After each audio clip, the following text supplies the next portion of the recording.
My loneliness is killing me. I must confess, I still believe, when I'm not with you, I lose my mind. Give me a sign.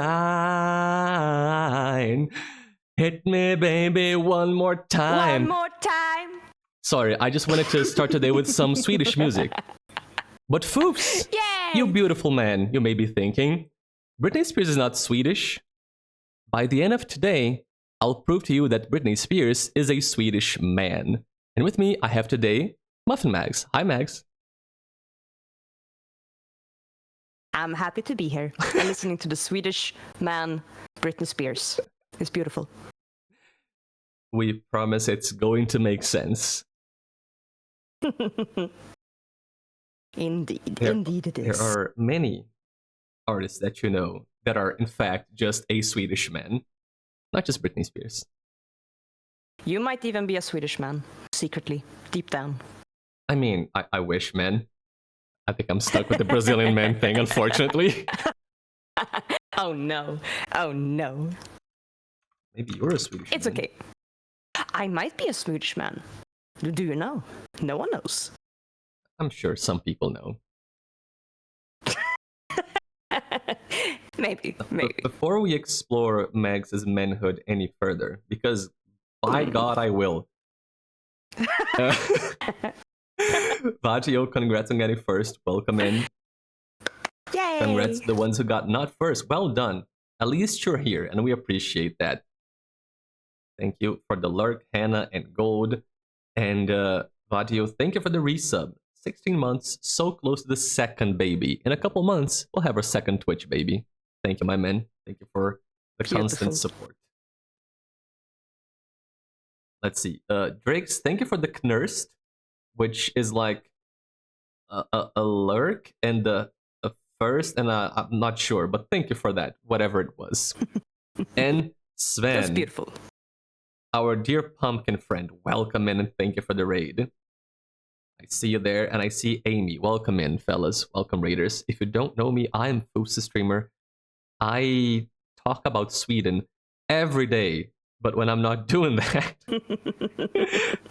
you know, when things go back to what they were before the Sweden times, I play rhythm games on Sundays and Dark Souls 2 no rolling challenge on Saturdays, and it sucks. So if you'd like to see any of that, hit that follow button. And if you don't know, my man, Local Sven, is a beautiful pumpkin boy who's also from Sweden. Yeah. Like, beautiful Sven. Like explain Abiotic Factor, Warframe, Warhammer 40k, Shadows of Mordor, but the second one that I might be called something else. I can never remember. He also likes bullying me in a ghost house. Oh yeah. It's fun. He likes playing Phasmophobia and making Mags suffer, which is fair because making Mags suffer is funny.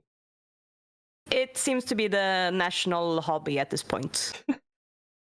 It's an international hobby, my dude. It's an international hobby now. Oh. It's gotten to that point. You've transcended borders. Oh, the bullying of the mags. Everyone loves it. It's a beautiful, wonderful activity. Now, with that, I think we're ready to start, right? Yes, we are cut up. We're ready to go. The plan for today is to go over that one tradition from yesterday which did not get talked about that involves burning something, either legally or illegally, we're not sure yet. We'll soon find out. And after that, we're gonna jump into the topic of music, in which we'll prove that Britney Spears is a Swedish man. So look forward to that. Mags, could you burn some shit for us? I can burn some shit for you. So, the tradition I did not talk about, the holiday that involves burning, is Valborg, or in English, Walpurgis Night. It is, I mean, it's a saint's day, but we don't care. So what we just want to burn shit.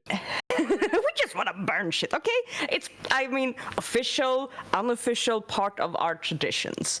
We make big bonfires and put it on fire. So the bonfire thing, it happens everywhere, like all over the country. It's a bonfire pondered. I mean, it's a bonfire, and we're pondering it. It's a bonfire. The pondering is happening on the 30th of April. That's when we burn shit. And it's not only burning things. It has a lot of like different traditions throughout Sweden. But most of all, it's the burning of the bonfire to sort of highlight the coming of, you're burning the old and you're bringing the new, and the light is returning because, you can see it's light now. It's not dark. Yeah, there's sun outside. The sun is out. But yeah, it's actually really cool to be at the bonfire when it's like night. And the burning is just like, oh, it's so cool. Just like big fiery ball in front of you, and you can just like feel it on your face, and you're surrounded by cold nights, but your face is just, oh, it's so warm and nice, and the fire is beautiful. So yeah, bonfire, great fun. I love her explanation was like, we set shit on fire, but it's not only about setting shit on fire. There's meaning and stuff, but the most important part is the setting shit on fire. Yes. So I just want to talk a little bit about what you can do on Valborg. So doing some research for this, I looked up like, okay, what kind of activities happen throughout Sweden? And all of them sort of came back to choir singing. That you welcome spring and you welcome like the warmth back with like singing of choir songs. So choir singing is apparently massive in Sweden. I looked it up, and it's like 600,000 people that do it. And remember, we are 10 million in the country, so 600,000 is a good percentage of Swedish people. That is 6% of the entire country. Yes, we love to get together and sing. Maybe it has something to do with the snapsvisor, like the singing, drinking songs. Maybe we're just like standing around and screaming at each other because there's no other way we can communicate in an organized fashion. But anyway, we love choir singing. Choir singing is massive. So yeah, like you will get around 8 at night, you'll light the fire, and then you'll have like a little choir singing and welcoming spring. So that's just like the general tradition. But there are some places that have very fun, very special little tradition. I put up this picture because it's a really cute little picture. And Pox says he's never seen choirs for Valborg. Well, then you're doing it wrong. Sing more. Yeah. Oh, that's for Valborg? Where's the fire? Oh yeah, no, this is like a student choir. Also, the hat. This is called like a student cap. When you finish high school, you can like buy one of these hats and like put them on. It's the same as the American like graduation caps. So they look like this. They're like right on top and with like a black brim. So yeah, it would look like this. You would have like a student choir or like a men's choir or something just performing.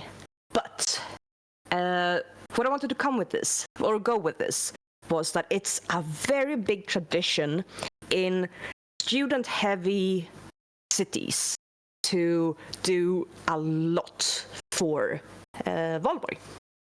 So the ones I'm going to highlight are Uppsala and Göteborg, Gothenburg.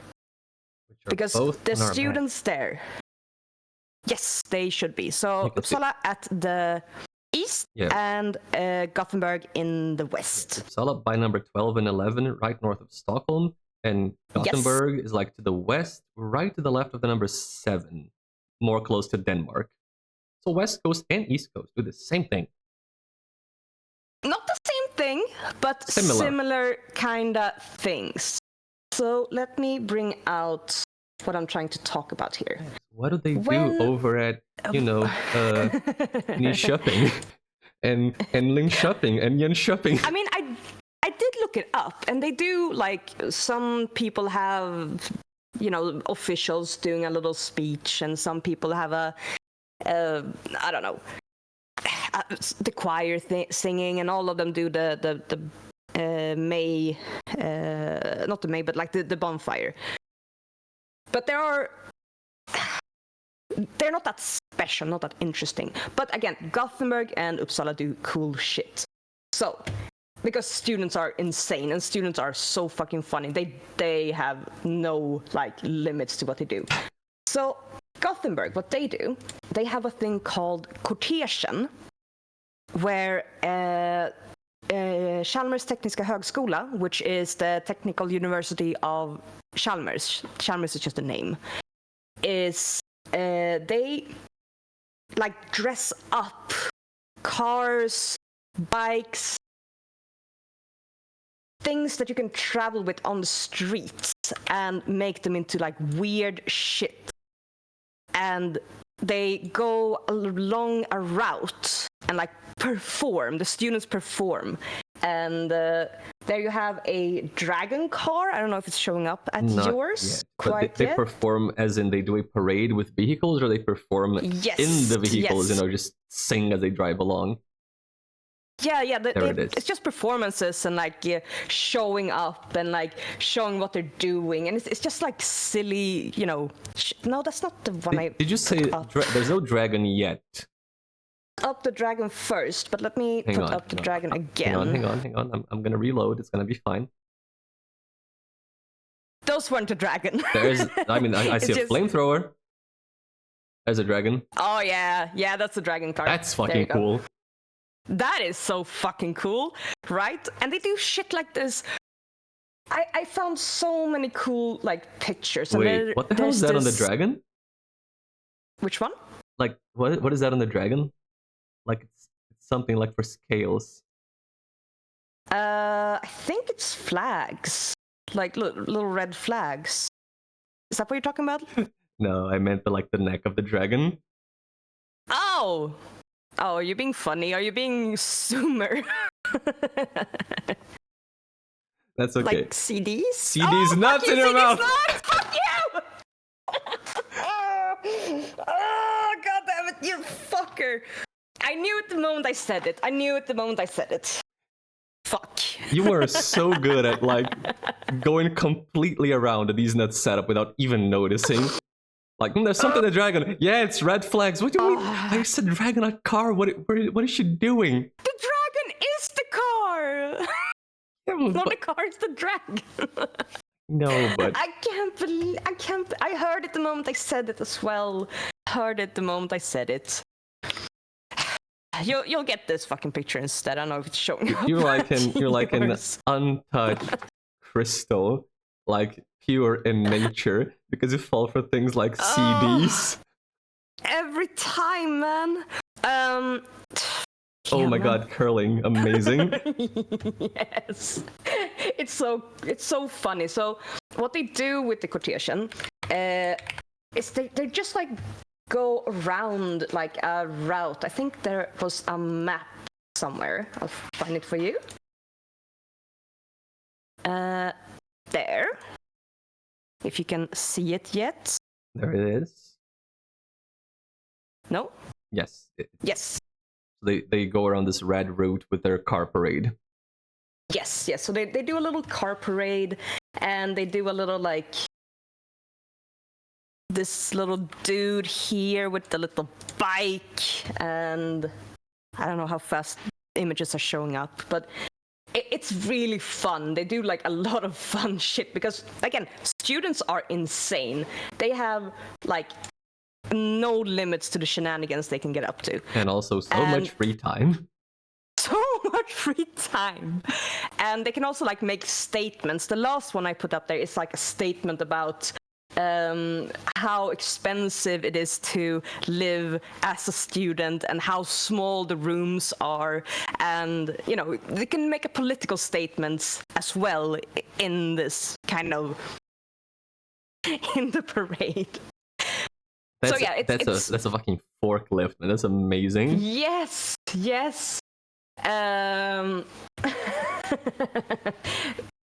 So yeah, they just like put up a lot of weird shit in this parade, and they started like quite a long time ago. It was like 1909. This thing has been going on for so fucking long. It's like usually around 1,500 students that participate, and yeah, they make like performances for the viewers, and there are around 300,000 people showing up to like watch it, because this is very central in Gothenburg. That's like half the choir population of Sweden showing up for this. Half the choir population of Sweden is looking at this, yes. And see, they have... Must have been crazy, like in the 1900s, you know, watching people do parades with cars. Must have been like, wow, what are those machines? Wow. What are those magical things? I don't understand them. I don't know if they had cars in the first cortege, but I don't know. I wasn't there. They must have used bikes they had like and horses. Probably bikes and probably like old-fashioned walking, you know, and like waving flags and being like silly. But yeah, and they had a break for the coronavirus, of course, in the 2000s and 2001. But since then, they have done like every year. And it's so fun to be at an event like this, because again, students are insane when it comes to this. So, Chalmers Cortegen, very fun. If you're ever in Sweden at Valborg, and you happen to be in Gothenburg, this is actually something you should try to watch, because it's fun as shit. Unless you're in Uppsala. Oh. Unless you're in Uppsala. So move away all of this, and we can look at what Uppsala. Goodbye, Gothenburg. Goodbye, Gothenburg. So Uppsala is also a massive student town. The Uppsala University is really, really, really old. I think it's the oldest in Northern Europe. Wait, let me look it up. Uppsala University. Live fact-checking. Because sometimes we don't prepare. I have prepared. I'm just not everything. Kidding. 1477 is when the University of Uppsala was founded. They were using cars even back then for their tradition, which Max is going to tell you about now. Yeah, they did like tons of cars, and then they forgot about it for like 400 years. Weird, but you know, it happens. No, what Uppsala does instead is there is a river running through central Uppsala. And what students do, very similar to Chalmers, is that they will make little boats and they will go down the river dressed up as stupid fucking shit. And it's great. Okay, where's the dragon boat? Show me the dragon boat. I think there... Wait, hold on. I think I saw one doing the research. I didn't save the picture, but I will find it for you. Oh, do they all have numbers because they gotta like register in case, you know, somebody sinks and drowns? Kinda. They have to like register to sort of, okay, now it's boat 6-7 going out, and it's this group from this university or whatever. And there you have some Vikings showing Longboat. And I know I saw a dragon, but where did I see the fucking dragon? Then you have like little cars, and in like this river there are a couple of waterfalls. I was gonna say, it looks like they're about to go down. Yes, they're going over the like tiny little waterfalls. And the goal is to try to build something that lasts down the waterfall. They usually don't. So they just, you know, crash and sink and people are left in the water? Yeah. They have like divers and like security, because this is an official event. But yeah, people fall in the water all of the time. Oh no. Not the beer king. So yeah, like all of these are either student or student adjacent like things. I know I've seen some like a radio channel put in a wait, is that a dragon or is it it might be Bowser. We might have found Bowser, boys. Bowser boat. Wait. Show Bowser boat. Let me see. Dude, it's Bowser. It's fucking Bowser. Share it, woman. It should be up. It should be up. You might have to reload. Every maybe. time. Too many. Every time. Too many images. Bowser's too thick. Their students are too intense. Bro, that one is just Princess Peach right there. The one standing. No. Yes, but look at the one to the left in the back. Yes, and then that's Bowser. There's Peach and Bowser. Yes. And we can only assume that Princess Peach is going to join the Bowser boat, either willingly or unwillingly. Yeah, I think they do, because like I don't know if we can see it here, but usually there's like water balloons or water guns or like a bunch of things that they like throw at each other. It's sort of like jokingly messing with each other and stealing people's like paddles and like tearing their stuff apart. It's actually it's so fucking funny. You can see how there's a lot of pieces of broken boats in the water in the Bowser picture, including a piece of Bowser right to its side. Yeah, so they have like a couple of weeks to build these things, and you know they have to like make sure that will this thing float? Sometimes it does. Sometimes it does. Sometimes it doesn't. Sometimes they just sink at the beginning, not at the waterfalls. Yeah. Max, that little lobster boy on toast is not going to survive the waterfall. Those people Dude, are... I think the lobster boy would survive, but I put up a picture of things that didn't survive. They're holding on for dear life before even going. There's nowhere to hold on to. They're holding on to each other. Dude. Yes, of course. I don't know if you got the picture of everything getting broken. I'll look for it. But the beer king, you can see how high and steep that waterfall is. Like shit's going to break. That's amazing. Yes, and it's so good. So good. Oh my God. Dude, I watched so many like videos and so many compilations and oh my God, I have Minecraft for you. It's... Let me see if I can find the picture of shit breaking. There it is.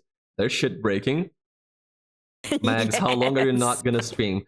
Mags has moved on to my channel forever. She lives here now. Dude, I'm been adopted. I have no choice.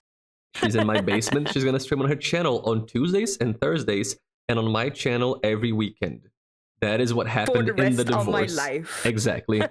Those are the terms of the separation. I get custody of Mags on weekends. You guys get her during the week. God, look at those little boats. Yeah, it's such a fun, stupid little tradition. So yeah, if you're ever in Sweden on the 30th of April, I took it away and then put it up again. I don't know if it's... I think I may have too many pictures of boats. Boats. Where's Minecraft? I must see Minecraft. Let me put it up again. No, it was there. No. Did you see it? For a fraction of a second, and they took it out. Now it's back. Oh no. Oh, and Minecraft is taking a fucking dump in the river. Look at that. Minecraft is fucking dying. And what was I saying? I was saying something before we talked about the divorce that you've seen so many videos and compilations. Oh yeah, videos and compilations, and like it's so much stupid shit. And yeah, like it's incredible. Let's see, but the Forsättningen hasn't run quite as long as Cortegen has, because let's see, The first one was in 1975, so Okay, way newer. quite a bit newer. But, you know, tell students to do stupid shit and they will listen and they will do stupid shit. And they will like dress up as all kinds of shit and go down the river right into the like waterfall. And as you can see in the picture with the the ones that died in the waterfall, there's okay, died is a strong word, but they're like people in like yellow vests. They are like divers and like lifesavers in case someone falls. All of them are wearing like helmets, and all of them are wearing like life preservers. So there's like quite a bit of security around it. But yeah, so they have like official security, you know, keeping people safe. Yeah, because people these boats are gonna crash and sink, yes. and people are gonna be like stuck in like debris of boats, like turned underwater, can't get out, and then somebody might die without security. Like honestly, somebody could die without the divers watching out. Yeah. From what I could find, I have never found anyone that was injured, or I mean scrapes and bruises, but no one got hurt like seriously or died. There's nothing about it in the like information. Good job, Uppsala. But yeah, sorry. Good job, Uppsala, keeping people alive. Uppsala. Again, there might be information, but I haven't been able to find it. But yeah, this is one of the activities that are done in Uppsala for Valborg. Uppsala is also a little bit. Yeah, I had to read up on this because students like to party, and if you can party and make it a holiday, then you can party the day before. And the day before, and the day before, and the day before, and they all get their own names. So you have Valborg, which is the big day. The day before is Kvalborg. The day before is Svalborg. No. The day before is Festivalborg. And I think that's it. I think those were the ones I found. They might be in the wrong order, but they are giving no like. They don't give a shit. They get to party. So they make a whole event of it, apparently. And they just make funny names for each day because, of course, they gotta have a name for each day. Yes, of course. Could just have all been like, this is Valborg. Let's for a week and not a day. No, we're gonna nickname their brothers and cousins and stepbrothers. All of it. Yeah. Oh, Festivalborg is so stupid. Finalborg. Sorry. Festivalborg is so stupid. I love it. Yeah, so quite a bit. And yeah, Finalborg, which is like the last day. I think it's the day after. It's so dumb. It's so fucking dumb. So much free time. So much free time. It's so beautiful to see. Partying. It's beautiful to see people who can, go out and do things. Love that for them. Yes. Also, so, I'm fascinated by the Minecraft boat because if you think about it, they are in Sweden doing sinking the Minecraft boat. This means way more than doing that in like America or any other country. Yes, it's the home of Minecraft. Yes, we need to like embrace it and live it. But yeah, there's also like a bunch of other events, both in like Gothenburg and Uppsala. But this is the funniest one: Kortegen and Forsränningen. It's so good. It's so fucking dumb. I love it. And they both happen around the 30th of April. They happen on the 30th of April. Yeah. Also around Festivalborg. Also around with like Festivalborg and Kvalborg and Svalborg. Absolutely. When does Midsummer happen again? That is in June. It's a day that changes. Because of the solstice. This year. Yeah. But in June, because I was wondering how close it was to Valborg. This year it's the 21st of June. I was trying to piece together when the sun briefly shows up in Sweden based on all these traditions. Sorry, I'm having some background noise here. Give me a second. Okay. Fellas, while we wait for Mags to solve her issues, I was just trying to piece out when Sweden gets the sun. Because if you remember from yesterday, Santa Lucia, which happens on the 13th of December, is when they're like at their darkest moment and praying for light to return. And then it slowly starts returning. And then on Valborg, it's like, oh, sun is here. No, warmth and sun, beauty. And then over on Midsummer, that's the solstice. So after that, it's going to get dark again, which would give them about 6 months of light. And I know that's not a thing. I know they do not get 6 months of, proper sun in Sweden. They get like 8 months of solid winter at least. And we need to ask Mags about that. Like, hey, buddy, how long do you spend inside, in the dark, in the snow? It's a lot. It is one of the main reasons for seasonal depression in Sweden, actually. All the darkness.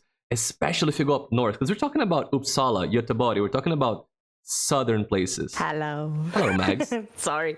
It was some neighbor kerfuffle in the hallway. Sorry. Kerfuffling? It's oh, solved. no. It's solved. It's solved. It was nothing. It's fine. Have they stopped kerfuffling, though? They have stopped kerfuffling. It's fine. It's fine. Then take this chance to drink some water, courtesy of Joe. Yes.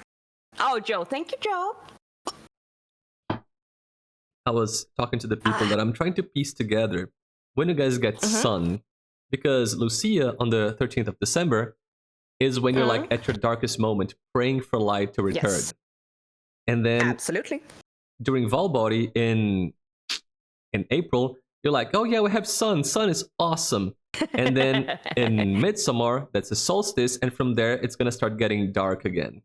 That gives you about 6 months of light. And I don't think you get 6 months of light. I think it's less, right?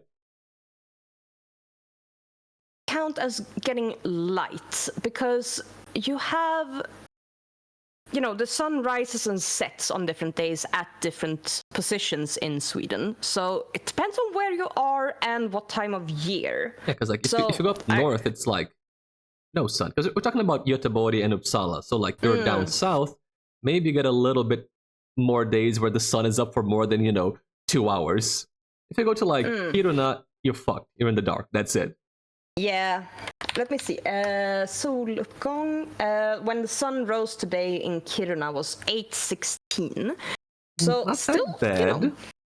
It's not bad, and it's set at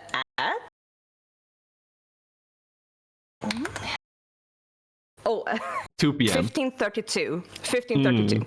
Before 4 p.m. So yeah. Yes. So yeah, it gets very dark. And it's gonna get worse because we're in February, so it's gonna get way worse. No, it's gonna get better. It's gonna get better. So imorgon. No, but also worse again because like when we flip around and go back to like December, they must get even less hours of sun in Kiruna. Yeah, I mean in Kiruna on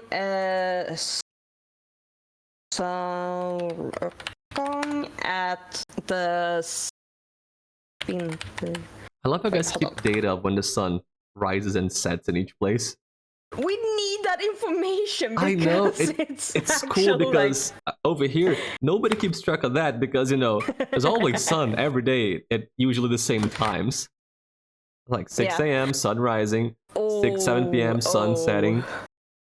Oh, this is gonna hurt your heart. Okay, so Friday the 20th. Okay, so it's going forward. But around 2nd of January, sunrise in Kiruna is 11:22. Holy shit! Yeah. The sun shows up for lunch in Kiruna. Yes.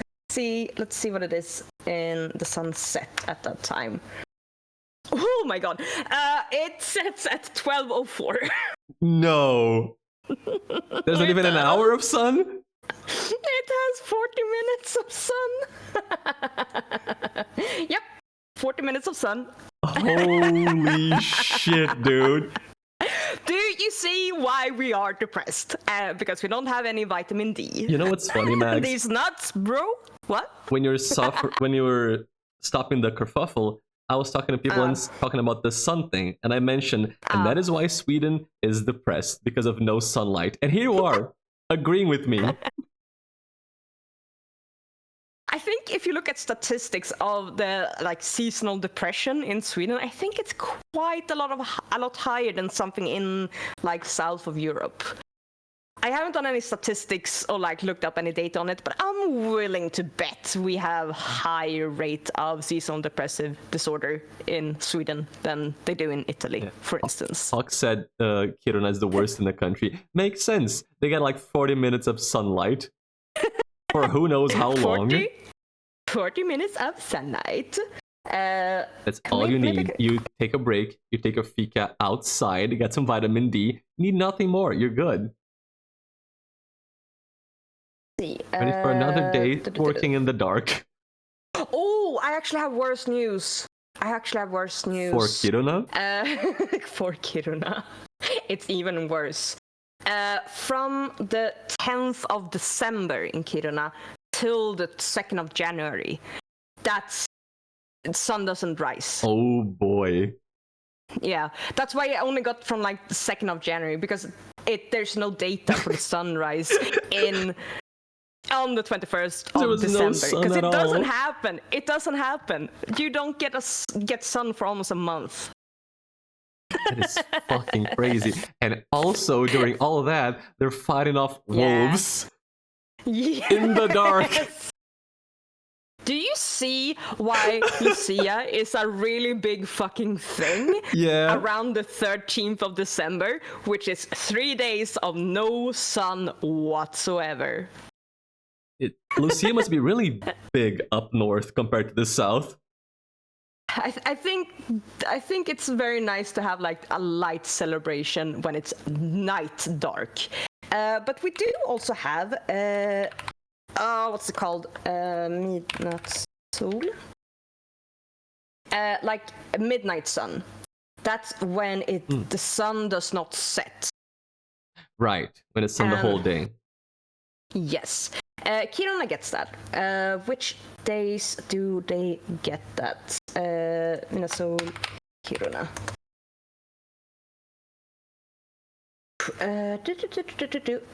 Let's see. From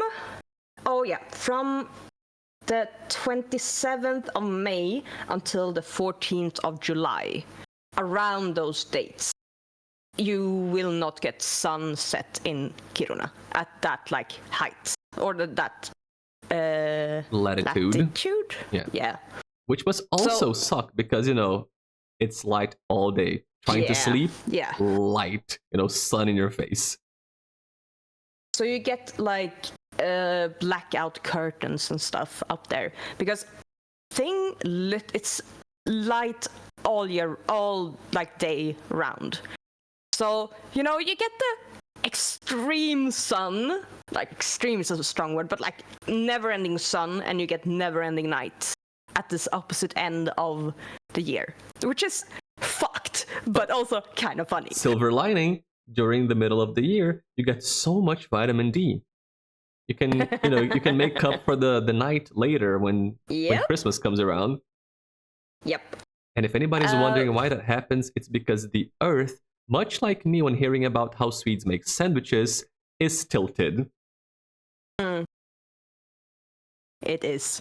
It is indeed. Almost as tilted as foofs. Yeah, not quite. Not quite, but almost as tilted as I am.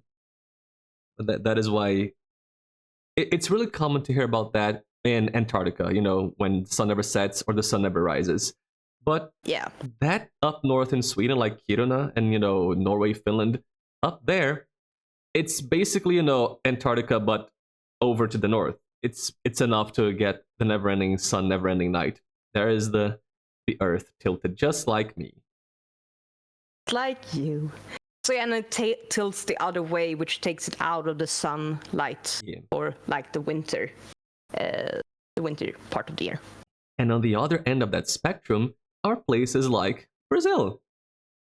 which are like crossed by the equator, and it's just fucking hot all year round. Wait, do you have hot all year round? Why would you get hot all year round? What do you mean, why? Because it's quite far from the equator, like at the very furthest point. Well, yes, I'm not saying the entirety of Brazil, but we have states which are literally crossed by the equator. And Mags, it gets so hot there all year round, non-stop. Princess Zelda Meow, welcome in. Welcome to Sweden, by the way. Hello, welcome. The states up north, it's insane, like how warm it gets the whole time. Like we're talking the north and northeast regions, it's insane. And as you go south, yes, you start to get a little bit less intense summer all the time, nonstop. But it's still close enough to the equator where we in Brazil basically do not get seasons. As in the 4 well-defined seasons that you get in temperate regions. We don't have spring, summer, autumn, winter. No. You get hot and maybe less hot if you're lucky. If you go all the way to the very south of the country, then maybe you start delving into, temperate adjacent situations at best. If you go to the south and high up, like on high altitudes, you may get snow once, every couple of decades. But most of the places in Brazil are close enough to the equator where it's just hot. You get hot and dry and then hot and wet, or maybe just hot and wet all year, or just hot and dry all year. If you're lucky, you get less hot for a couple months. Awful. You would perish. I would perish instantly. I would have a bad time. Did you get the picture I put up just now with like the midnight sun? But I will reload. I'm already in Sweden. Oh shit! Swedish viewer, nice! Yeah! So, welcome. For your information, Zelda, I am from Brazil, Mags is from Sweden, and we are talking about so many things Sweden. Culture, history, festivals, phenomenons. Just having a cultural exchange about your country. So it's nice to have you. Yes. I think it's hour 22 at this point of the Sweden talk. Or something like that. So, yeah, we've been at this for about 20 hours, yes. It's the fourth episode. Yep. This is, the midnight sun.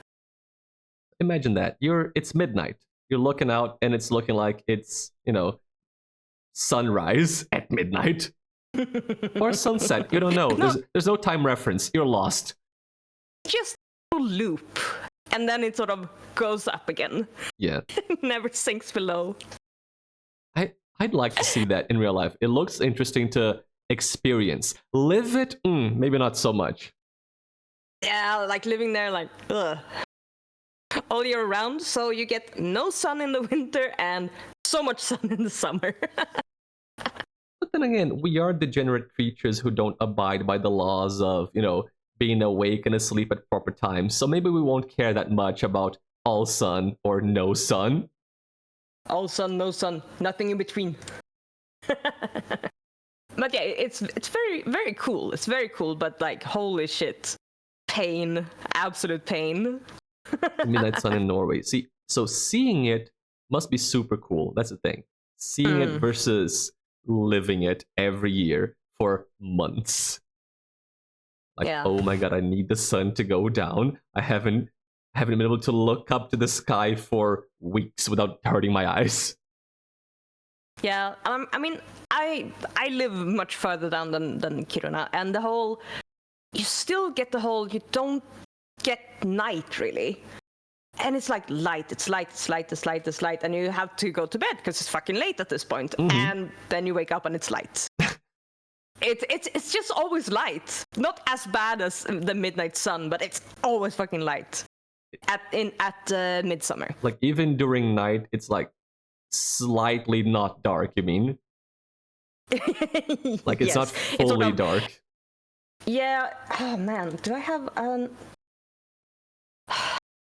It gets kind of dusky, but it doesn't really get dark. If you get my drift, it's still I do. the sun is down, but it's not down enough to sort of, get darkness. Yeah, you're getting like that sunlight backwash. Yeah. Secondhand sun. Yeah, trying to phrase it in a disgusting way that makes sense. You are making it worse, and well done. I mean, I live for that. Fair. But yeah, really cool, really weird. And that is why Swedes Never-ending get depressed. sun. That's why Sweden get depressed. Summer part of the year we can't sleep. Winter part of the year we don't get sun. I'm just gonna go to the store real quick, and then it's 2 p.m. Nope, dark outside. It's like trying to go to the store at 2 a.m. Same feeling. It is like that. You leave, you go to work, it's dark. You are at work, you don't go outside, and then you go home and it's dark. You don't see the sun really, unless you make an actual effort to be outside during the few hours of sun you get. 40 minutes of sun. Oh, that half an hour of sun. Precious, lunchtime. Sun. I'm gonna have lunch with nature today. I scheduled with the sun. I mean, people do that to sort of get outside. They're like, oh yeah, I'm gonna go out on a lunch and sit on a park bench and eat my food just so I can get the fucking half an hour of sun that I need to survive. I would do the same, like makes perfect sense.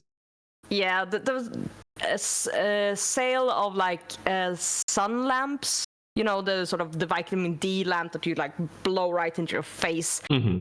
It's quite high. I know a lot of people who have those kind of things because you don't get sun. It's so dark and you don't get sun. Isn't there something about how, I'm not sure if it's only Sweden, maybe the other Nordics, but how some foods have vitamin D additives in them, so you don't lose out on all of it. Milk generally has vitamin D added to it, generally. Yeah, for instance. And that is like by law? Like, why is that done? Is there like a governmental mandate? I don't know if it's by law, but that's a good question. Why do we have? Like over here we do have for example, I think we're trying to stop that. I don't think they did yet, but they used to add iodine to like salt because you need some iodine in your diet, and people weren't getting enough for a long time, so they started adding it to salt because of a governmental mandate. Like, if you want to sell salt in Brazil, you got to have this amount of iodine, otherwise we won't let you put it in stores. So maybe your milk has something similar going with it. Yeah. Let's see. I found some information here. How does the body resorb vitamin D? You can get it by eating, like ingesting it. But it's like fat soluble, so it's better combined with food. That's why it's sort of enriched. Like some foodstuffs are enriched with vitamin D. Because from May to August, you get enough vitamin D from the sun. You do not get that during the wintertime. So people usually take additives or vitamins. And like supplements, yeah. Yeah, I haven't taken my vitamin D today, but it's okay. It's okay. Don't worry about it. You should take it now. No, I don't want to go take my vitamin D. Go take your fucking meds. Okay, you'll have to live the Swedish lifestyle with me. Hold on. What is the Swedish lifestyle? Having to take vitamin D? I think she's gone, fellas. Vitamin D with... Yeah, look at that. Look at that. That has the good vitamin D that I need. I'm seeing it. Bro, I'll take my fucking vitamin. Do you think, MuffinMags, that I don't have a vitamin D thingy in my room too? Okay. Even though I live in Brazil, bro, I don't get sun. I live the Swedish life already. I have the vitamin D thingy, but I usually take mine at night. So I'm cool for now. It's night. It is night. It's 4 p.m., brother. Here it's night. It is afternoon. Ah, fine. I see yeah, the sun. so- I see the sun right now. I have taken my vitamin D now. Good I hope job. you're happy. Good job. Thank you. Vitamin I did D's really nuts. well. Vitamin D's nuts all over me. Good job. Yep. Zelda Meow says she's from a famous place in Sweden that not many people know about. I wonder what that place is that's famous, what people don't know about. It sounds paradoxical. Don't look at the sun. It's very shy. It'll burn your retinas. It's okay. I'm looking at it like through a curtain. Like, I know it's there. I know of its presence, but it doesn't know that I'm looking at it. I'm being sneaky about it. You're hiding. You're hiding. You're very sneaky about dark. staring. I'm wearing sunglasses when I stare. Sunglasses. The sun is very bright. I can't handle the sun. I'm actually not wearing sunglasses, but you know, it works when you want to stare at something without being noticed, like the sun and nothing else. Mm-hmm. Nothing else. Nothing else. It will never ever be used for anything else. Just, you know, Any large other way orbs. to be sneaky. Like the sun. Maybe the moon, you don't know. The gravitational pull of the orbs. I cannot keep myself away from the large orbs, Max. Yes. The sun protecting item that you're wearing on your face. Yes, I gotta get my vitamin D on those orbs. Oh God. What were we talking about?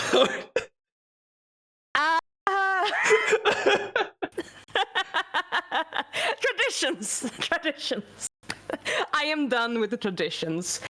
Unless you have anything. I mean, I could talk about Christmas, but like the the burning of the goats probably covered it all. I know it doesn't, but well, first of all, super cool the thing with the cars and the boats. I'd kind of love to watch it, especially the boats. I think I gotta look for it on YouTube. Dude. Oh wait, I could probably find a video and sort of show it, like put on the foofs Discord. Yeah. If you have like a good one, you should post it like on. God, Yeah. I don't even know where, but you can post it there. Yeah, I don't know if I have like a good one like right off the top of my head, but I can try to find one because it's really fun. It's really dumb and really fun. And you mentioned Christmas. Before we move on from the traditions, I think it would be fun for you to tell people about the tradition with the bonbons, the chocolates on Christmas. Oh yes, yes, we had a discussion about that. Aladdin and the other one. Yeah, Aladdin. Loud. I will bring up a picture for you. That is a fun tradition. That is the source of all conflict in Sweden. No, that's a bad picture. It's cut off. A very small place. All places in Sweden are kind of small when you're from Brazil. I mean, we can't compare to Brazil. You're too big for us. I know. That's what she said. But also, there's some merit to keeping your country to a manageable size, honestly. Fair. When countries get too big, they become management hell. Let's see. This is... Oh my god, it's so small. I'm trying to find like, a good picture. God damn it. Have you posted one? I'm trying to reload. No, I'm just trying to find a good picture, and I can't really find one. So this one will be good enough. This is Aladdin Ask. Welcome in Centuriat. Sweden is already struggling with managing its size, right? And it's like only, quote unquote, only 10 million people, and not that large. And then you get to something like, Brazil, United States, Canada, China, Russia, those huge fuck-ass countries. Now that is management hell. Like, you have no idea. That's part of it. The first picture didn't show up. I'm getting one Aladdin, no, one... I put in Aladdin. I see it. Okay, cool. Now it showed up. Yeah. I see two of them. So yeah, this is like the quintessential gift you will bring if you go visit someone around Christmas time. They are like holiday Christmas like boxes of chocolates, and they usually have like different, no, not usually, they have different like tastes and different like ingredients in them. And these boxes can cause so much fucking drama because they have different types of flavors, and not everyone loves the flavors. If we take Aladdin, the Aladdin box, they used to have one called körsbärslikör, I think, which is like cherry liquor. Yeah, you've told me chocolate. about the cherry liquor. Yeah. Let's see if I can find a picture of it. Körsbär. Exactly, That Drake's thing, like the Gisnep movie, spelled the same. Yeah. It is absolutely trash. There it is. So nasty. It has the cherry flavor and the alcohol flavor, and it's absolute ass. And depending on they have taken it out of the Aladdin box by now. They have like the orange and cinnamon one that you see above, so they like switched out now because no one liked the cherry one. And the not rule like hard and fast rule that you have to, but like the general behavior is that if you have one of these boxes, you need to finish the first layer first before you move on to the second layer. You can't see it here, but there are two like levels of chocolates. It's like, there's a layer and there's one below, which is the same, right? Like repeats of the top one. Yeah, so it's just the same above and below.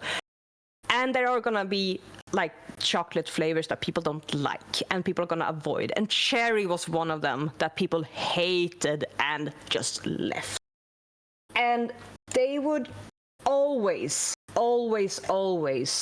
have that goddamn fucking cherry chocolate left because no one wanted to touch that fucking thing. And you like, at this point, this isn't even like the last piece. This is the piece no one wants because it's nasty. No one wants to touch it because it's fucking awful, and you can't really just take it and throw it away. For some reason, we're okay with doing that with the last piece. I was gonna say, you do it during fucking fika. You throw away food. We are hypocrites, okay? My God, but the cherry bonbon, that one, no, I cannot throw it away. It's ass. We are Nobody wants it. hypocrites. We must eat it. But yeah, you guys need to reevaluate some things. So yeah, we're special creatures. So the fights that would happen over these like, nuts tastes. Yeah, I mean, oh my God. We have one called Trillingnöt, which was like triple nut. Oh my God. In your face. Nice. Nice. Thank you.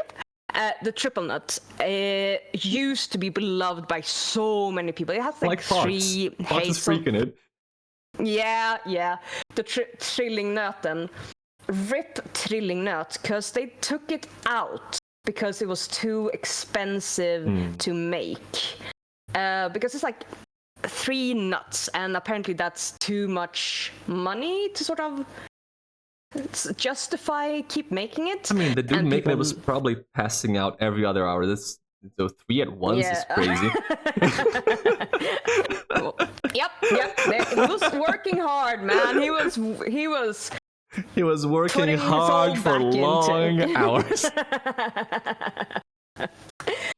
But yeah, that see he if was I can really, find a picture of pumping those out. Cursed. Oh no! This is just gonna add more fuel to your fire. Please. No. Yes. It's not shaped like a dick. This can't be real. It is.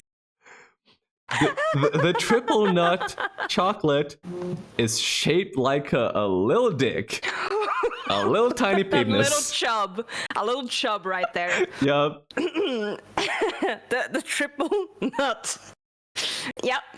So that one got taken out of the box. That is a tragedy of unending proportions. I need the little triple nut penis to come back. Thought about it. It looked like a dick. Can you get I like a see it box now. of just that? I don't know. Maybe. I could look it up. I have some reflecting to do. Pox is like self-actualizing over the triple nut chocolate. God. Let's see. Does it say something about me? And you buy. I mean, there are people who sell just like. Oh my god, dude. What have you found? I mean, they sell like only the like triple nut, but these are not part of like the Marabou brand. This is like a special, like artiste chocolate place. Perfect. There's nothing I love more than a nice artiste little penis in my life. Handcrafted. And they want 285 Swedish kronor for this box of 12 pieces of chocolate. Hang on, is the box here? I need to reload one. Oh, sorry. Yeah, it is. It should be. You might have to reload. Ah, those aren't even penisy. Yeah. I mean, no, they are. They are. Vaguely penisy. They're put on like they're like if you took a little chubby penis and turn it into a Super Smash Bros. Trophy. There's like a circular base, and you plop the penis right on top of that. The little chubby and the two nuts. Yeah. So and then you go ta-da-da-da-da-da-da, this dick. Super Smash Bros. Balls. Oh, not all over the smashed. Bro. Wait, from they're Finnish. Okay, from Helsingborg. Isn't that Helsinki? No, Helsingborg is. Oh no, it's you're thinking of Helsingfors. Helsingfors, my bad. Yeah, they are similar.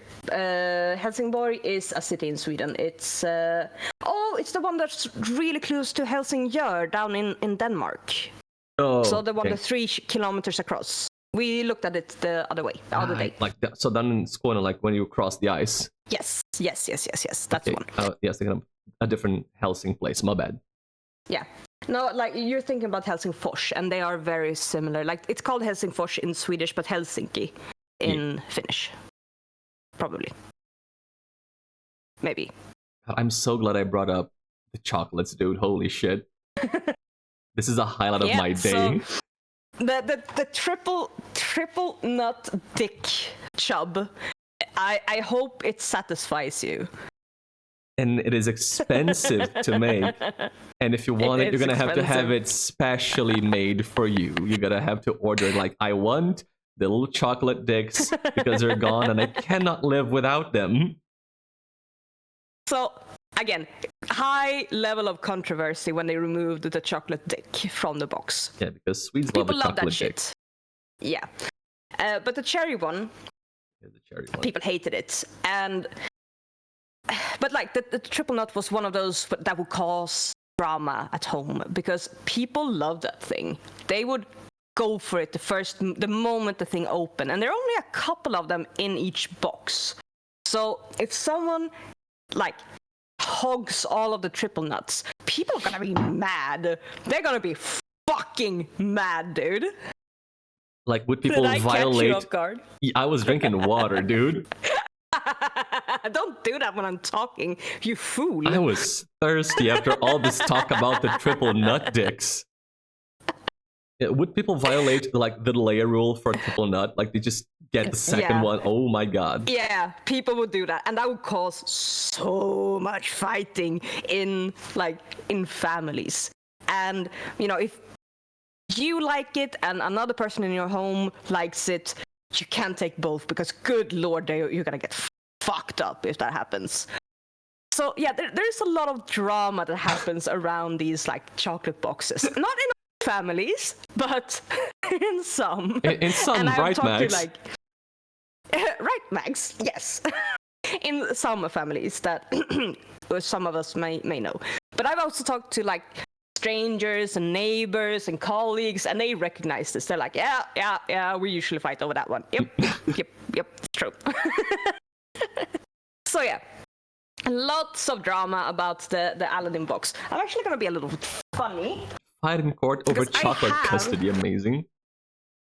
I have a chocolate box of Aladdin right here. No way. So, yes, I do. Yes, I do. Is it only for yourself? But it is mostly to myself. You're a genius. I got it for, from someone who came to visit, and then they left it, and I don't have that many chocolate around here. So, yeah, it is mine. So, I'm only have myself to blame about what's left in the chocolate box. I am on layer 2. I did I throw away things? Am I that awful? I can't remember. But yeah. So yeah, I have a chocolate box here. I don't know if I should go take a picture and try to show you, but it's here. Does it have the triple nut? It does not. The triple nut got taken out in 2018, I want to say. Oh my god, so many years of no nuts. No, 14. It's been 14 a decade of no nutting in Sweden. Yeah, no nutting in Sweden with the little chubby boys. Oh my god. You must be so backed up. People are still upset about it. It's great. When you say people, do you mean you? I mean Pox. How has he lived with a decade of no triple nutting? I don't know. The poor man has suffered. But yeah, people still pine for the nuts. Yeah, people do nuts. No nut November. Sweden has done a no nut decade. Yes. So yeah, these are the drama chocolates that we do get. Oh, actually, I do have another Christmas thing that I kind of want to talk about, which is a little bit special for us. Okay. Yep. We have... Clean this up, but I'll keep the tiny chocolate dick for posterity. Dude, put it next to the Hans. The Hans is gonna be chomping on that little triple nut little boy. Look at Stemma said, all of the images on the screen remind him of a party where a bunch of trash is lying around, and the party's been going for 4 days. That sounds like a very good party, Stemway. Welcome to it. I mean, it's kinda what happens. If you're in a 4-day-long party, it's gotta be a great fucking party. Yeah, that's when the triple nut comes out. On the 4th day. Yeah, on the 4th day of a party, the triple nut comes out. If you last long enough, you got to witness the triple nut. Indeed. The horses came out on day 3.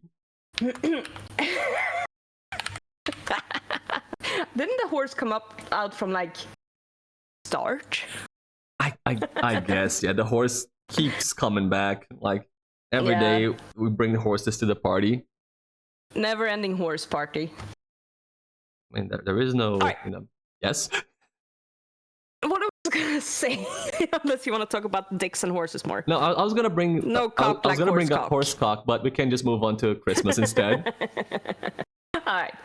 For Christmas, we celebrate Christmas on the 24th of December.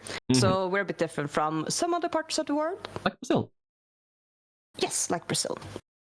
And a tradition that exists in Sweden is that at 3 o'clock on the dot with SVT, the TV channel. Yeah, the TV channel. They will have a Donald Duck Christmas. It's from all of us to all of you, Donald Duck Christmas.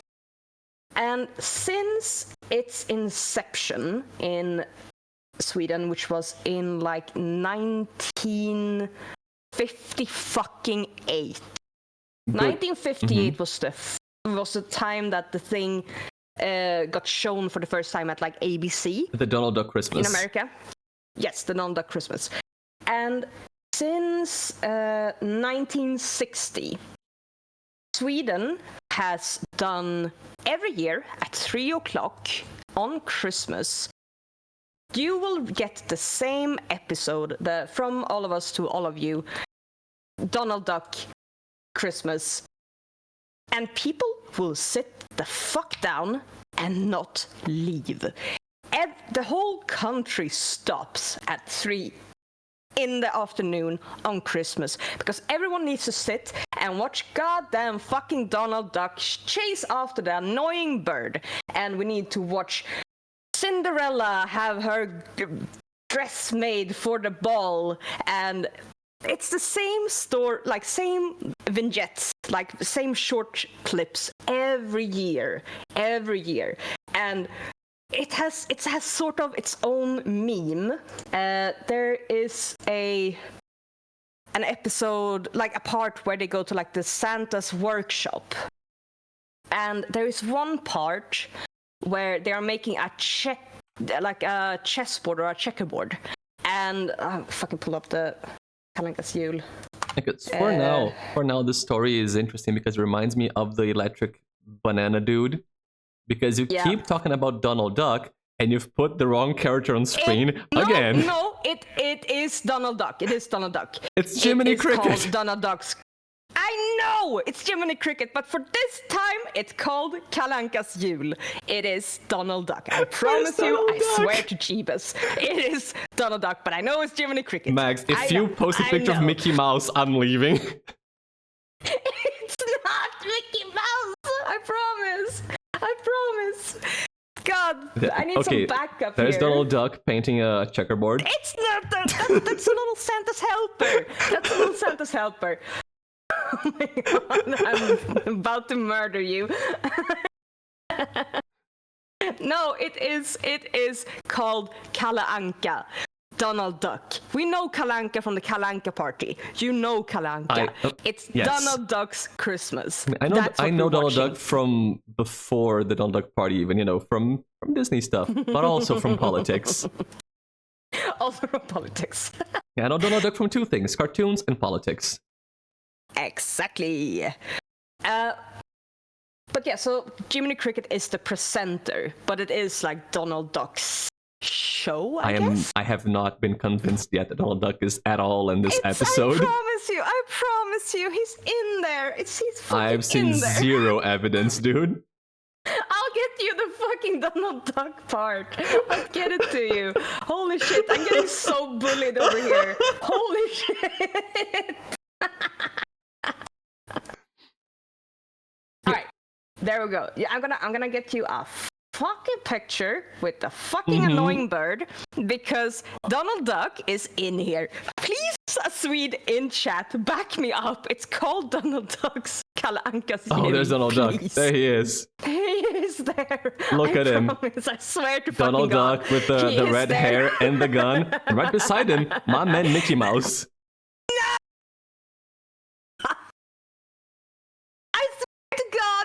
Kalankas jul. Bro, swear to God, man. Thank you, Pox. Thank you. I'm not dumb. Pox just said it's true. He could be referring to anything, including what I said. Oh. So is that bird about to, commit suicide by either gun or noose? He is. Yeah, he is. Both of it. What a Christmas. And what a fucking Christmas. But yeah, it ends up, like, his story is that he is supposed to be in, like, the Amazon. Yeah, he's in the fucking Amazon. Brazil moment. Brazil moment. Oh my God, the fucking bird is Brazilian. He's annoying. Does it not make sense, Mags? It makes so much fucking sense. You had known since your childhood that Brazilians are annoying, and you had to meet me to figure it out. I knew it. Oh my God. Yes. So yeah, he is in the Amazon and he's doing like photography, and he's supposed to like photograph birds. And this fucking guy just like shows up and fucks with him non-stop for the whole like sequence of events. And he's just so fucking annoying. And Donald Duck tries to like murder him a couple of times, and then he gets. It's a dumb fucking episode of Donald Duck. So anyway, that is one of the sequences that happen in this show, in the Christmas in this 1 episode. hour special, in the Christmas episode. What I was gonna say about the checkered fucking paint is that it's its own meme. People make like bingo cards with things that people like not neighbors but like family members are gonna say at when watching it, and that one is usually you should have one of those like paint buckets. That's like the classic. Yeah, that's the 100% you're gonna get it. Like you have your own chew the pavin. Chew the pavin? Total chew the pavin joke. Like every year, look at the memes channel. What has Drake's done? Some Donald Duck thing, surely. Oh, wait. It's gonna be for you, Mags, I think. Wait. I need to look at it. The memes channel. Oh! Fuck y'all! Here it is. Fuck y'all! There's Mags. It is Donald Duck, I fucking swear to God. Oh my God. I'm getting so bullied here. I'm gonna make an edit to that later. One fuck up and you never give up. Listen, you fuck one goat. You fuck one goat, you fuck one Donald Duck. Alright. So yeah, this is what it would look like. It's like quotes from it, and you're expecting the people around you to do the quote. And so someone is like complaining about the presenter, because you usually get a new presenter every year. For like from the 60s up until like 2005, you had the same dude doing it, and he was like, "Yes, Arne Weise, hell yeah!"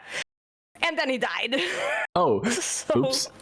So they change it out every single year, and you end up like, "Oops, new guy this year," and everyone's like, "Oh, he's not as good as Arne. Arne was good." And like you're shushing people because they're being loud, or like the adults care more about Donald Duck than the children. People quoting "Det är Robin Hood jag vill ha," which is like, I want Robin Hood from like the Robin Hood when he's stealing the money. So it's like a bunch of like quotes that you're expecting people to say, and you do a bingo out of it. Some people do. Have you done the bingo? No, I haven't. But it's like a mental bingo going at, yes, Mom is gonna say the thing about the checkerboard, and everyone's gonna sing along with the songs. And yeah, someone's gonna make a political statement, because like in the episode with the checkered paint, it is from like the 50s somewhere, and it also has some like politically incorrect stuff in that episode. And every year it gets slashed, things get censored, things get edited out, and there's always someone who being like, "What's wrong with taking out the Jew?" No. Oh my fucking God. And like, it's never ending. And there's so much inappropriate shit. And this year they even had like at the end of the show, they had we understand that this was made in a time where the political interest was not as appropriate as it is today. We have edited what we can, like a sort of disclaimer, like, yeah, we know it's fucked up, don't worry about it. We've seen this, 15, 20 times already. We're aware. Yeah. So yeah, it's like there's some not good blackface. There's some very culturally insensitive stuff happening, and stuff that's not really that good. And every year they keep taking out, and someone gets upset about it because that's not what I grew up with. And then every year you check that box for free. Yes, you do. Yes, you do. So yeah. Is there Mowgli in the special? There's Mowgli is in the special. I'm so drawn to. Oh nay, they are Baloo. Yeah. Why are they so sad about Baloo showing up? No, it's Bagheera. It's a who quote. Goes like, "Oh no, it's Baloo Bear," when they are gonna sing the Bare Necessities. Mm-hmm. and Baloo appears for the first time, and usually that's the quote that people like throw out. Oh no, det är Baloo! Dumma gamla djungelbjörn! What a beautiful tradition. What about the arapapapapaparia? Is that the bird? Yeah, that's the annoying bird. That's the Brazilian. That's my quote. That is what Portuguese sounds like. Yeah. That is a classic Brazilian tongue twister. I didn't put it on the list. I forgot. Oh yeah. What a fucking missed opportunity, man. But yeah, that's the everyone would sing along with that annoying sound, and it's used to fuck with Donald Duck. And it is Donald Duck, and I'm not talking about Mickey Mouse. It's Donald Duck, I promise. So yeah. And we hold on to this shit every year since 1960. It's been there every year. So yeah. You've been watching the same episode of Donald Duck for like 60 years. Every year, at the same time, on the same day of the year. Every year. You know what happens on the episode. You know every line. Do. Everyone. That's why everyone quotes it. That's why you do the bingo card, because you know someone is gonna quote it. Do you watch it every year? Like, do you, Max, do it every year? Yes, I do. Yes, of course. It's a family thing. You have your like Christmas like lunch, and then it's like, oh, 3:00, bring the coffee, and then you have a little fika, and you drink your coffee, and you watch Donald Duck. It's just a tradition, man. Listen, come on. I'm making fun of you, but if you actually think about it, I've told you that in Brazil we celebrate Christmas, like Christmas itself, on the 25th. However, on the 24th, it is common to have a midnight meal, ceia de Natal, like a Christmas supper, as the day switches over. Of course, some people eat it earlier because, you gotta go to bed. But you have the late night supper on the 24th, and then you celebrate it on the 25th. And during that supper on the 24th, either before, during, or after, people like to watch that I forgot the name in English. The rooster mass, Missa do Galo. I forget what it is. And there's a big important Catholic, mass for the day, for the night of the 24th. In Brazil, midnight mass? It might be just midnight mass. Honestly, I forget. It's the rooster mass in Portuguese. But everybody, not everybody, but most families that care about religion tend to watch that mass, to put it on TV, either before, during, or after their dinner. And every year, it's the same thing. Like, the people change, but it's the same mass, the same script, the same topics are, talked and sung, etc. It's the same thing. So in a way, we do the exact same thing you guys do, but, we watch a religious celebration, and you guys watch Donald Duck. And I think maybe you guys are having more fun. Yeah, we're watching Donald Duck from the 60s. It's good shit. You might be having more fun, because, like, I've never done a fun little bingo for the midnight mass. Maybe I should. Maybe I'm silly. Maybe I should get a bingo card. Maybe you should. Maybe you should make a bingo card for the Master Gallo, or whatever you called it. Yeah, let's go. Missa do Galo. Missa do Galo. Or, you know what I could do? I could just download the Donald Duck episode and just watch it by myself. Yeah, you should. I think it should be on YouTube. I can probably put it in the fucking Discord. Like, here, if you want to celebrate Swedish Christmas, watch this. Yeah, it's an hour of like badly dubbed 1960s Christmas Disney shit. And you watch it in Swedish too, not the original English audio. No. It's not. No, what they do is like they take down the English voices. You can still hear them in the background. It's like, oh, who's driving? In the background, and it's like, men vänta, vem kör? No way. They dub it, but they don't fully take out the original. Why? They like half dub it? Yeah, it's so bad. Sweden, what are you doing? Use subtitles. No. And it's so dumb. It's so dumb. And this has Sweden hooked for an hour each Christmas at 3 o'clock in the afternoon. The whole fucking country will sit down and watch motherfucking Donald Duck's Christmas. That's what happens. Holy shit. This is amazing. Christmas in Sweden is a fucking banger of a time, dude. You get to watch Donald Duck again. You get to fight over chocolate again. Yep. And then who knows what else. Maybe Christmas and gifts. But the important part is fighting and Donald Duck. Yeah, fighting and Donald Duck. 100%. That's what we fucking love. And I can't tell you why this got everyone so hooked. I think it's because like in the 1960s, this was like the coolest shit you'd see all year. All year. You see this in your home. So the old people just held on to it.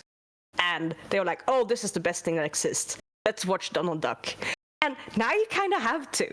Even though it's kind of shit. But it's also so funny. But everybody bought into it. You watch it every year. Yes, every year. I don't think I missed a single year. Sometimes I've been like late because I've been making the coffee downstairs and like coming up afterwards. But I don't think I missed a single year of Donald Duck. And you enjoy it? No. What? And then, yes. Bro. Yes and no. Of course. As like media that you consume, I am so sick of it. As the meme and as the tradition and as the fucking like it's so fucking hard to explain, but it's great in how shit it is. And I love it. And you get to, be with family, celebrate, have a good time, get together. Yeah, and it's also a time to sort of just chill for a bit. And like, if you don't want to talk to anyone, you can be on your phone and like look up every once in a while and and the bull. Oh, there you go, balloon. All right, look down again. You know the script. You don't gotta actually watch it to know what's going on. You know this shit by heart. Every year since you were born, you have seen this fucking thing. You know everything by heart. The ja, vad är väl en bal på slottet egentligen? Säkert dötråkigt och urtrist och alldeles underbart. It's like Cinderella. You know it's from like off by heart. Every time, every year. It's insane. Guys, I think she could quote the entire thing at us if I asked. Because that was like a long line and she had the words, the inflection, the voice acting. I think she knows the whole thing by heart for real. Can you give us the sound of the bird?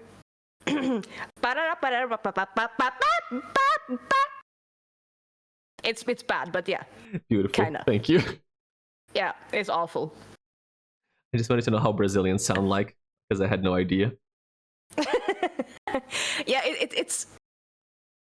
I mean, it's my best attempt at it, but that's pretty much kind of how it sounds.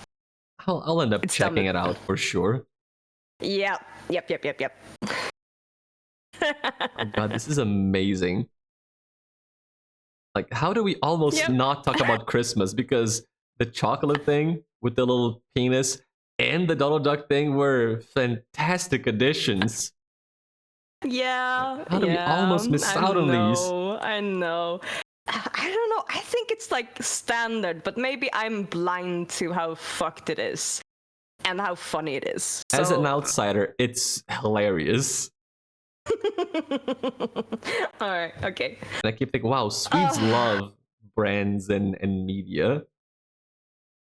Yeah, for some reason we just like fell in love with the goddamn Christmas episode of Donald Duck. And you love Donald Duck and not Mickey Mouse, apparently. Like, you don't care about the mouse, only the duck. Yes, we don't care about the mouse. The mouse is secondary in Sweden. It's the duck. The duck is the thing. Is it because Donald Duck wears blue and yellow?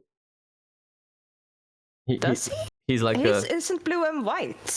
I mean, he's got yellow on his body? He's like, he wears blue and he's got yellow parts. Okay. Is it because he's like kinda Swedish looking? Is that why?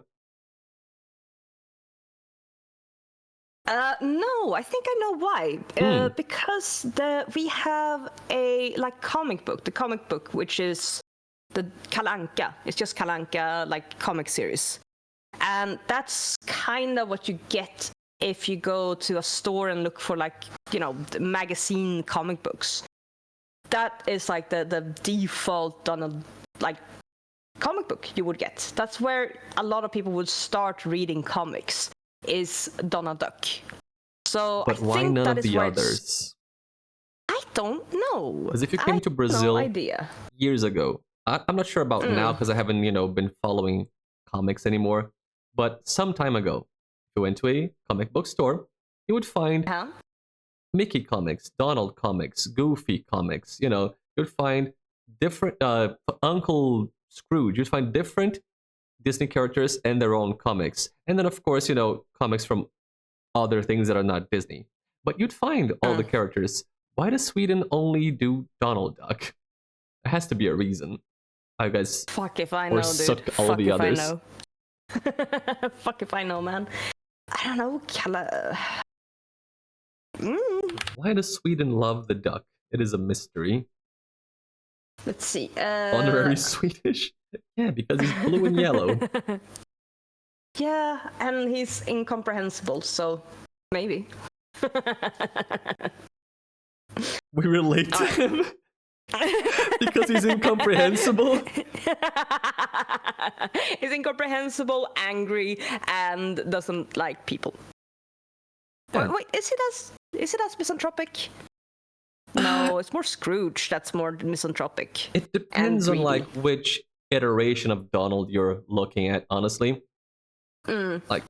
Usually Donald is an angry guy. Not necessarily misanthropic, but easy to anger at least. Easy to set off. I think that's a common trait with Donald.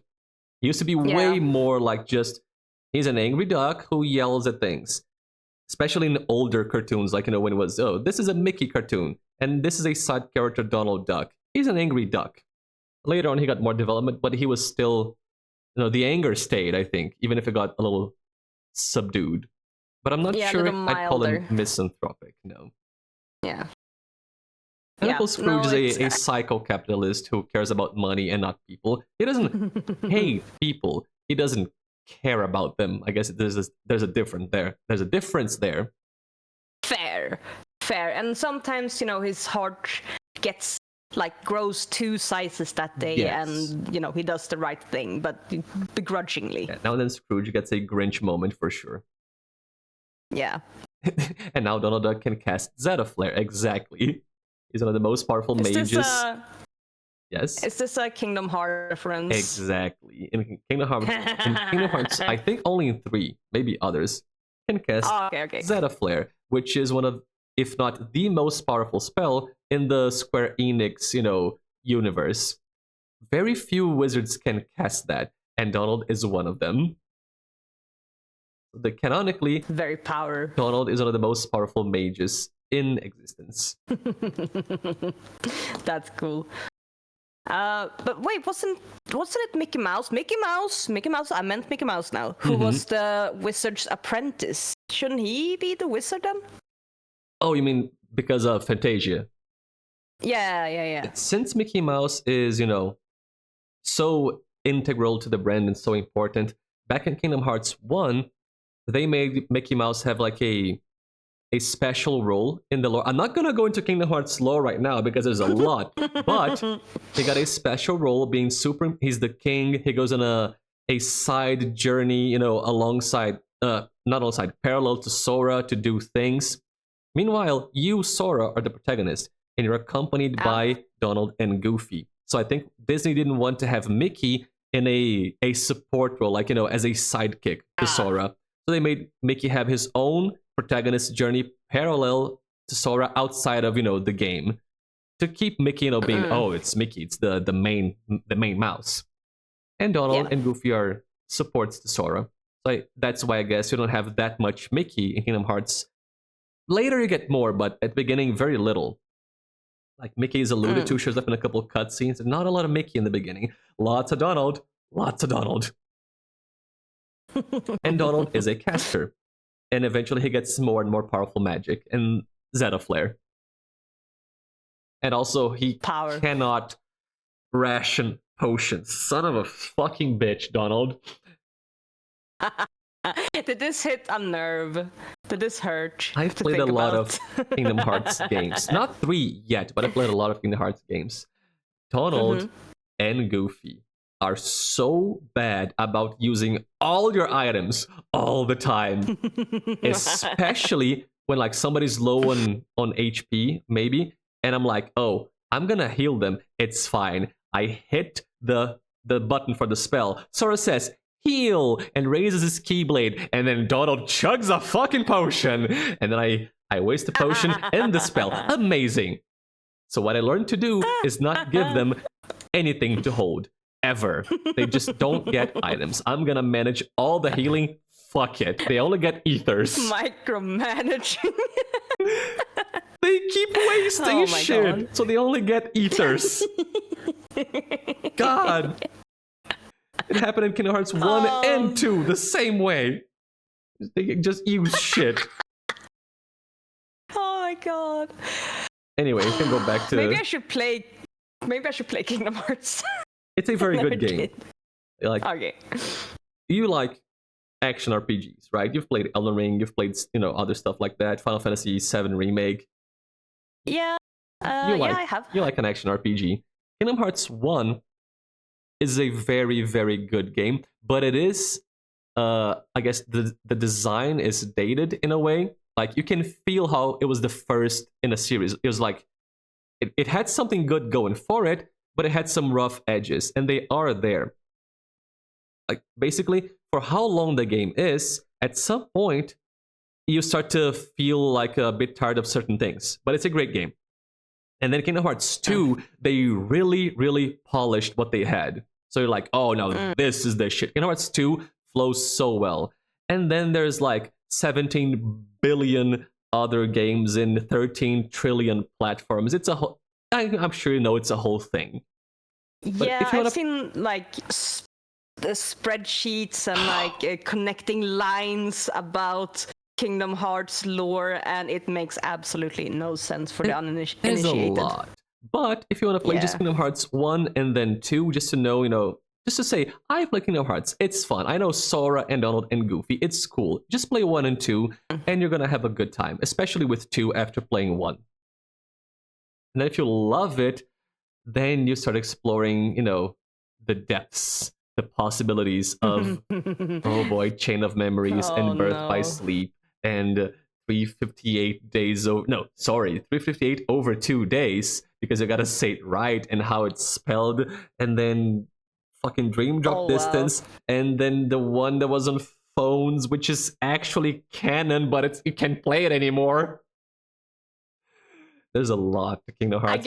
Again, this sounds like it's hitting a nerve. I haven't even played all of them. I just have a lot of feelings.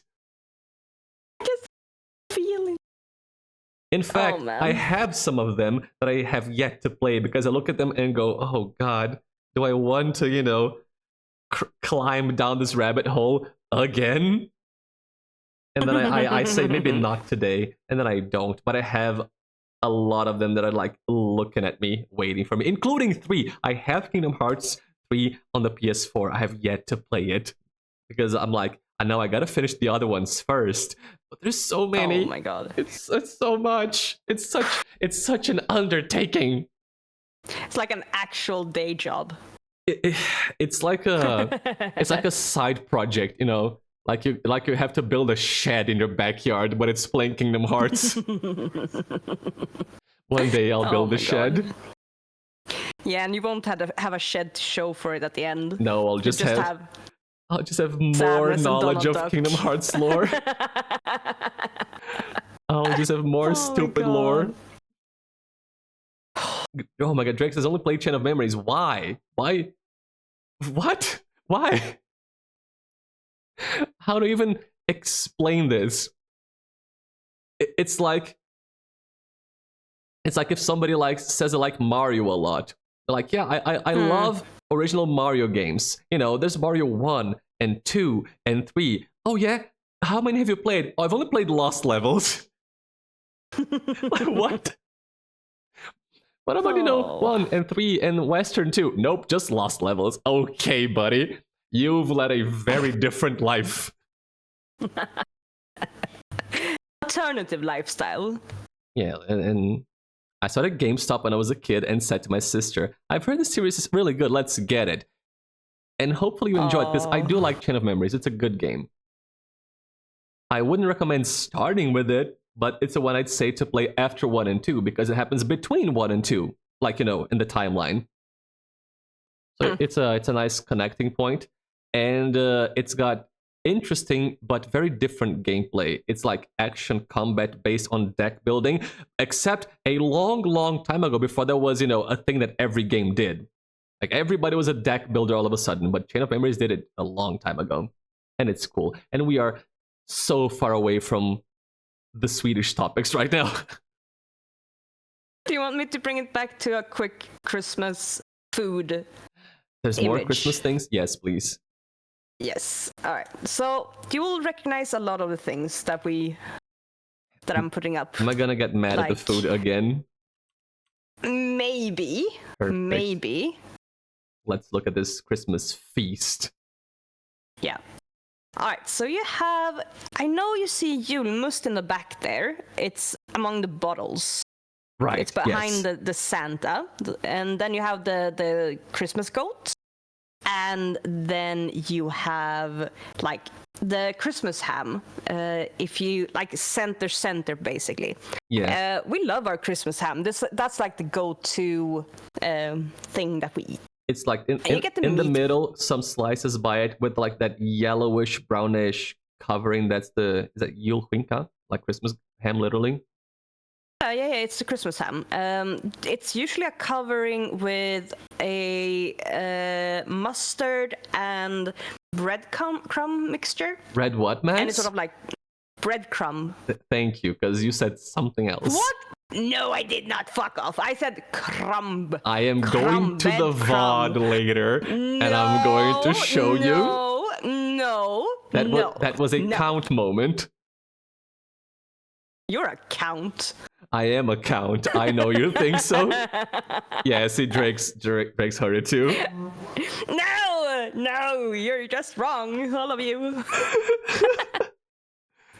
So the ham is covered in breadcrumb, and then what else? You, man. Swedes make some interesting food, man. What do you mean? The triple nut chocolate and the breadcrumb. Trying to exist over here, man. And I will do my best to get in your way. You are doing such a good job, honey bunny. Absolutely great. Anyway, you see your fucking meatballs and your little sausages. Yes. You have, like, in center at the very bottom, you have a dish called Janssons frestelse, which is like Janssons temptation, or the temptation of Jansson. Is it like a Flying Jacob or something? It's kinda, not really. No. It is a potato-based dish with cream and anchovy and like onion. Okay. And it's sort of baked, and it's fine. It sounds nice. Fine. It sounds it is edible, nice, not cursed. I can eat a Jansson's temptation. Yeah. So Jansson's temptation. And then you have like a lot of sausages and a lot of like Falukorv. I don't think that's falukorv. I think that is. I can't remember what it's called, but it's not falukorv. It has the wrong color for it. And it's too small. You'd cook. Yeah, usually you'd cook it as well. And then you see your salmon and your eggs in the corner. Is and that above... Kalis caviar on top of the eggs?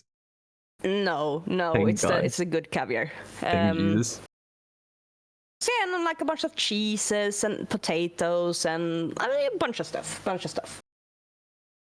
I've So heard yeah, this would Swedes be. like cheese.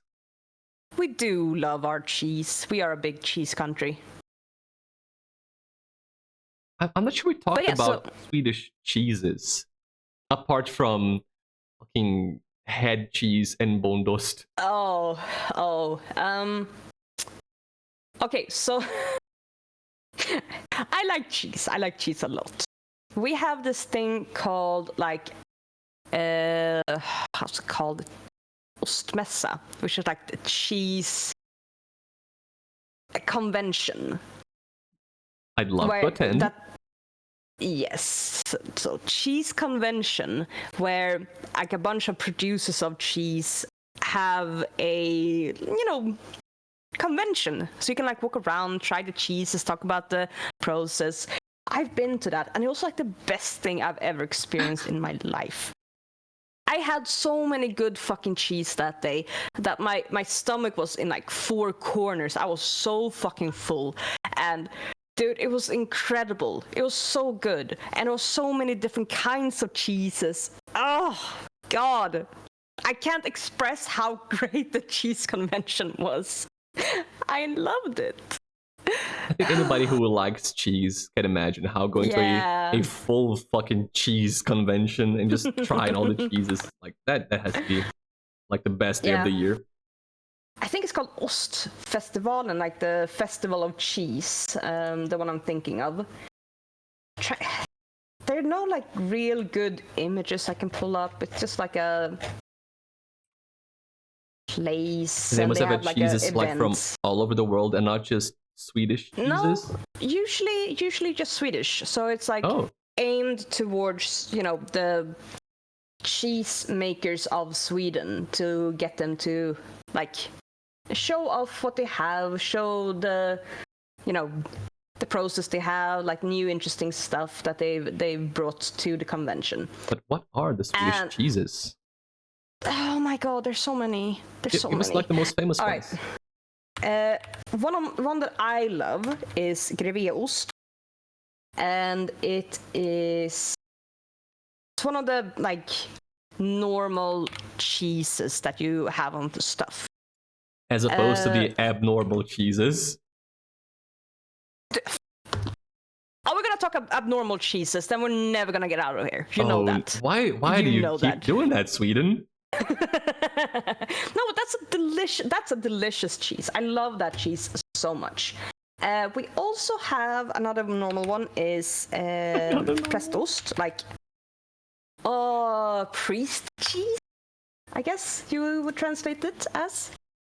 And they all have like different flavoring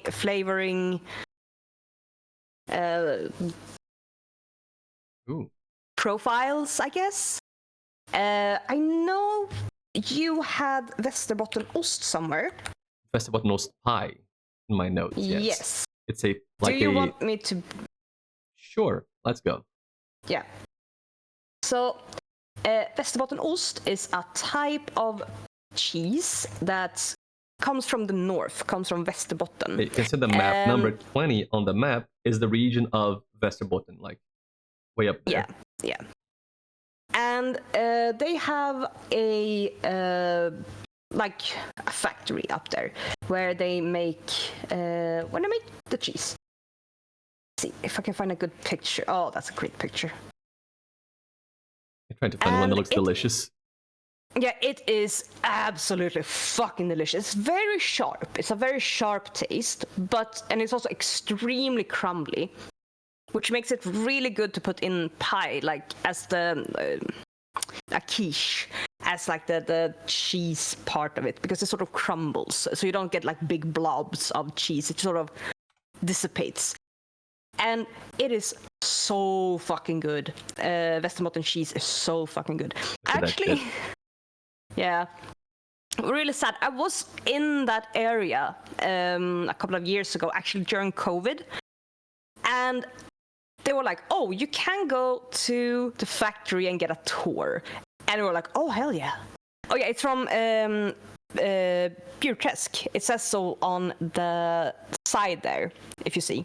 Oh yeah, Bjurträsk. Is that the side of the cheese place? Yeah, I think That's where it's made. In Västerbotten. Yes. It should not be on the map. I think it's too small for that. Yeah, we only have Umeå, Leksand, and Skellefteå marked in Västerbotten. Yeah, so it's from Budträsk. Put up a picture of the factory. There. So yeah, I was in the area at the time and I was like, oh, you can get a tour? And we were like, oh, we should do a tour of the Västerbotten cheese place. Oh my god. It was closed from COVID. It was closed. I wanted to get a tour of the cheese factory, but it was closed. But yes. What a sad cheeseless day. That was a very sad cheeseless day. But yeah, it's very, very good. Very sharp, very interesting. I mean, I could go on, but again, we're going to be here forever. Cheese is delicious. It is. And apparently Sweden makes a lot of cheeses. Some normal, a lot strange is what I'm getting. No, not a lot strange, but... You said we'd be here for hours talking about the strange ones. Oh, I was thinking about like the Italian maggot cheese. If we're gonna talk about just weird, strange cheese. But that's not Swedish. No, it's not. But it's a weird, strange cheese. It is, and I have it on my list of fun facts for the future. Ah, nice. I have it on Kazumatsu, yes. Delicious. I'm gonna, I'm gonna make people have to share that information with us in the future. They're going to hate it. Incredible. Yes, you did just hear, you out there, you did just hear Italian maggot cheese. It was not, a trick of the sound. And you'll know more about it eventually if you go to the foofs Discord, which you can find on this link on the post in chat. There you go. Good shill. Speaking of shilling. But, yes. British money. No, speaking of shilling. You should go follow MuffinMags. Who's the wonderful girl talking to me right now about Sweden. There she is. Yeah. She's Swedish and she likes playing Pokemon Arceus and she's strangely horny about it all the time. And you can check that out on her channel. You can follow her on the little heart up on the top of the chat. Anyway. Aw. Thank you. But yeah. Do you have any question about like Swedish Christmas? Otherwise, I feel we could probably move on. I mean, we have talked about, in one of the several episodes, we talked about Swedish Santa, the little goblin Santa. So I guess we covered that because I think it's interesting, but it's been done. We've talked about it, yeah. If you want to know more about Swedish Santa, you're going to have to watch the VODs either now or on YouTube eventually. But just know that in Sweden, Santa is not the jolly old Coca-Cola old man. He's a little goblin. A bunch of little goblins. And you gotta feed them... What was it you fed to the goblins again? The porridge. Like the rice porridge. Rice pudding. It was rice porridge. It's not milk and cookies. It is rice porridge. To the Santa goblins. Indeed. Is this the time where we move on to music? It might be the time for us to finally talk about music in Sweden. Yes. Because people have been asking about music. They have been anticipating the topic of music. They have indeed. And I'd say we have two more like large overarching topics to cover before we can maybe start to get close to getting ready to being done with the Sweden collab, perhaps. Incredible. Holy shit. Music and mythology. Once we talk about those two, we can start to think about moving into part 17 and calling it a day. Indeed. Do you think we take a little short break, for water and, a snack and pee and all those things, and then come back and hammer out the music stuff? That's a wise idea. Then everybody out there, take this opportunity to get up, stretch your legs, get some water, get a snack, get some pee. We'll reconvene in about 5 minutes, maybe a little tidbit more, to talk about music in Sweden. several aspects of it, including Eurovision. Because Smashbound, if you're out there, I know you're going to hear about Eurovision. It's going to come up today during the music section. Let me drop y'all on the BRB screen. Hello, sorry, clicked the wrong button. My bad. As I was saying, I'm going to drop you on the BRB screen, but not that abruptly. Fuck. And then we'll be back to talk about music. So enjoy your break. Mags, enjoy your break. Thank you, I will. And now, for real, the BRB screen. See you in a bit. Fuck.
It's Britney, bitch.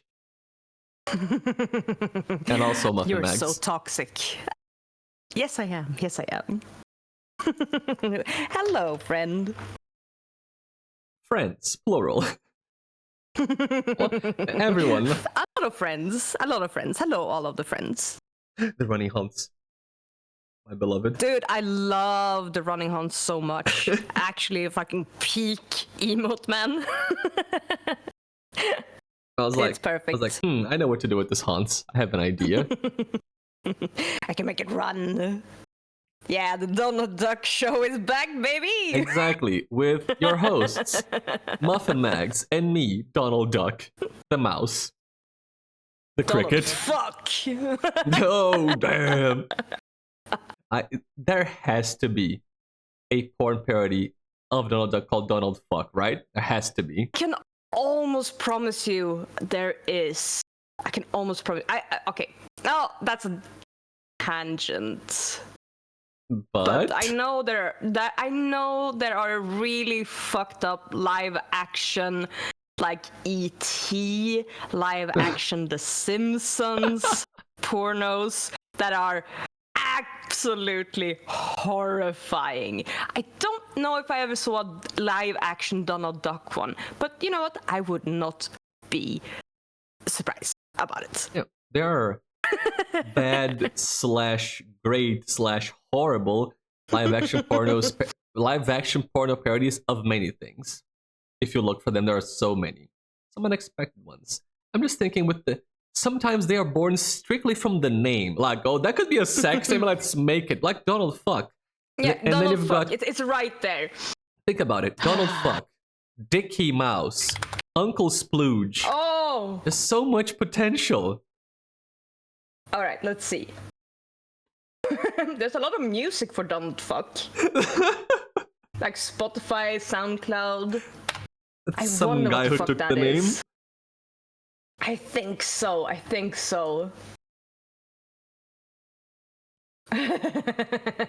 Donald Fuck corn videos. There are quite a few.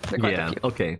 Only corn, nothing else. So people saw the opportunity and took it. I think this is a bonk for me, right? I mean, I was the one who started outlining the plan with all the names. Like, I have characters now. We gotta make a few more. Yeah, I'll bonk myself for you. I can't put my bonk on you.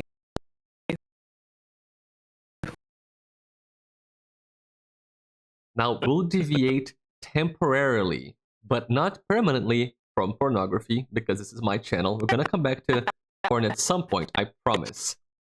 But it's time to talk about music. And I think it would be cool to start with a personal story from MuffinMags about music from Sweden that happened like a week or two ago. It happened like the week before the collab, and we're like, oh, we gotta talk about this. I think my sound broke. Testing. Hello. Okay, it exploded. So yeah, the story. Okay. We lost like 3 or 4 seconds of your audio. Okay. But yeah, I think it actually was like the day before we were doing the collab. So to give you like a little bit of a background, I have had in my brain for years, I tell you, this little snippet of a melody. And like lyrics that I half remember. And I'm like, this song must exist. It must exist. Because I can't come up with music. The music doesn't happen in my brain. This must come from somewhere.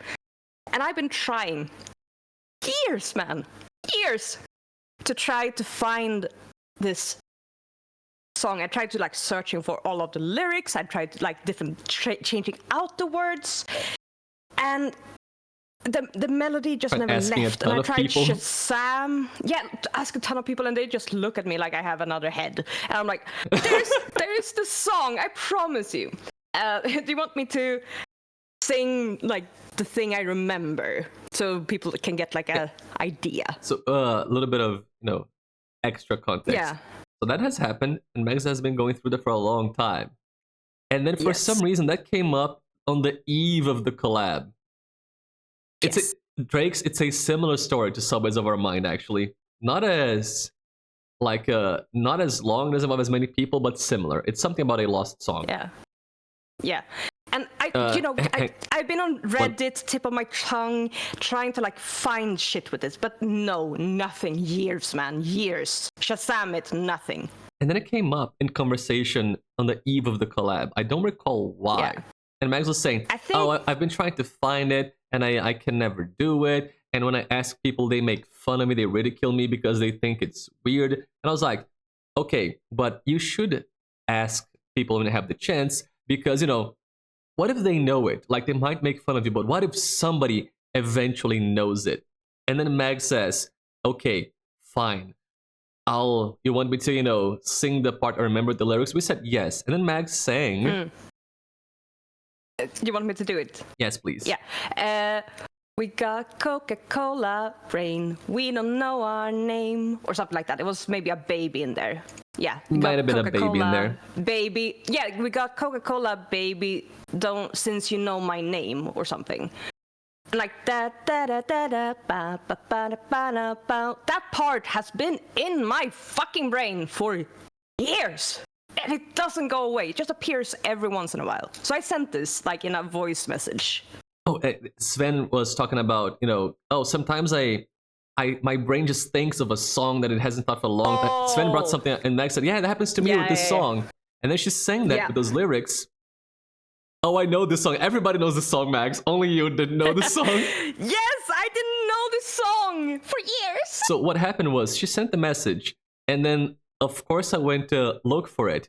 And the first thing you would ever do, of course, is type down the lyrics on Google, see what comes up. If this doesn't work, you move on to some kind of step 2. But I put down the lyrics, and then the second result was a song called Coca-Cola Veins by a band. I was like, oh, maybe that's it. Let's see. Let's start from here. Why not? I click it, start listening, and it's like, oh, yeah, that's the melody. Like, Mags, is this it? And then she starts freaking out. I lost my fucking mind. Because I have searched the lyrics for years. Like, earlier that day, I had searched for the lyrics. It took 2 minutes. This fucking Brazilian goes, oh, is it this? It took literally 2 minutes. I checked in chat. 2 minutes. That fucking thing is a song from 2005 that I must have heard at some point, and it got stuck in my brain. So it's been there for 20 years. 20 years I've had this song reappearing in my mind, and people have looked at me as if I have it's like I'm crazy, like I'm insane. I'm like, oh, it's like a Coca-Cola song, and they're like, what the fuck are you talking about?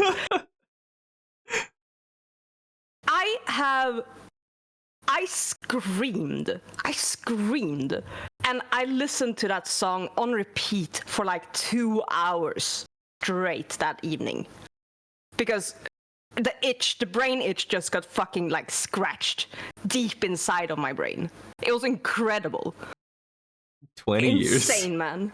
20 years. All you needed was Brazilian Google. That's it. Brazilian Google. You should have known. Skill issue. Just use Brazilian Google instead of Swedish Google. God, that fucking Brazilian Google. In one search, it finds the fucking song. And then Max was like, how did you do that? How did you do it? I was like, oh, I just looked for these words here. And she put those same words into Google. Sven did too. It did not show up for them, just for me. No. And we tried both like in incognito mode, and we tried in normal, like our normal Chrome. We tried on phones. We traded out some of the words. Nothing. You had to be in Brazil to get it. Fuck. That was the key. Just go to Brazil. It was like a 2005 song from some indie pop duo from Sweden that like didn't get big at all. But Mags are like on the radio or something. And the Tough Alliance, right? Yeah, the Tough Alliance. Yeah. Let's see. Yeah, the song is called Coca-Cola Veins by the Tough Alliance. From their Tough first Alliance. album from 2005.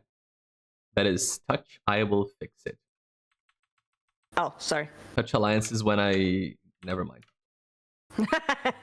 Yeah, Coca-Cola Veins by the Tough Alliance. Yeah, if you want to listen to the song that was in Max's brain for 20 years, it's that. We can post it on songs. Yeah, I will post it in songs. I can't explain to you how absolutely insane it was to have it like made clear. You're not insane. It exists. Part 1, it exists. A fucking Brazilian finds it in one Google search was the second one. And then the third one was like, oh my god, my brain, oh god. Dude. Finally, peace. Insane. Finally, peace. And, oh god, that song. It's a good song too, it's a banger. It's a fucking banger. Dude, I listened to it like on repeat for like half an hour today. Because I was like, you get so fucking hype with it. It's so good. It's an incredible song. Fantastic. And I'm like, I knew I didn't write this because I can't write this good of a fucking tune. It's too funky for me. It's too funky for me to have made it up. But yeah, Tough Alliance, Coca-Cola Veins. Yeah, that is the story of how we solved a 20-year mystery with a single 2-minute Google search. That was fun. Yeah. So yeah, the moral of the story, talk to a Brazilian. Exactly. Oh, and the band is from Gothenburg, by the way. Speaking of, Yes, yesterday, yes. Gothenburg bands, the Tough Alliance, Gothenburg. Indeed. Your mystery, So, the yeah. solution was always there. Hidden amongst the glens. It wasn't Wait. Glenn. What are the band members oh called? my god, what if they are called Glenn? I need to know. 1 second. Let's see. Henning först, Erik Berglund. Ah, fuck. Yeah, no glens. No Glenn. As a Henning, Could but have not a been a Glenn. Glenning. Henning is a very weird name, but sure. I mean, we had to know. Oh. No glens. No Glens. They were hidden behind the glens, not amongst the glens. Yeah. If it had been Glenn, we would have found it. Come on. Like, instantly. During the Glen research. Because everyone's called Glenn in Gothenburg. Just not the Tough Alliance. No, they're too tough for it. And Drake's mentioned Subways of Our Mind. There is an amazing story about, the lost song. The song the internet couldn't find, which is Subways of Our Mind. I have it in my notes for fun facts too. I have yet to write it because when I do write it, it's going to be like a long post. I'm talking like paragraphs upon paragraphs. It's a long, very cool story about people looking online for a song based on a snippet for decades, like you did. And eventually they did it, but it was a concerted effort by dozens, hundreds of people all over the world trying to solve it, trying to get clues and find something. It actually got solved at the end of 2024. It's a recent development. I think November 2024. I think I know this one. It just happened, really It just happened. Yeah. It was a German song called Subways of Our Mind. And then people found it. And it's a great song too. That's a cool thing. They found it and it's a banger, like Coca-Cola Veins. And at some point, I'm gonna do a whole write-up on that for the Foofs score. With, data and links and such. So this was a personal Subways of Our Mind, but for Max. Yeah, you had your own Subways of Our Mind. Subways of Max Mind. Some bands spend years trying to find their audience. This audience spent years trying to find their band. That is beautiful and true. And they found the band. The band doesn't exist anymore. I mean, the people are alive, but the band broke up a long, long time ago. But after, all this happened and the people got in contact with the band, I saw they were talking about getting back together for like maybe a couple of shows, maybe re-record the song. Do a little celebration thing after they were found by their audience. That's going to be cool to see. Yeah, it's very cool. But they're German, not Swedish. So irrelevant. You're not cool enough. Gotta wait for the German cultural exchange, damn it. Yeah. Yes. Yeah, similar stories, but yours was easier to solve, I guess, because all it took was a single Brazilian, not an army of them. A single Brazilian. Not anyone in Sweden can find it, but the Brazilians can. That fucking blew my mind. Like, who would win? A whole Nordic country or one little Brazil boy? Dude, I was literally like screaming at foofs in chat. Do you have any idea? Do you have any idea? How good is this? Do you have any idea? She went into instant caps lock. Yeah. I was screaming. Screaming. It was incredible. That is the start of like, the... Yeah, like the bass line that it started with, I'm like, oh. She was like, how do you... She didn't say... Like, God, she phrased it strangely, like, how do you do that? Like, not... I think it was, how? It was like, how do you do that? Not how did you do that? Like, it was phrased in a funny way, because you were freaking out. Yeah, I think, okay, what did I say? I said, how, all caps lock, how did you do that? Because I fucked it up. And the brain itch!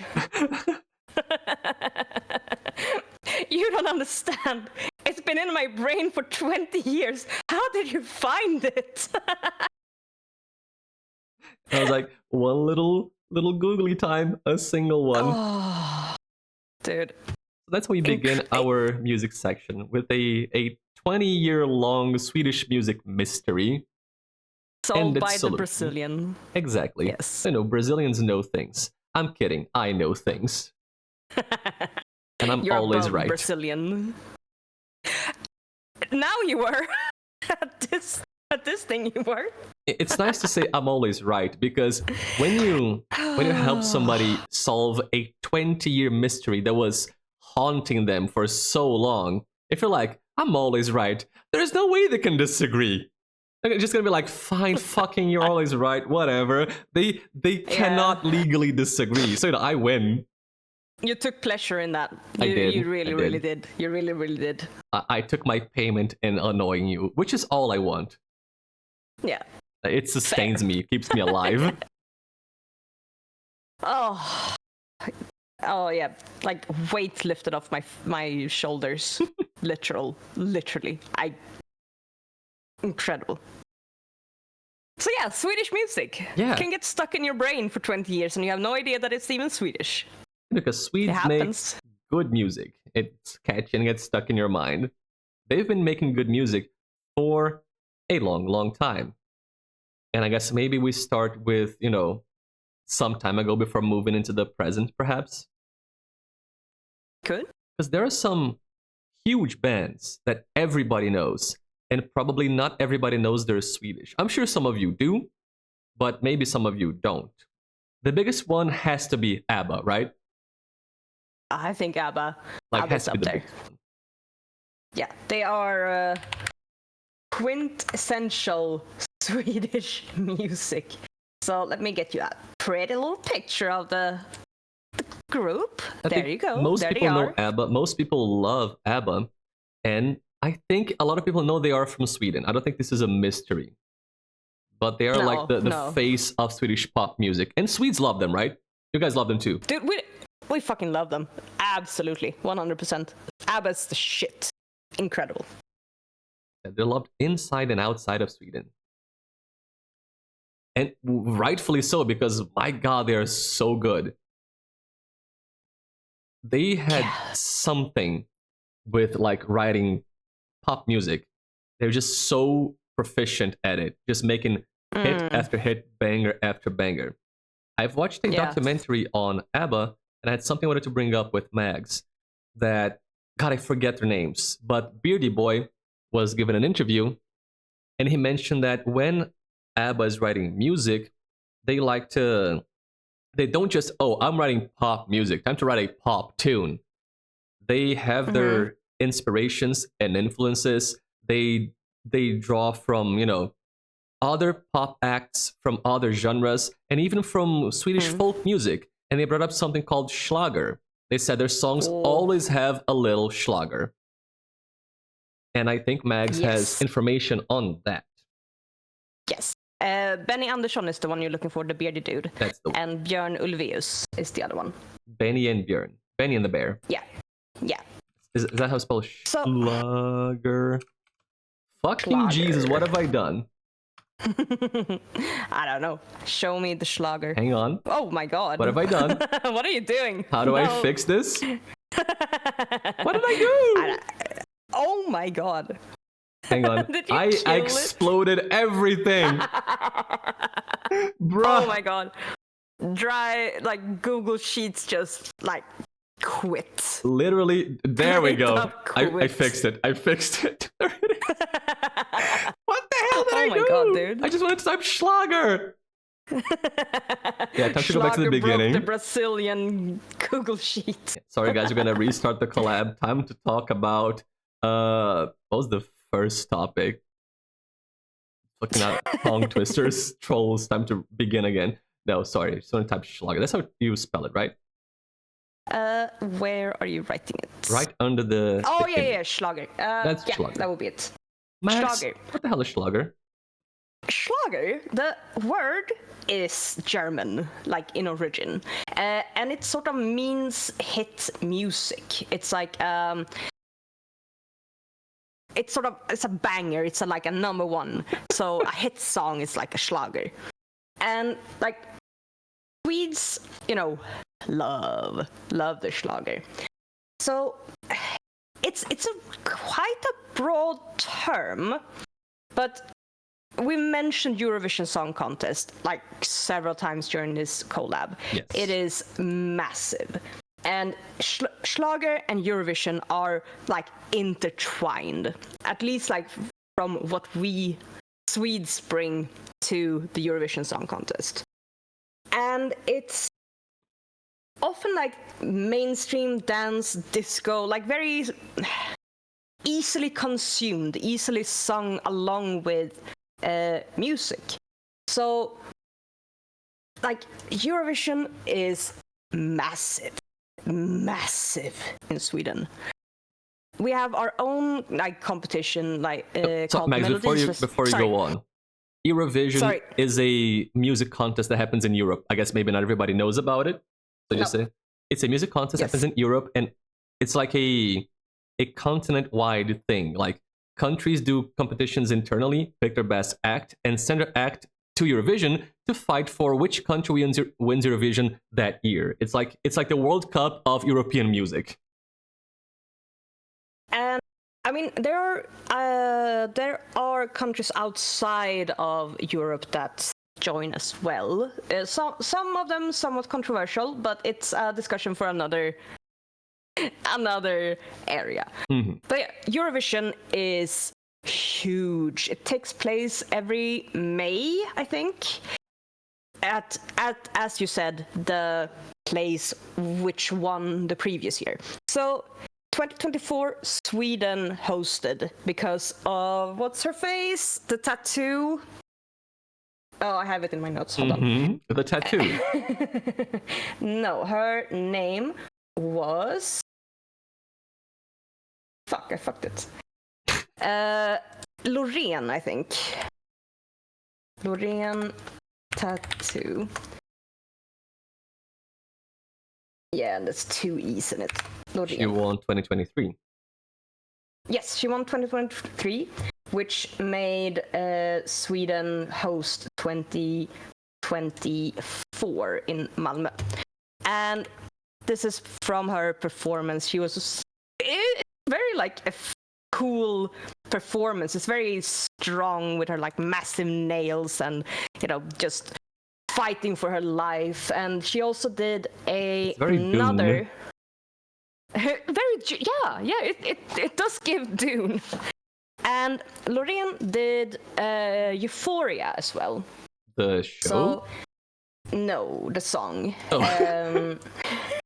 This song that she won in 2023 is called tattoo, and I'll put her those name nails. as well. Yeah. She really fucking went for it. Holy fucking shit. That's big, dude. Move this little guy up there. Lorraine with big. Oh, Lorraine with 2 E's. Not Lorraine. Yes, Lorraine. Yeah, I don't know how they would pronounce it in English. Lorraine, maybe? Lorraine, for sure, Lorraine. Yeah. And she also did Euphoria, which is also really cool, really dramatic, really sort of singing for her life kind of. Okay, you got a picture of it. There you go. There it is. Euphoria. And This looks like she's singing for her life. yeah, she really does give it her all, and she really sort of fucking leaves nothing behind. And the drama, the pop, the sing along, the sort of hitting deep in the sort of soul of like, oh, this is powerful, and she's singing for her life. It's like, it's so schlager. It's like so, just making a spectacle out of it. And Eurovision is a spectacle in a lot of ways. You have previously shown Epic Sax Guy, right? Yes, which is from Eurovision. He sure is. And I'm sure everybody knows the guys that go.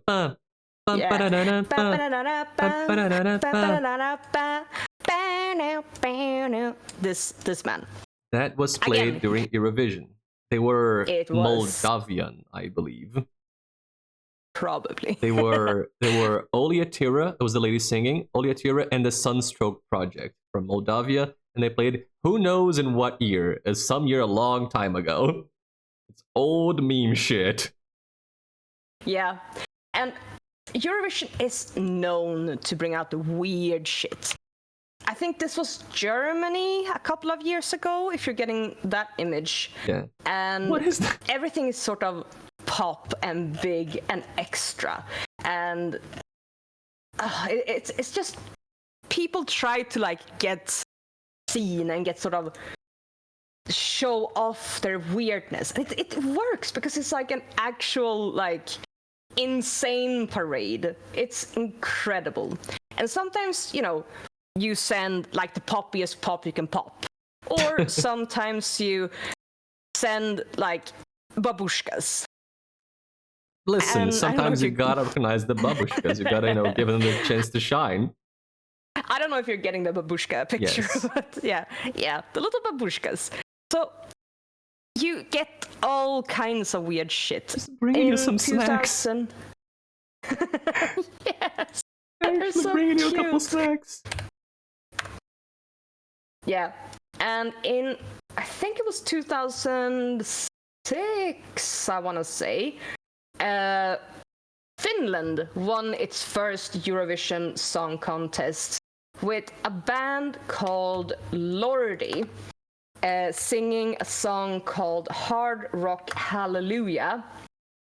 And these beautiful, beautiful creatures. Wait. Oh, I know Hard Rock Hallelujah. I didn't know that won Eurovision. I think you do. It's so Yep. good. They dress up as monsters, go to Eurovision and just fucking like wipe the floor with everyone. Is that Lordi? That's Lordi, yeah. Lordi. That is a different name. I may be stupid. It is Lordi. I was thinking of a different thing. Yeah. Oh. So yeah, these creatures. This is also like Eurovision Song Contest. So you get the babushka, you get the poppiest pop you can pop, you get the weirdest fucking shit you can think of, and then you get fucking monsters from hell. The song is so fun, though. It is such a fucking good song. I love it. It's incredible. And yeah, Lordi is won in like 2006 or something. So funny, so cool. And Eurovision is such a schlager like event. We like in Sweden, it's called either Melodifestivalen, which is like Melody Festival, or Schlagerfestivalen. So it takes the name of like the genre, the Schlager genre, and makes it part of like the event. So every year we do a series of competitions. I think it's already started. Every like weekend for like 2 months or something, so leading up to like a final episode, and the people vote in, and you get like, and there's like the second chance, and it's very big. And I think we got a question if Eurovision was big in Sweden. The yes. answer is yes. Yes. The answer is fucking yes. Let me get the question. Just reread those from Smashbound. I'd like to know what the general vibes are in the country for Eurovision Song Contest. I.e., do the Swedes enjoy it? Is it talked about closer to May on the news/streets? Because Sweden wins quite often, at least recently. Yeah, 2024. No, 2023. So I was wondering if they are proud or kind of like, whatevs. In the UK, no one gives a crap because the UK gets 0 points every year on average. You wouldn't even know it is on if you don't actively seek it out online. So short answer, yes. It's massive. I'm not even joking. People lose their fucking mind for Eurovision and Melodifestivalen because every week for, months, you get competitions, you get like build-ups, you get articles, you get controversies, you get, he's also writing for this band, but also this. The drama. And I think we were having a chat, and I think I was making fun of you for Brazil getting ads in your bank. Oh, like, right, yep. In your bank app. And I was like, you fucking dorks, you're getting ads in your bank app.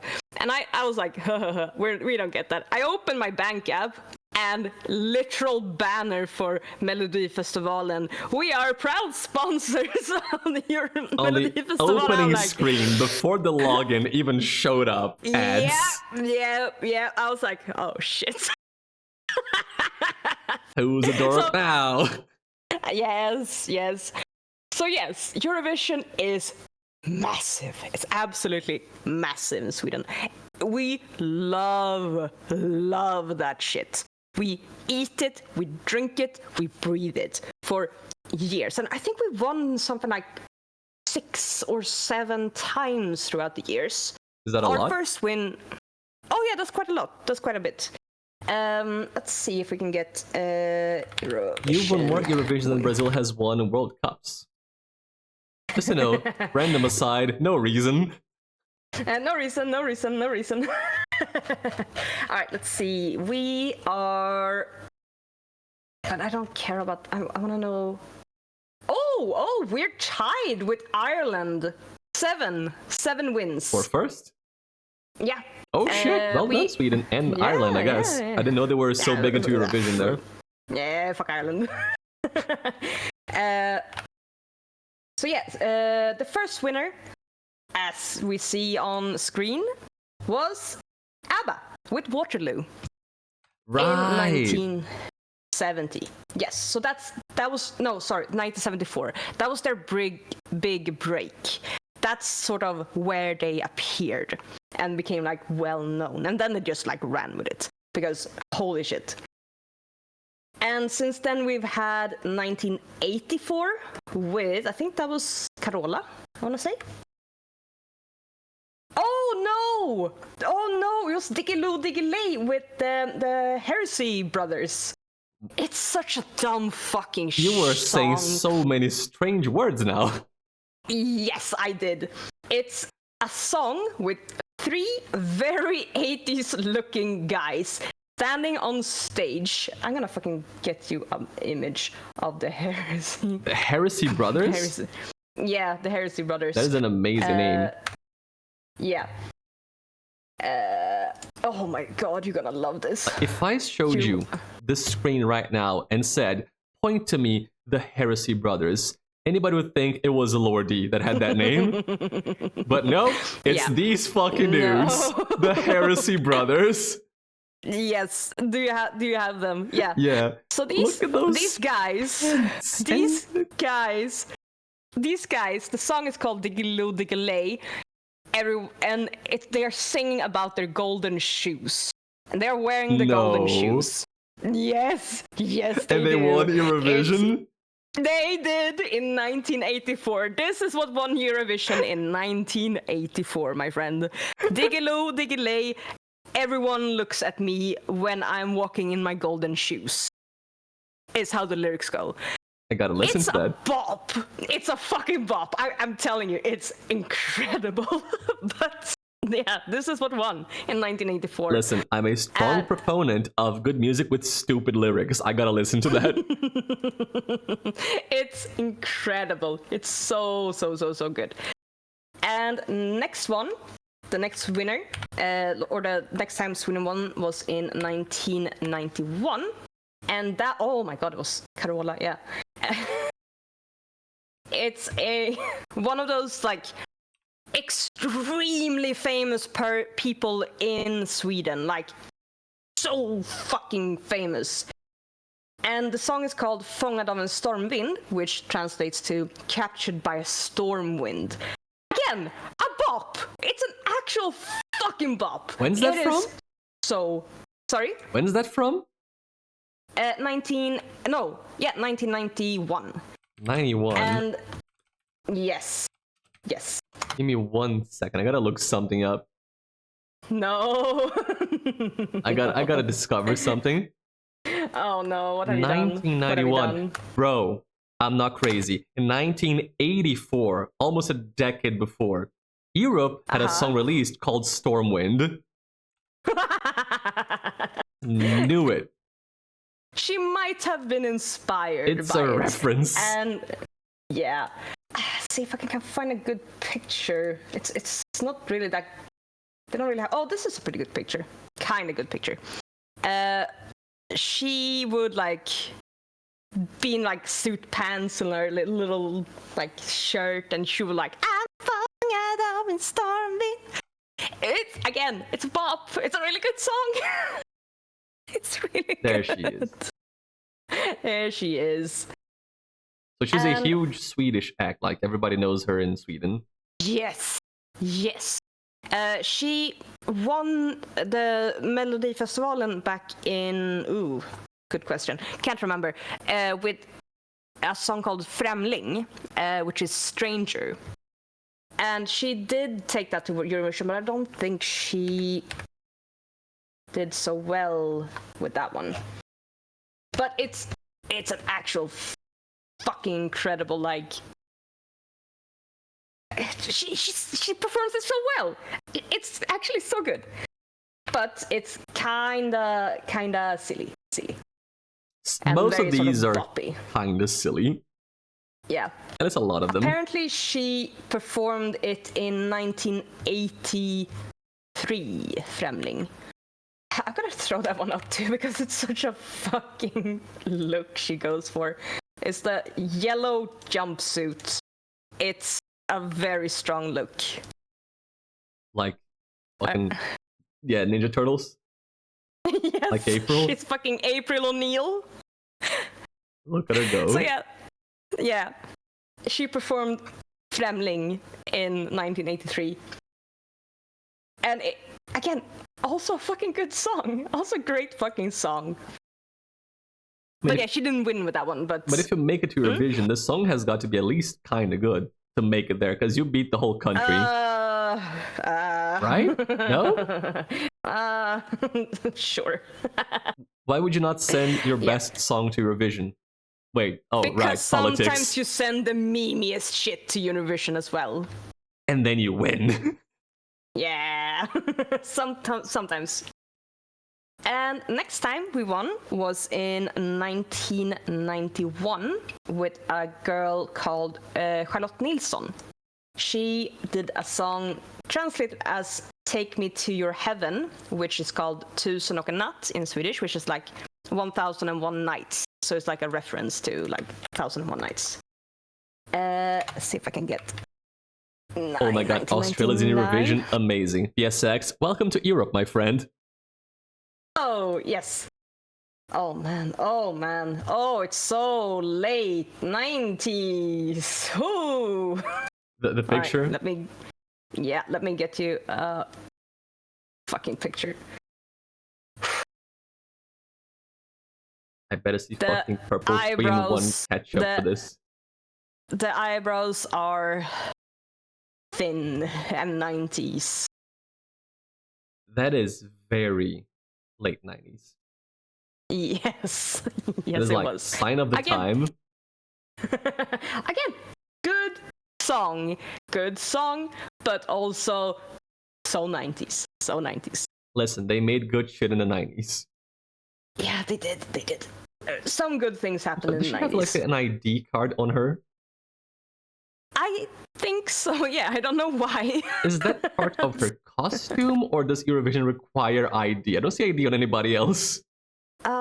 Maybe this was like an after party, because I do find pictures where she's not wearing the ID. Maybe so she might have put been it on after just or like before. Maybe it was an interview, yeah, who knows?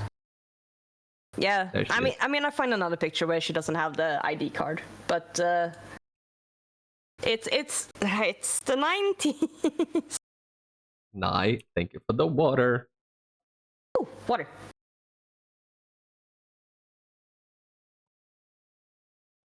Chugged it. Good night, welcome in. You drink some water, Lou. Ayy. Couldn't escape if I wanted to.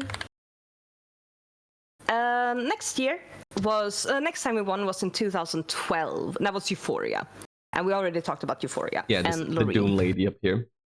Yeah, Doom Lady. But not with the nails. The nails was from 2013. And the next time we won was in 2015 with a song called Heroes. And I think that was kind of shit. By Robbie Williams. Måns Zelmerlöw, who's also one of those like, it's one of those like guys who never ending in like Swedish existence. You know, you can't get away from him. Because he's a famous musician? Because you want him to die? What's happening there? Because I think he's lame, but apparently is the music good? No? Okay. Sure. You can just say no. It's okay. He won't hear this, probably. I'm not a fan of him. What's his name again? You know what? Some people are. Måns Zelmerlöw. So, yeah, my dude, if you're watching the stream, welcome in, hit the follow button. And Mags is not a fan of your music. You know, deal with it. Yeah, I put his name somewhere, but... Oh, there it is. Don't... Yeah. Måns Zelmerlöw. Okay. That is D's and W's. Yeah. And the most recent one was Loreen with the tattoo. Right. So yeah, these are all of our Eurovision wins. And again, we love that shit. Loreen won twice. Live for it. Yes. She's the only one to do that, as far as I gather, right? In Sweden, I am pretty sure it must have happened before, but I can't tell you with certainty if any other country has done that. Probably, but hey, Loreen, fucking done. 2 wins. Yeah, I mean, she gives it her all out there. She's going hard. She fucking deserves to win when she's like scratching herself into like pieces with her nails and like screaming about how he's, you know, drama, I tell you, drama, theatrics, theatrics, beauty. So yeah, Swedes. Wait, who's the random guy in the white shirt? Is that Christian Grey in a white shirt? No, that's Måns Zelmerlöw. Oh, Måns Zelmerlöw. He kind of looks like a, you know, kind of looks like a bit of a douche. A little bit like Christian Grey film. He looks a bit like, you know, one of those guys. one of those guys. Yeah, you see what I mean? He's got a bit of, of a, oh, that guy look. Oh my fucking god, look you're at so like right. this fucking guy. You're so right. You're so right. I'm putting up a picture of fucking Christian Grey next to him. It's the same dude. I was joking because of the white shirt, man. Yeah, it's the white shirt, and then he's standing up and sitting down, and he stands up again. Look, Mons is standing up, and Christian is sitting down. That's the whole range of Christian Grey. Sequence of events of Christian Grey. There it is. And the white shirt. God. Perfect. Yeah. So Christian Grey won Eurovision in 2024. No, 2015, actually, but yes. Wait, Christian Grey? Yeah, Christian Grey won in 2015. Amazing. The guy is great incredible. at fucking and at making music. What a legend. Yeah. God, what a beautiful And fuck picture. bitches and entertain them. What a man. What a beast. Yeah. Schlager, pop, dance, fucking sing-along things, and usually with like a tonal rise. Like an octave, taking up an octave. Oh, I don't know what tonartshöjning in Swedish, which is like quintessential how the music is sort of made for like the last chorus. Oh, so okay, a key change at the end, like when you go up like a step or two, like to really seal in that beautiful ending, like that energy. Yeah. That's like so typical. And if you like watch Eurovision or Melodifestivalen, you go, oh, there it is. I heard it. I am an absolute slut for last chorus key changes. That I eat that shit for breakfast every day. You would love Eurovision, man. You should watch it. Then I tell you how much I listen to Scandinavian music, man. You guys keep doing the key changes. The key changes are great. They're so good. But good lord, you would just conclude everywhere at Eurovision. Maybe I should watch Eurovision. I've never watched. You should. I never sat down to watch Eurovision. I've seen videos of Eurovision acts, but not to watch the full show. Yeah, it's a spectacle every year. I mean, you get the serious performers that are like, I'm here to win, and then you get the babushkas and the people dressed in like stars and sparkles and golden shoes. And golden shoes won. Monsters from Hell won. So you never know what the people want, and it's like a voting competition, so you can like vote for different countries. You should explain how scoring works in Eurovision. Oh no, do I have to? It's a mess. A summary. All right. So each country who's in, they don't have to, but each country who's like participate in Eurovision, they might not be in the final, but they can still vote. They get like each act get a number that you can call and be like, I am voting for Sweden or I am voting for Italy. You can't vote for your own country when you're in that country because then, shit would be unfair.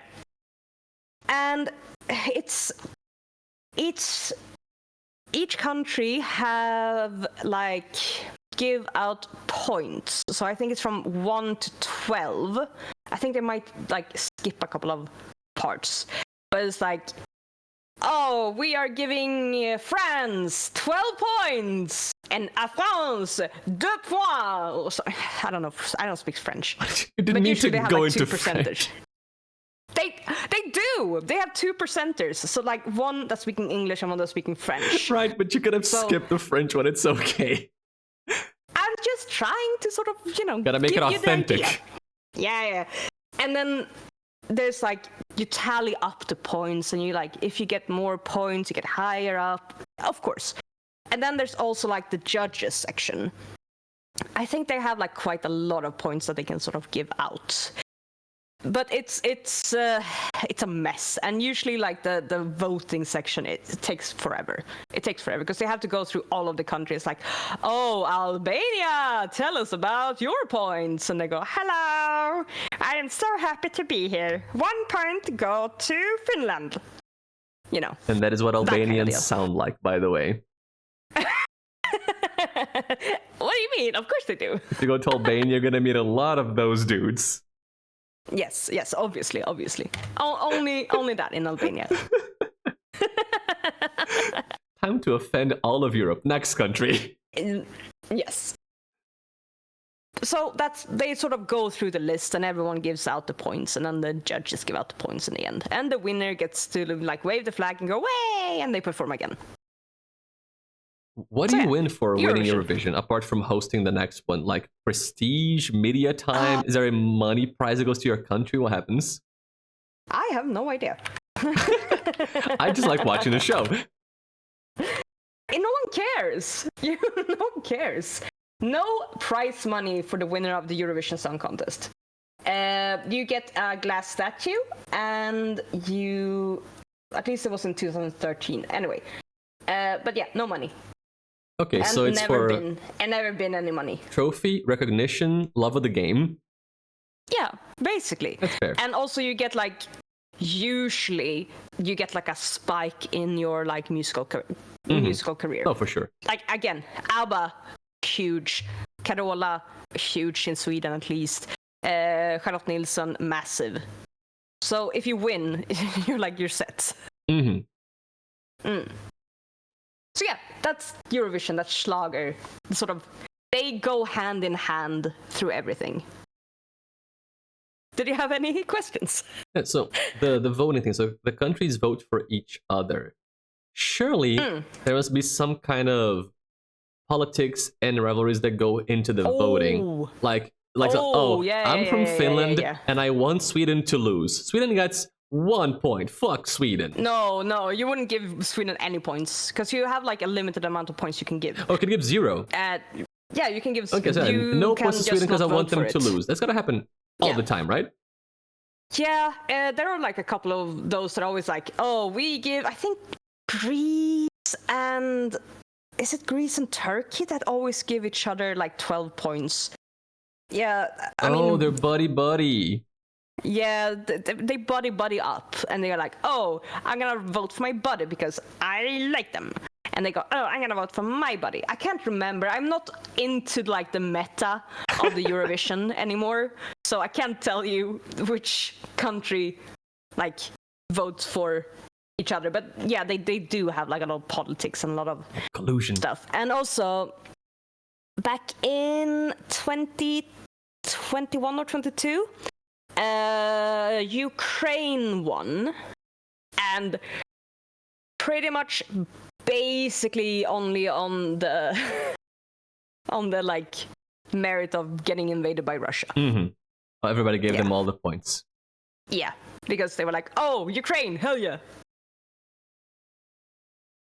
It is a political spectacle as well. Inevitably, because it is, it is involving country representation and the country's vote. Like, okay, the World Cup, going back to football, the teams go and play games, and theoretically the better team wins. Doesn't matter how you want your politics to go. If your team sucks, you're going to lose. Eurovision, not so much. Because, there's space for, making a statement with your vote. Yeah. I watched Eurovision with a friend a few years ago. The UK got 0 votes. It sucked for them, but also their act was kind of meh. PSX, funny thing, Smashbone was talking about the UK in Eurovision. He said they usually get 0 votes on average. UK sucks. I'm sorry, but the UK sucks. But how? You send shit. You send absolute shit every year. I am actually confused. The UK, Great Britain, they are good at making music. I like so many bands from the UK. How do they send shit to Eurovision?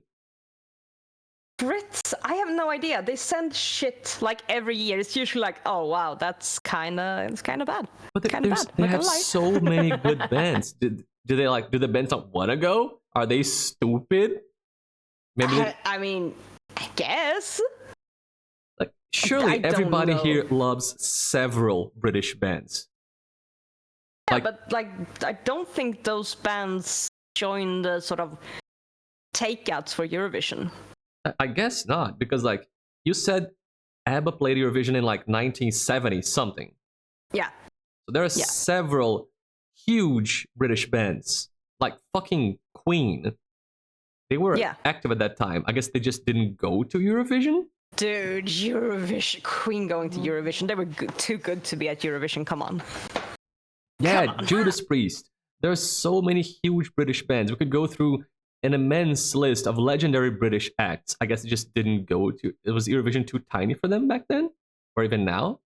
Like, not Queen, because Queen is not together anymore. But you know what I mean. I have no idea. There has to be an explanation. Why is UK shit at Eurovision? Let's see. They're the little brother that gets the unplugged Mac. Because the UK only sends the little brother to Eurovision. That's what it is. Yeah. Why does the UK do so bad in Eurovision? Ask the UK.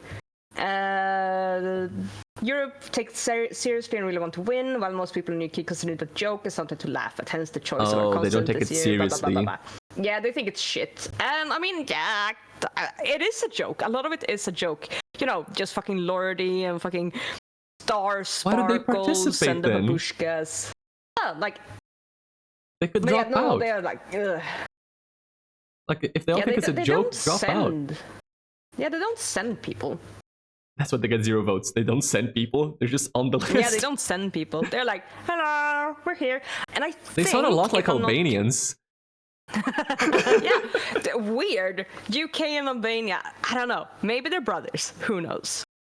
But yeah, the UK, I think, if I'm not incorrect, are like default, like will get to the Eurovision contest, because if you don't do well enough previous years, you have to do like you have to do like knockouts, like pool knockouts. Mm-hmm. Sort of like beat out the other that didn't do well previous. But I think UK, France, and Germany, and I think a couple of others are like always in the Eurovision, because they sort of like, oh, of course they're gonna be in the Eurovision.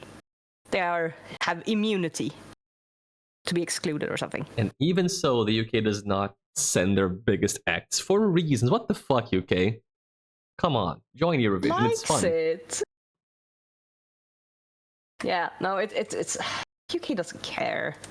They don't see the beauty in it. That's weird, because I know Scandinavia is all over Eurovision. Not just Sweden.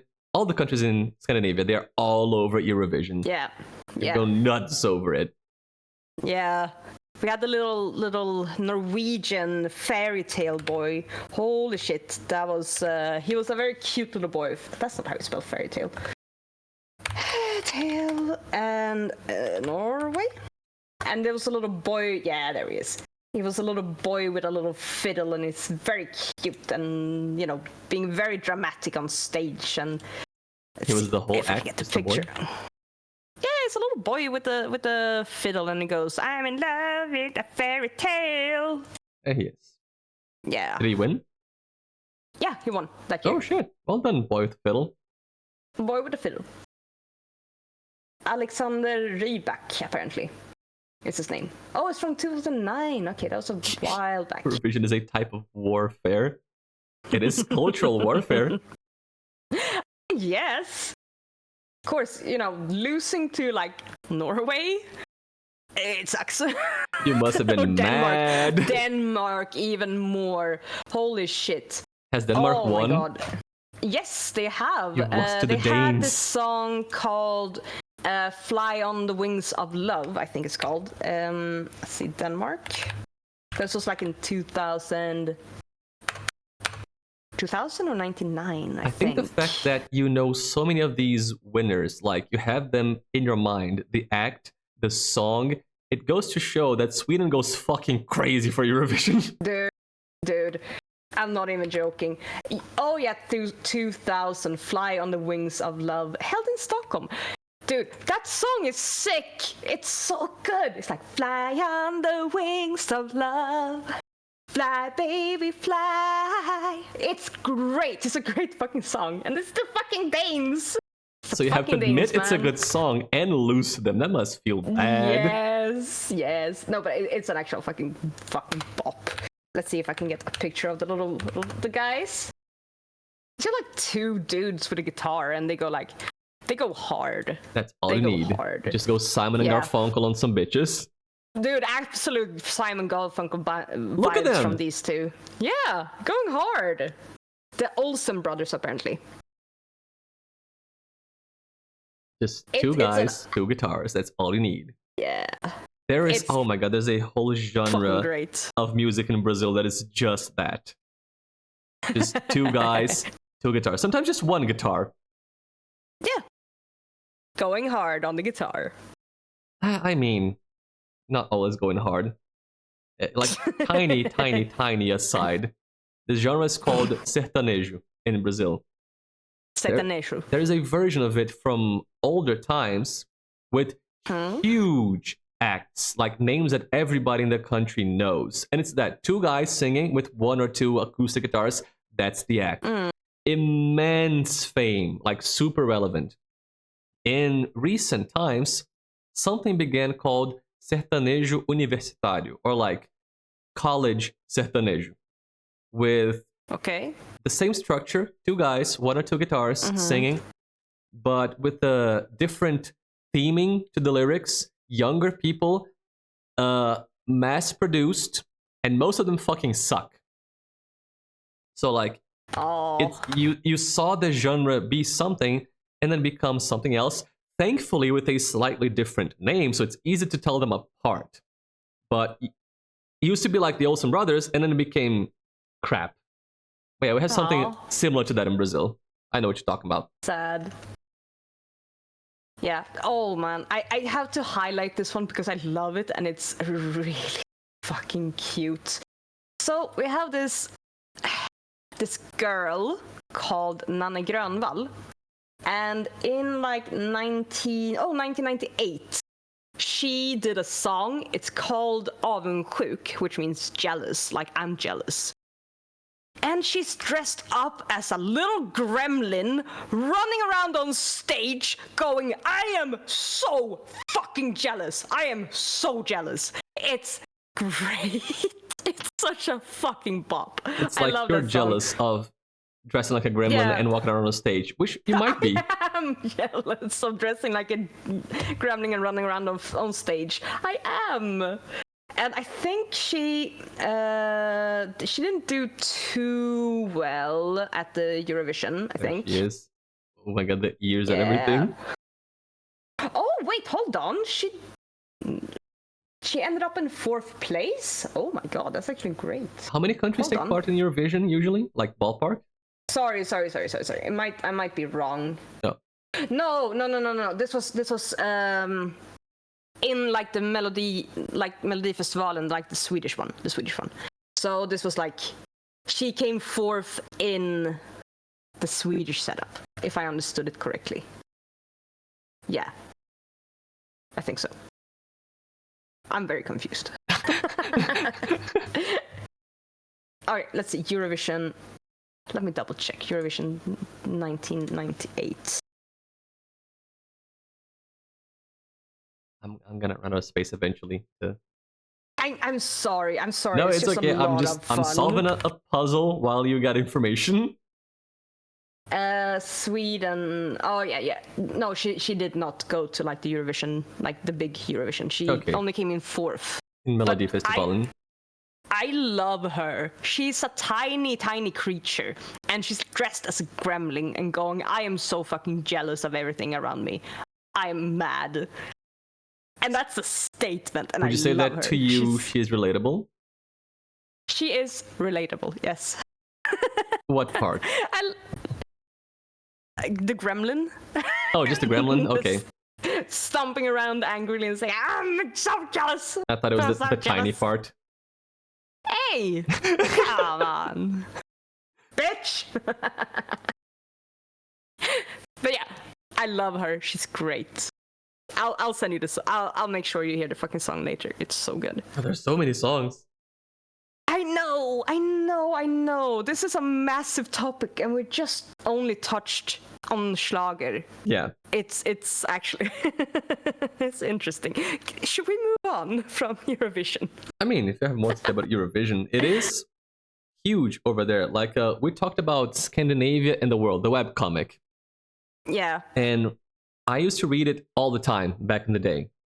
All the time, every day. I mean, not every day, but when they released, a couple times a week. Every single year around May, they stopped the usual comics and made Eurovision comics every single year. And they went all over the biggest, more interesting acts and how Scandinavia did, etc. So every year, I was slightly tangentially informed on Eurovision because of Scandinavia and the world. I was like, oh, so that's what happened in Eurovision. I didn't watch it, but I knew kind of how they did and how some acts look like. Aww. Oh, that's so cute. That's actually adorable.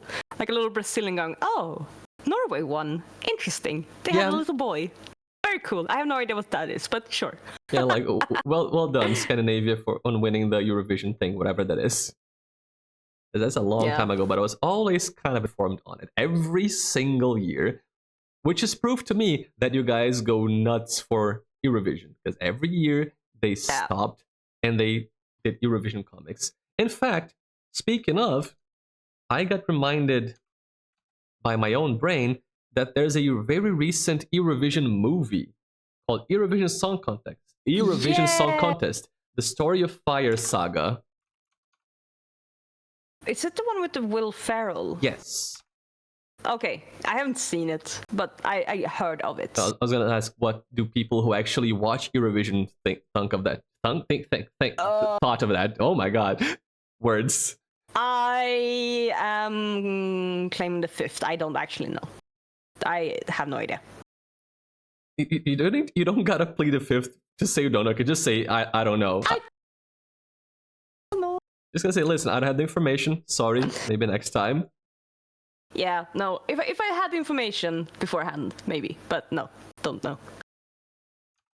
Well, it is. I've seen it, but as someone who's not, close to Eurovision, I can't really have an opinion on if it is realistic, logical, if it's just, something memes and haha centered around the contest. But I've seen it. It was an okay movie, I guess. It's kind of weird. Will Ferrell is there. But it is, it's an Icelandic act, and they go through several hurdles to get their song heard on the radio and then get nominated to Eurovision, and they gotta scrounge up money to participate and go there. A lot of things go wrong. People hate them. There's a whole dramatic story regarding them getting to go to Eurovision and play their song and perform, and I don't recall if they win or not, but there's a whole thing. So in case you're... basically Blades of Glory, but Eurovision. Let me check if they won. And if you don't want spoilers, oh, right.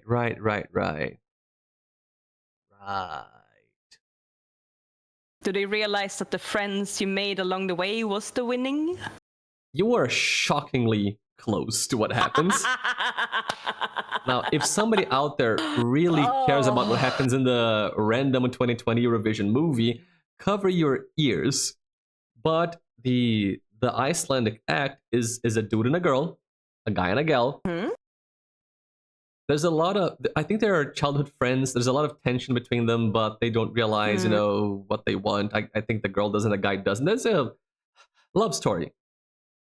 And there's a lot of problems, and they have a fight, and the guy walks away. Again, drama. So much drama. And then at the very end, they get to play at Eurovision, but for some reason or another, they have to change the song they're going to play. It was a song, they switched to another, I forget why. They share a kiss on stage, and they get disqualified for changing the song. They couldn't do that. Yes, I was about to say, you can't do that. You have to sing the song that you, get in with. See, exactly. So they get disqualified. But both of them realize that the relationship is more important than winning the competition. So they go back to Iceland, to their town of Húsavík, and they get cheered by the townsfolk, and they get together and in love and married, whatever, and they live a happy life. Yeah. And Beautiful. their song that they submit to Eurovision is called Ya Ya Ding Dong. Ya Ya Ding Dong. Because of course sounds it like is. a Eurovision song. It sounds like a Eurovision song. What can I say? It's fucking. What's the Gold Shoe song? Diggiloo Diggiley. It's like Diggiloo Diggiley, Ya Ya Ding Dong, same thing. Ja, Diggiloo Diggiley, titta på mig när jag går I mina gyllene skor. Yeah. And what That's they do what is you get. they end up not playing Ya Ya Ding Dong. They play a song called Husavik, which is their hometown, that the girl wrote for the guy. There's a whole love thing. That's what happens. But if you want to watch a movie about Eurovision, it's out there. I think it's on Netflix. It is on Netflix. I'm trying to like put in Diggiloo Diggiley somewhere in the mess, but I don't know. Oh, I see it. It's spelled like that? There it is. Yes. It's amazing. It's like... Diggiloo Diggiley. It's not Swedish, just so you know. I mean, the Diggiloo Swedish. Diggiley sounds like some fun gibberish. Just sounds. Yeah. Hello, I gamer think cats. it is. Wait, Lars Ulrich lived in Copenhagen. He's Danish. Yeah, he's Danish, lived in Copenhagen, which is essentially Sweden. It's really not. Oh, You're gonna get... those are fighting words, you're man. gonna get your ass kicked by Swedes if you say that. Or no. I think the Danes are gonna go for him first. True, before they even get to the Sweden. Danes are coming for him first. Yeah, dude. Whew. Those are fighting words. Yeah, if you say that, you anger both sides. Yeah, I mean, I think Sweden could be like, haha, yeah, it's ours now. But they can keep it, Right, Gamer Cats is from Denmark. I guess they're just from way west, so they don't really care about the fights over at the east. Lars Ulrich is Danish. I mean, Metallica, I guess, could enter Eurovision, but as we've talked, some huge bands don't care about Eurovision, it seems. I mean, I think it was in I think it was Celine Dion that competed for Switzerland in like She's the 80s. Swiss, not Canadian? Celine Dion. Let me double check. Why? Because I think they got in on some sort of like loophole, like Hey Max. not loophole. Yes. Celine Dion, these nuts. No, she's Canadian. She's from Quebec. Yeah. She is Canadian, but I think she got in for some reason because they sort of cheated her in 1988. Yeah, she. Switzerland. Why? I don't know. She won too. Yeah, because I mean it's fucking Celine Dion. You can't really beat Celine Dion. Why was Celine Dion allowed in? Why? That's what I'm trying to find out too. Yeah, yeah. Even though she was French Canadian. There's no restriction that you have to be from the country. Oh, what? Apparently at the time. But surely now, right? Yeah, it happens all the time apparently. But yeah, Celine Dion did make it like big when she did that. So you can be from a country and represent a whole different country in Eurovision. Holy shit, Flo Rida represented San Marino. Why? How? I don't know, man. Flo Rida at Eurovision. Representing San Marino. San Marino, of all things. There's 7 people there. None of them are Flo Rida. Of course, like, sure. This was when? Good question. Flo Rida Eurovision. That was in 2000 and... Hold on. San Marino, Flo Rida, Sen hit, which year? 2021, it looks like. So you can still do that. You can just represent a different country in Eurovision for reasons. Yeah. Does the song have to be written by somebody from the country at least? There have to be rules. I don't think... There have to... Surely there are rules. Come on. I'm mad. I need rules. I need structure. I'm not sure. I'm not sure. Max, the math is not You mathing. can. I don't think there are rules, man. I don't think there are. Is that why the UK doesn't participate because they want rules? Because now I get it. Do you really think the UK would not participate just because there aren't rules? I don't know. I wouldn't. I would protest. I'm not participating until we make rules for this. Yeah, Australia is in Eurovision. You know, That's Europe fine. is optional. Listen, I don't. Why is that fine? I don't mind that you're bringing non-Euro countries to Eurovision. That's fine. What I want is for Australia to send an Australian act to Eurovision. That would be cool. Oh, Lord. Oh, God. Yeah. Rules are optional, my friend. No, rules are good. They make things make sense. Oh, no. Oh, no. Come on. Composed by... Okay, who's this guy? Okay, the guy who wrote the song that Celine Dion sang was Turkish-Swiss. It was a Swiss dude. Nella Martinetti, the one who wrote the lyrics, was a Swiss singer-songwriter. The people who made the song are Swiss. It's a Swiss song, but Celine Dion performed it. So I guess there's some Switzerland involved there. Yeah, but I'm not sure if there are rules about it. That's actually interesting. I'm gonna look into Eurovision. Like, screw listening to the songs. I'm gonna look into the rule book of Eurovision. That's what I want to know. Oh wow, wow! You really like go with the spirit of Eurovision. The rule book. This is the most foofs thing I've heard in my life, dude. I think most Swedes could agree with me. Swedes like structure, I've heard. Supposedly, yes. So you surely some Swedes would get where I'm coming from. I guess, yeah. Maybe you don't. Maybe you're a bit too Danish for your own good. I got my eyes on you. Fighting words, man. I'm gonna throw you on the ice. I'm gonna slide you over to Denmark. Get beat up. Come on, don't do that to me. Australia were close to winning. Nice. Well done, Australia. I hope you win at least once. And then you'll be officially a European country. I mean, Eurovision really... I see no reason why Eurovision would stop, so... Maybe sometimes in 2700, maybe? I think it would be cool to add more countries. Eurovision is fun. Why not be a world thing? In fact, in 2029, when Brazil gets an IKEA, we should join Eurovision. Because now we have an IKEA. You should join Eurovision. Yes, and you get to listen to all our shitty music. Sure. All our horrendous popular acts. Incredible. I can't wait. Maybe we shouldn't join Eurovision, actually, for the sake of others.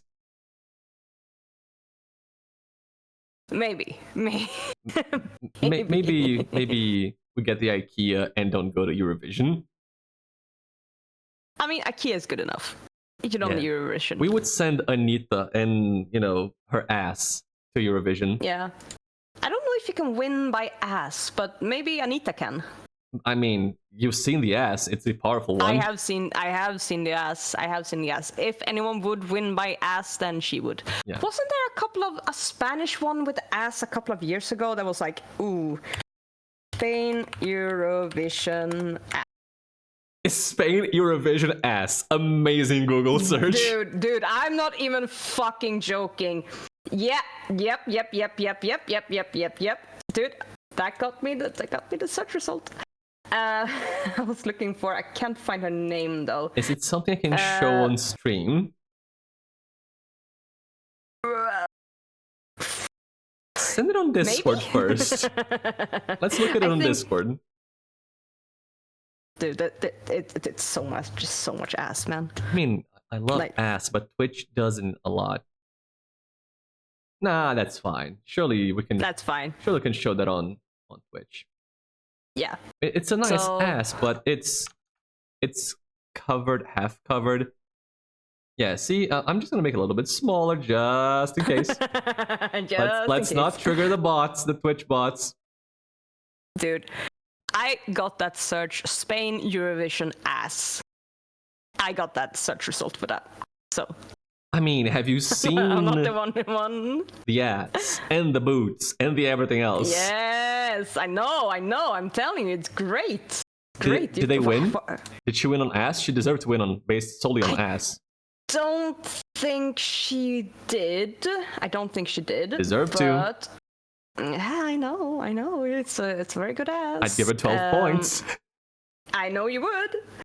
Let's see. Come on, I'm stupid. Oh, you're talking to me like you wouldn't give her 12 points. Oh, I would. Like, yeah, 100%. Like, I know you would. Hi. She says, also giving her 12 points. Hi. No, she didn't win. I think Måneskin, like the Italian. Oh, I love them. Great band. Won. Yeah. Her name's Chanel.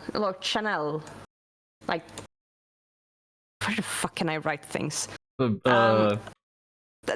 I'm writing under under Flying Jacob, under Jacob. Under Flying Jacob. Yeah, that's her name. So it was Spain from 2022. Yeah. So recent. So look up Chanel, yes. Spain, Eurovision, and you'll find that person. In case you want to know more about her. Great performance. It's a good fucking performance, man. I'm sure it is, MuffinMags. I'm sure it is. It's a very talented, musically talented performance. I'm sure it's an explosive performance. I'm sure you were bursting with excitement watching that performance. It was a great performance. Yeah, lots of plot and lore. Yeah, I read it for the plot. Yep. Oh my god. Yeah. So it's not common. Yeah. Sorry. You were distracted by the ass? I was distracted by the ass. Same, but so judging from your singling out of this lady with the ass, I'm guessing that it's not super common to have sexualized acts in Eurovision. I mean, there can be, but I think this one caused like a lot of controversy because she brought the ass, man. She brought the ass. And it's 2022. It's very recent. So up to then, like if this got controversy in 2022, it's because up to then you didn't see a lot of acts looking like that or similar to that. That's what I'm asking. Like maybe you guys don't have a lot of, people going for the sexy angle in Eurovision. I mean, you can do, but it's mostly very like dramatic. I guess. Wait, let me. Eurovision. Eurovision. Sexy. We're getting so many funny Google searches in your history today. Dude, I'm sexiest Eurovision moments. See, there are fucking articles about it, man. Is it the ass? Yeah, she's in there. She is definitely in there. There's Cyprus in 2018. That one is also good. You can get that picture as well. Again, sure. You're sure? Yes. Or I sent you on Discord first. Oh, okay. No, I sent it already. Yeah, that's it's fine. That's fine. Again, we have Cyprus in 2019. That's just what it's they do. More covered. Cyprus just likes being sexy. Cyprus likes being sexy. But yeah, it's like just a bunch of, good. Ass. More ass. This one is from where? When? This one I'm looking at? That one, the latest one was from 2019. So, and Cyprus as well. Oh, again? Yeah. Oh my god, they put Lena Philipsson on here. Oh, really? Really? Okay. Apparently this one counts as sexy as well. I don't know. Oh yeah, that's right. She was grinding on it. Right. Oh, on the mic stand? She was grinding on the mic stand. That's why it's in there. Yeah. She's Swedish. I'm not a fan. Again, Cyprus in 2020, Cyprus is making an impression. This one She you was might raw have to... dogging that thing. Thank you, Pox. She was indeed. She was doing things. I sent this. I think it should be fine, but it's, Is it on Discord? Yes. Oh wow. Okay. Is we that Cyprus have again? Yes, it is. I gotta go to Cyprus, man. There's something happening Cyprus there. Great. Like Cyprus actually great. You should. It's fine to post, probably. I think Yeah. And we have one, a milkmaid. A literal milkmaid. I will let you decide this one as well. I think it should be fine, but it's more on the corner there. This one was Poland. This was from Poland, not Cyprus. Let's see. Oh my god, that's an Eurovision act? Yeah. I mean, we Poland. have to... Poland, what? We have to show that. Poland, what the fuck? Yeah. 2014, Poland. There you go. How is this a Eurovision act? Like, she was just, churning butter. Let's call it that. Churning just butter. Two-handed grip, firmly grasp it, up and down, churn that butter, barefoot, full cleavage. Oh, hitting some areas with the feet. She was checking a lot of boxes. Was she singing? I'm not so sure. I don't think she's singing. She doesn't seem to be having like the mic set up. But yeah, she was just kind of there doing her thing. She was there. Just doing that for our entertainment. Yeah. I mean, Poland, man. Yeah, they have Bjork in Iceland and they have Bjork in Poland. Yeah. And have a pretty see-through bodysuit. Do you wanna make a decision Let me see. on it? Send it on Discord. It should be fine. It's covered enough, probably. Wow. Yeah, it is see-through, but she's covered. Also, funny face. I'm just gonna make it small, but sure. Alright, I'll put it in and make it start out with making it small. Put it in, make it small, and then we'll enlarge it as it goes. Alright, you should have it now. Somewhere. Behind... Where? Next to the golden boot boys.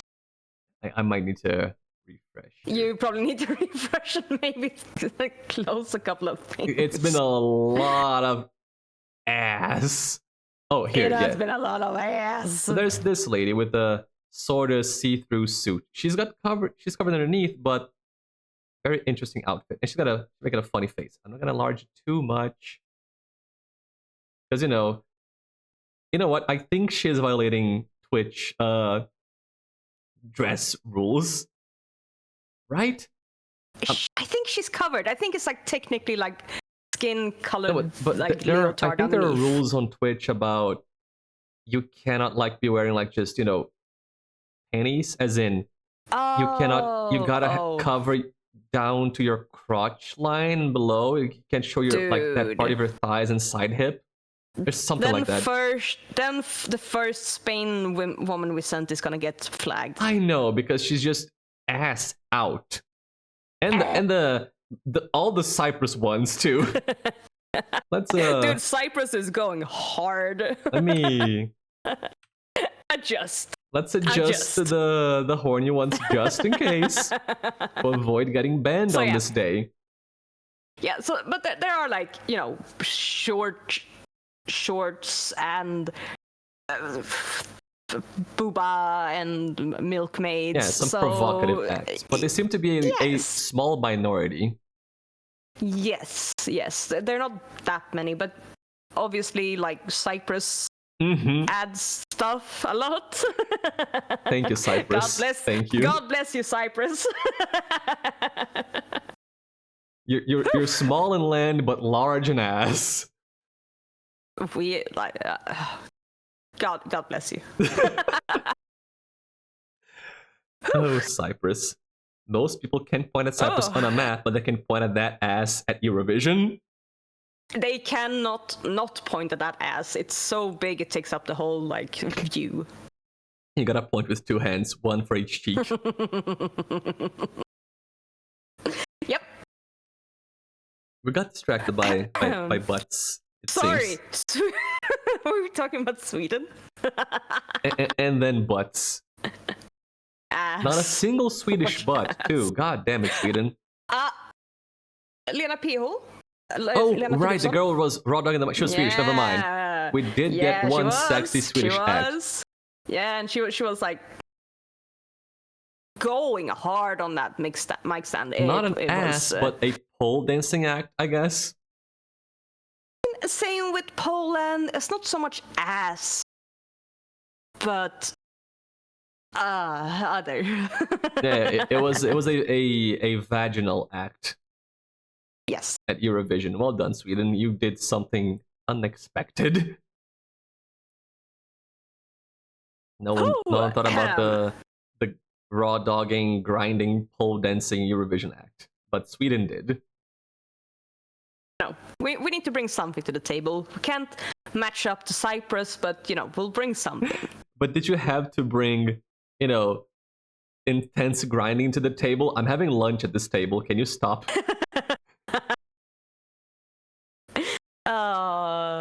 Yeah. Can you go do this on the corner of a different table? This is ma'am, this is a Wendy's.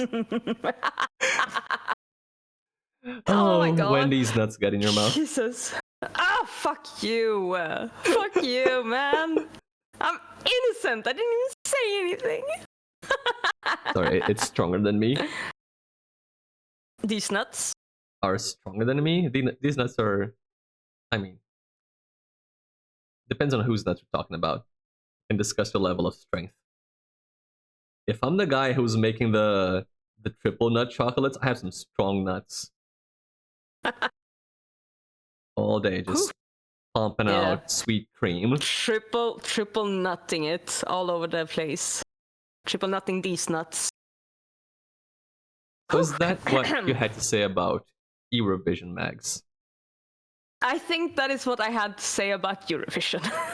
Show and tell is done about Eurovision. As predicted, Swedes get excited about Eurovision. They love that. Where is it going to happen in 2025?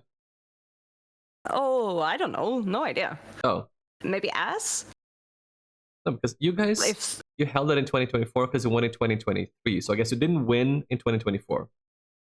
I'm assuming not. I can't remember. Eurovision. When? Come on, guys. You gotta be up to date. Switzerland. I can't keep Okay, so in 2025, we're gonna go to the land of Celine Dion. Cute. Dude, actually, look at this. What? This guy is going hard. Okay, that's a sentence. Look at the picture. Can I show it? Can I show a guy going hard on Twitch? Yes. It's just a little upskirt. What? It is an upskirt, actually.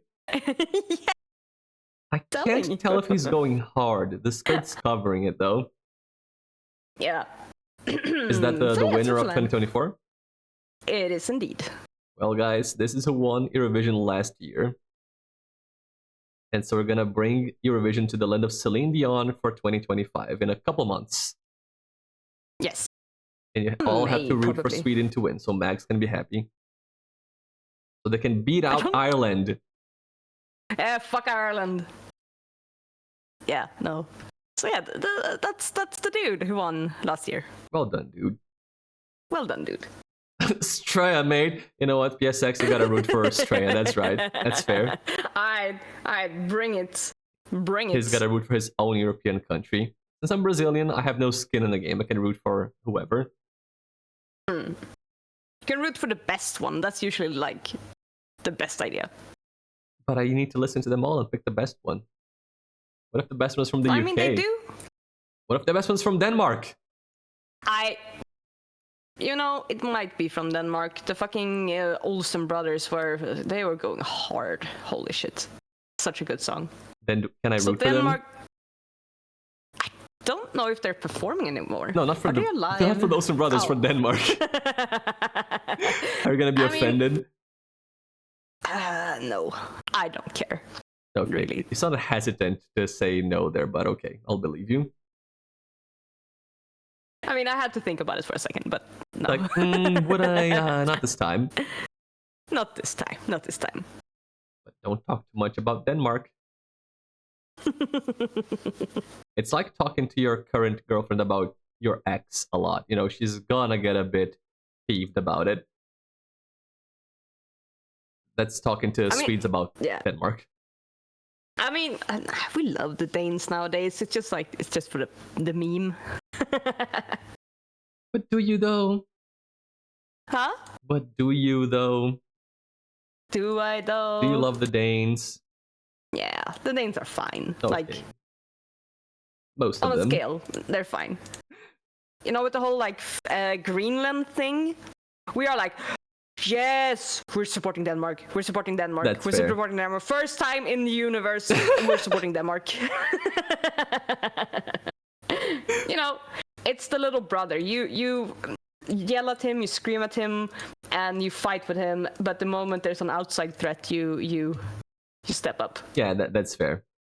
You gotta step up your Scandinavian brothers. For once, I too support Legoland Land, the land of Legoland. The Legoland. I was blending. Blending? I hope it's not bleeding and it's actually blending. Like Blender? Doing Blender work? Oh, makes sense. He was making models. Yeah. I was like, he was like cool. Making like a juice, you know, some fruits in a blender. No, he was making models. I thought it was going to. Oh my fucking god! That song, that's from fucking Zelda, isn't it? That's Super Mario RPG. Is it Super Mario? Which one am I thinking about? The owl. The owl. The owl? Kaipora Gaibora? The owl from Does the owl have a song? Oh fuck! I want to call it the owl. Yeah, I might be thinking of maybe the Lost Woods. Fuck! I can only think of Forest Maze. No, that one is actually a good tune, but there's something you sung. I sung? Something you sung at some point that got absolutely stuck in my brain, and I was like, "What the fuck?" I mean, I do. And it's not Boof Pack. It's not Boof Pack. I sing Forest Maze a lot. I keep going. Yeah, I think it's this. I think it's this song. I sing that. I have never experienced it. I never experienced it. I only heard it from you, and it gets stuck in my brain. It is from Super Mario RPG. It's Forest Maze. It's a great song. And it's got several sets of lyrics. Oh my god. And it's become a channel meme because of Dark Souls 1 and a fruit juicer. And there's the lyrics. Oh man. There's the lyrics in Portuguese for you. Oh, okay. I have a video I can send you. Yeah, please do. Or, yeah. I mean, I will. You have no choice in this. It's stuck in my brain. It's gonna get stuck in my brain anyway. It will, and you have no option to say no. I don't have a choice in this one. I will recognize this, yes. It's gonna be a learning experience. It's like you're studying Portuguese with the video. Yes, this is purely educational. You can learn useful words related to juicers, like, you know, high rotation and, you know, micro shredding and total, you know, nutrient usage and things like that. That sounds useful at my level. Yes, words you're gonna use all the time in conversation with Brazilians. Oh yes. High velocity grinding. I mean, depends on what you're doing to Brazilians. Maybe you're doing some high velocity grinding. Fair. Depends on who I'm talking to and the situation. Yeah, like maybe you want to invite some high velocity grinding. Like, hey, baby girl. Interesting. Hi, baby. Have you heard about my high velocity grinding lately? Lately, like recently. I upgraded it. Yeah. More torque. I bought a new model. I mean, that can be real and true, depending on what you're talking about. You can buy a new juicer Juice. with high grinding speeds and lots of torque.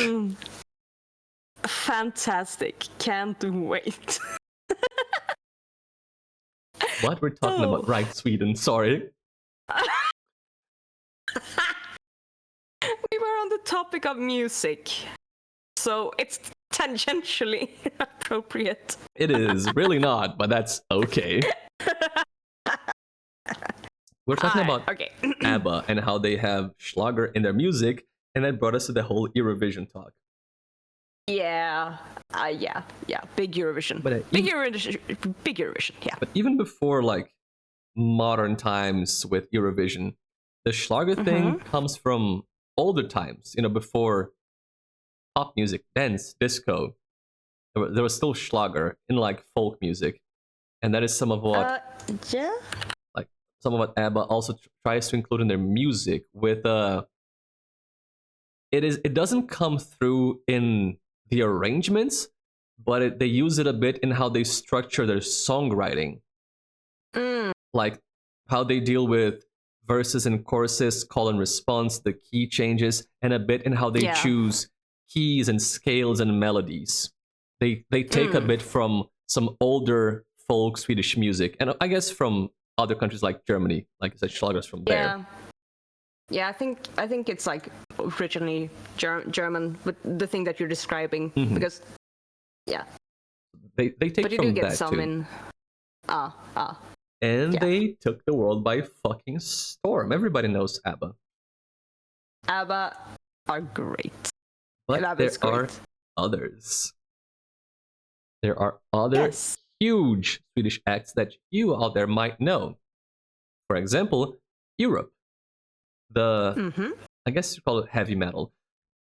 I guess maybe just let's say because they changed their style along their career. They were more heavy metal at the start. I don't know what you call them later. Metal. Listen, fuck, Europe's great. Europe's a great fucking band, and every single human on the planet knows the Final Countdown. I am sure of it. The Final Countdown. It is by Europe. Beautiful. It is a Swedish band, and everybody knows the Final Countdown. And the thing is, Europe is underappreciated because everybody knows that one song, they don't know others. And Europe has so many bangers. Like I talked about Stormwind earlier, great song. I guess a lot of people know Carrie. It's a nice little ballad by Europe. It's like the famous slow song from Europe. But they should know more. Are you getting the picture? I am not. Reload, my friend. I'm doing it, my friend. There it is. Look at those hairstyles. Yeah, it's 80s. Look at those 80s boys. Look at them go. They all look like poodles. Beautiful. I am delighted. So that's Europe. Yeah, they have so many bangers. And I believe they are well loved and well known in Sweden, right? Yeah, I mean it's a sort of source of pride. Like, oh, Europe, yeah. You know, they're from I think. Oh wait, it's around Stockholm somewhere. Shit. Okay, whatever. I can actually look it up. Sorry. Upplands Väsby. That's the one. Upplands Väsby, which is a bit outside Stockholm, so a bit north of Stockholm. Is that near Uppsala? It says Uppland, so is that Uppsala? Yeah. Uppland is like the province of where Uppsala is located. Okay. And so it's like Upplands Väsby is like just a. So if I look at number 12 says Uppsala, so it's in the number 12 so there, but in a place somewhere called between Väsby. Stockholm. Yeah, somewhere between Stockholm and Uppsala. Yeah, so they're from around there. Yeah, around. And you guys are proud that Europe. Final count there. Yeah, you guys are proud that Europe is from Sweden, and Sweden is from Europe. Hey. Hey! That joke must be made all the time. You must be tired of it. I don't care. I don't think I've heard that stupid joke before, no. Oh, then I made a new stupid joke. Amazing. Yeah. That's my favorite. I mean, because we call Europe Europa. so it doesn't really work if you're gonna go with like the Swedishified of it. But Like, do you call the band Europe? Europe or no, yeah, Europe. Yeah, we call it Europe. okay, so you pronounce the band in English and the continent in Swedish.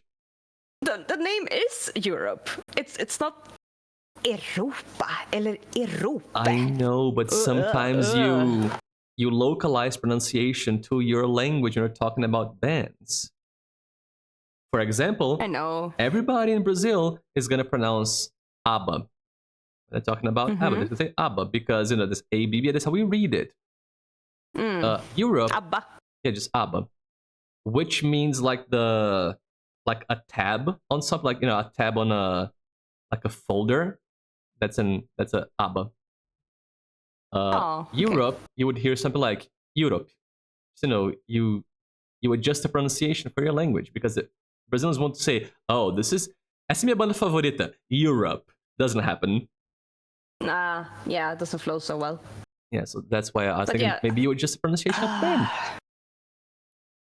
Bandet Europe kommer från Upplands Väsby. A little, but we don't do Europa. Yeah, so I made a new joke. Perfect. Yeah. I'm adding it to my list of, credits for my comedy career. Sure, you can take that one. Have fun with it. You don't mind? You know what? Have fun. Thank you, Max. Thank you for your graciousness. I am gracious. I'll give you 0.1% royalties because you were here for that. Fair. Because I was bouncing off of you. It will give these me... nuts are bouncing off of your mouth. Fuck you. Oh, dick. But yes, Europe is from Sweden and they fucking rock. Huh? Also, speaking of Roxette. That's segue, right? Indeed. Roxette is from Sweden. That was a beautiful segue. Roxette, yeah. Roxette is from Sweden. And I think they were better known a while ago. Maybe today, not so much. I don't think they have any songs that have the staying power of Final Countdown or most of the ABBA stuff. There is Roxette. It Must Have Been Love is huge still. But it's over now.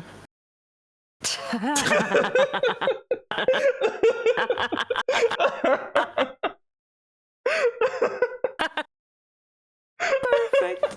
Holy shit, man. I'm on a roll, dude. That was perfect. That was fucking perfect. Good job. Good job. This stream has been fully worth it just for that joke. Holy shit. That was my moment. You've had a lot of moments this series of streams. I know. It's been a good series for, my comedy career, like I said. Yeah. You've just been dunking on me most of the time. And it's working out for you. Good job. Good job. Yeah, It Must Have Been Love. Is that their most famous song? It might be. It must have been in love, Sweden. but it's over in Sweden, now. That's the one. Yeah. Must be good, but I lost it somehow. Yeah.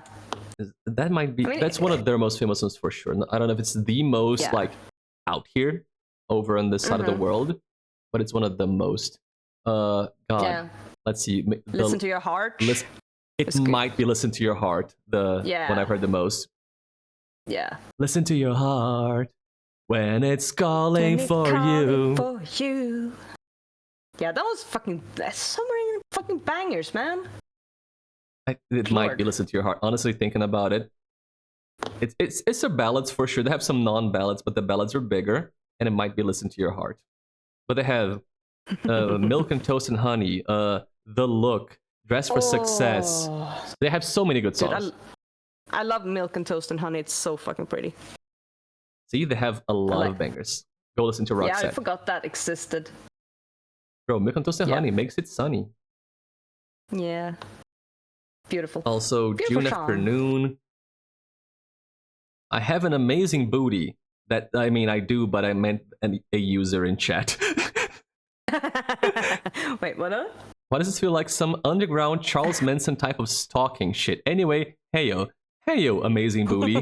Welcome to the chat. We're discussing Sweden. Right now, Swedish music. We're not stalking anybody this time. Unless you're Per Gessle, because, you know, he's up there. Yeah, unless you're a member of ABBA, Europe, or Roxette, we're not stalking you. I see Norway on the map. We have talked about Norway. We're getting a lot of Norwegians during the Sweden collab somehow. Welcome in, Norwegian friend. Hello! Yeah, I think you're the second Norwegian to walk in today. Also a couple Danes. Scandinavia is showing up. Yeah, they're like, oh, interesting. Thank you for following. Yeah, it's a Nordics party here. All are welcome. Yeah. You can't quite see Finland or Iceland, but everybody's welcome. I don't know if you can see. Yeah, the Hons is in the way for the minimap. Oh shit! There it is. Now you can see. There it is. You can kinda see Finland and Iceland. They're tiny, but they're there. They showed up. And if you squint, you can see the Faroe Islands and Åland. You know, all those fun friends. They're there somewhere. Take your country's reputation. We talked about Norwegians sending the cute little fairy tale boy to Eurovision, so that is true. He was very cute. We talked about you guys winning Eurovision at least once. At least once, maybe more. Can't remember. Probably more, but we talked about it once. So Rock, you know what's funny about the Roxette picture that I just noticed? What? The background is Brazilian colors. Oh. It's me stalking them. Brazil has always been in the background. Exactly, just in your walls. Your walls are green and yellow. The walls are Brazilian themselves. Yes. Yeah, I think it's fair to say Roxette is a huge world-level band, right? Yeah. Like nowadays not as big, but not as big nowadays for sure. Dude, in like 90s, 80s, holy shit, massive. Like I said, I don't think they have the staying power of ABBA and Europe nowadays. They kind of, their name faded in the last, couple decades, but they were huge for a while. Deservedly so. Great music. You also have Ace of Base. We do have Ace of Base. Which I would put, at least in a world level, a bit below the other acts, because they don't have as many hits. No, but Swedish, very 90s looking group, man. Yes, and at least 90s. One of their songs made it all the way across the planet for sure, but they didn't get, several multiple hits. It was mostly a one-time thing, at least in Brazil. Yeah, I mean, they did have a bunch of songs, but the Sign, I think, is their most famous. Yeah. That's the one that got around. So I'd say they didn't get as much worldwide spreadage as the others, but still very big Swedish act, pop music from that era, of ABBA, Roxette, Europe, when those fellas were getting big. Just trying to go over some, huge pop acts which you've probably heard of. That's the thing. I think you've probably heard these bands or of these bands if you're out there in any country. Do you have any others to list which you would put, on this category, Mags? I do. Avicii. Right. Good call. Yeah, Avicii. Rip in peace. Yeah, Rip Avicii, but another one which Rip Avicii, everybody probably knows the name and a few songs. Fucking love his shit. Yeah. It's so good. Absolute incredible music maker. But troubled, but he made some great stuff, and worldwide recognition for sure. Who is Lasse Stefans? That a Swede? Oh, wait, you get some Lasse Stefans. Oh, that's actually Dansband. I do have Dansband stuff, but I would not put Lasse Stefans on an international famous level. But apparently the Norwegians know them. Is that a more local thing? Yeah. I can put up Lasse Stefans if you really want to, but it's Ekmans Dansband said let's go. Oh boy. You want to hear about Let's dansband? go down. Oh no, we have a dance band fan in chat. Oh no. I mean, you know him. You didn't know he likes dansband? Like, What? he's your mod. You didn't know you have a dansband fan as your mod? Oh, sorry. I thought we were talking about the Norwegian. Oh, I mean Booty. I mean also Booty. Booty and Pox, dansband fans. Yeah, dude. Dude, I put up Lasse Stefans. Do what you want with them. They are. They're. I gotta see how they look first. Look at these legends. Holy shit. Yeah, these guys. Is Lasse Stefans like one of them, or is that what the band is called? Oh no, it's the band. It's a band name, and it's oh god. Yes. Oh god. Yes. We also have. You know what? If we're gonna fucking touch upon the fucking dance band, let's go. It might be dansband time. Yeah, it might be. Fuck, we They're have to good go chats. back to the They good look like shit. they're good chats. I've never heard any one of his also have- songs, but I've seen all the TV commercials with his boxed set of music. So Pox likes Lasse Stefans because of commercials and not the music. What is happening here? Fuck if I know. Here you go. This is Sven Ingvars, another like dance band, icon. What did you want? Was it just Bro, I gotta look at these people. They all look amazing. Dance band orchestra, dude. They look like they play fucking polka. Kinda. I'll get into it. Dance bands orchestra. Look at that. God damn it. God. Wait, are you sure it's Gösta Ekman? Because Gösta Ekman is like an... Sorry, are you asking me? No, I'm asking Pox. Okay, because I was like, I don't know what you're talking about, bro. Yeah. No, but it's like, Gösta Ekman is an actor. So are you really sure it's Gösta Ekman? No way. Look at these song names. This one's called Frecken Frecken. Dude, oh my god. Oh, yeah. Frecken Frecken, I got a minute. Fröken. Yeah. Oh my god. You'll get Arvingarna as well. There you go. Let me reduce this. I was too caught with Frecken Frecken. Fröken. Yeah, I mean, oh god, it's.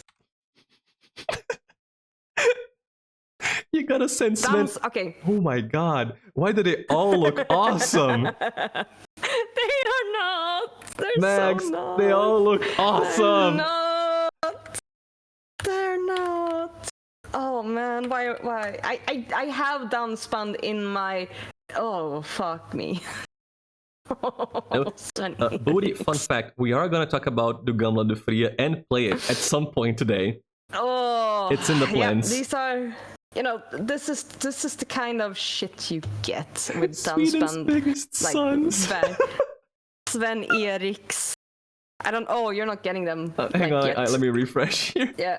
The Google Sheet's going nuts after all the Eurovision stuff.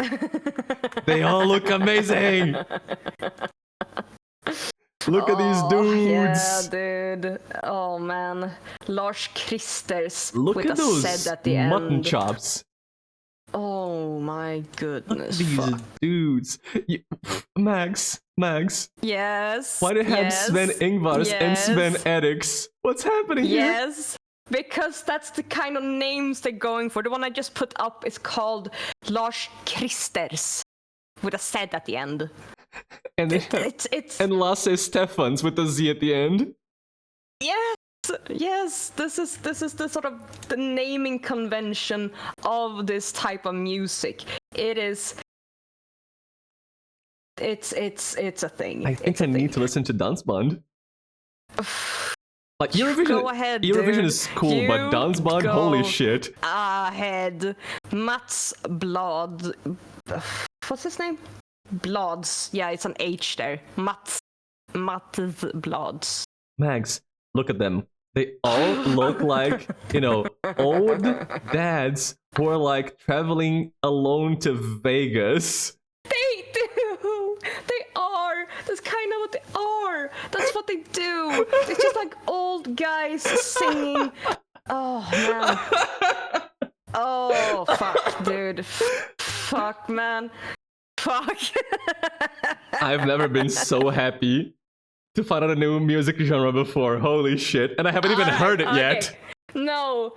It's okay. What I wrote about dansband and like the genre of dansband, it's cheesy, lovey music based in foxtrot and bug, like the bug dance thing, as well as like some rock, old like 1950s rock. Characterized by easy to dance to music, and it's good. I'll send you. Great. I'll send Amazing. you some Outstanding. Unique. Show-stopping. Perfect. Fucking shit. Oh. My only regret is that I cannot play these songs on stream. Yeah, no, I don't think you can. Yeah, and then we have Vikingarna. I forgot them. Vikingarna. I'm running out of space for these absolute mad lads. Hang on. Yeah. No, these are... It's a thing. Max, you don't seem to be very excited about, you know, bands and all the glory. I do not enjoy dance music. Is that just the Vikings? Yes. Why are they? These look like Vikings to you. They look like what Vikings wished for modern Vikings to look like. These are the Vikings of the modern day. They do not strike you with swords and great axes and shields and armor. No, they hit you with good looks and good music. And they hit you not, you know, on your body, but in your heart. Yeah. You know what? Give you dansband with a woman. Oh, that's allowed? Okay. Yeah, man. Kiki Danielsson. There we go. She's also cringe, but you know, there you go. Kiki. What do you mean she's all... None of these are cringe. You're cringe. Look at that. She looks great. 100% Kiki. 0% cringe. Yes. Sure. Kiki Danielsson. Look at her. Yep. So you have like a bunch of these sort of Kjell Rosband or Lasse Stefans or Mats Bergmans, and it's like the first name of someone, and then they put Zeds in the end, and they sort of make really like, imagine, you know, a rural sort of town where they have like a little gymnasium, and they put up like a little scene, and the old people show up to dance old like with each other, and then you have the band up on stage going leende guldbruna ögon har jag förälskat mig I. It's fucked, man. You are not making this sound bad, MuffinMags. You gotta understand that. I know. Like, I just don't like it. You're not making it sound like a bad time. I know. But that's the sort of vibe you're going for. Oh, God. Fellas, we're gonna have to look into dansband on the Foo Squad later. Yeah. Gonna have to research this. You know what? I'll let you do that, but I'm gonna stay far away from the music channel. No, you're gonna join and help me. No, don't make me.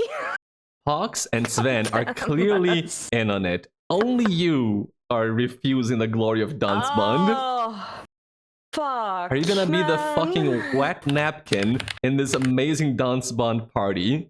My dude, I am giving you all of this. This is my penance. Oh, are you sending links for dansband? No, I'm just looking up like dansband Oh, black. Oh, fuck me. Submit Holy to Dance Bond. shit.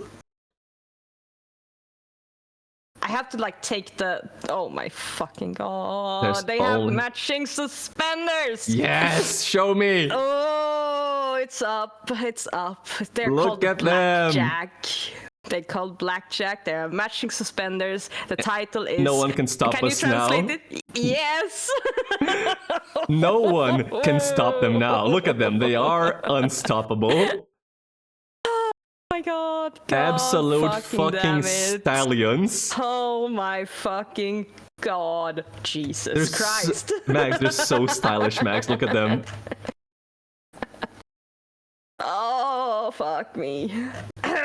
I'm running out of space for all this amazing manliness and all this style and fashion sense and amazing music. I can't believe you're more into the dansbands musicians than you were for the Eurovision. I mean, you were into the ass, but you know, the rest, no. Listen, Max. Yeah? I know what I like in life. Oh, good for you, man. Good I know exactly which trash can I inhabit, and it's this one. We're gonna go all in on Dance Bond. Time to fucking buy all the stocks. Dude, if I had like put this up as a this is great, you would have been like, okay, fine. But no, my cringe is making it worse. I mean, yes, obviously, like it would have been fun, but you're making it more fun and more interesting. And now I'm curious. Yeah. I need to know more about Dance Bond. You made this happen. This is your fault. Oh, see, Pox said this song is good. Pox said You Can't Stop Me Now is a good song. It's only you, Max. Sure. It's only you. Only me. I am the problem here. And all of these are usually sold in like compilations, kind of like this thing here. So that's Thorleif's. The Spreadlers. Våra bästa dansband. Yeah, these are our best dance bands. Even you got Lasse Stephans there. Look at him. Yeah, I mean they're famous. They're big. Another name, last name with a Z. Amazing. I told you about Lars Christers. They're in the list somewhere. That I sent you. Like, which one are they? One of the guys. I think it might be. Holy shit! Which one? I closed it. Maybe the ones with the red. The jacket. Oh yeah, the one in the white and red flame. Okay, so these ones. Yeah, that's the one. That's the one. Without the name. So yeah, you got Lars Christers, you got Lasse Stephans, you've got my boys Stan and Stanley. You have no idea. This is the naming convention for the sertanejo duos in Brazil. Just name and similar name. Beautiful. I'll give you fucking Stan and Stanley. There. What is fucking There sleepers? You go. Mer flera and more. I mean, can't like blow your load all at once, man. Exactly. There's way too much good dance bun to get through. You gotta pace yourself. Yeah. I think you need to reload because I posted Stan and Stanley. I have too much dance bun power on screen. Look at them. Oh, yeah. I fell at Minas, man. Stan and Stanley. Which one's Stan? Which one's Stanley? Maybe none of them are. I don't know. You won't know. Maybe. I mean, I don't know. And then there's I think that might be like a tribute band, probably, because this also exists. I just posted it. It looks very 70s, if I'm gonna be honest with you. Isn't Enkvel at Minas May? What does that mean? A night to remember with Stan and Stanley. Yeah, maybe there's something about being a tribute, a night to remember, because it's different. I think so. People ? It is different people. I think the guys to the left are the same dude. The one, because the teeth look very similar. No, sorry, right. Oh. Fuck.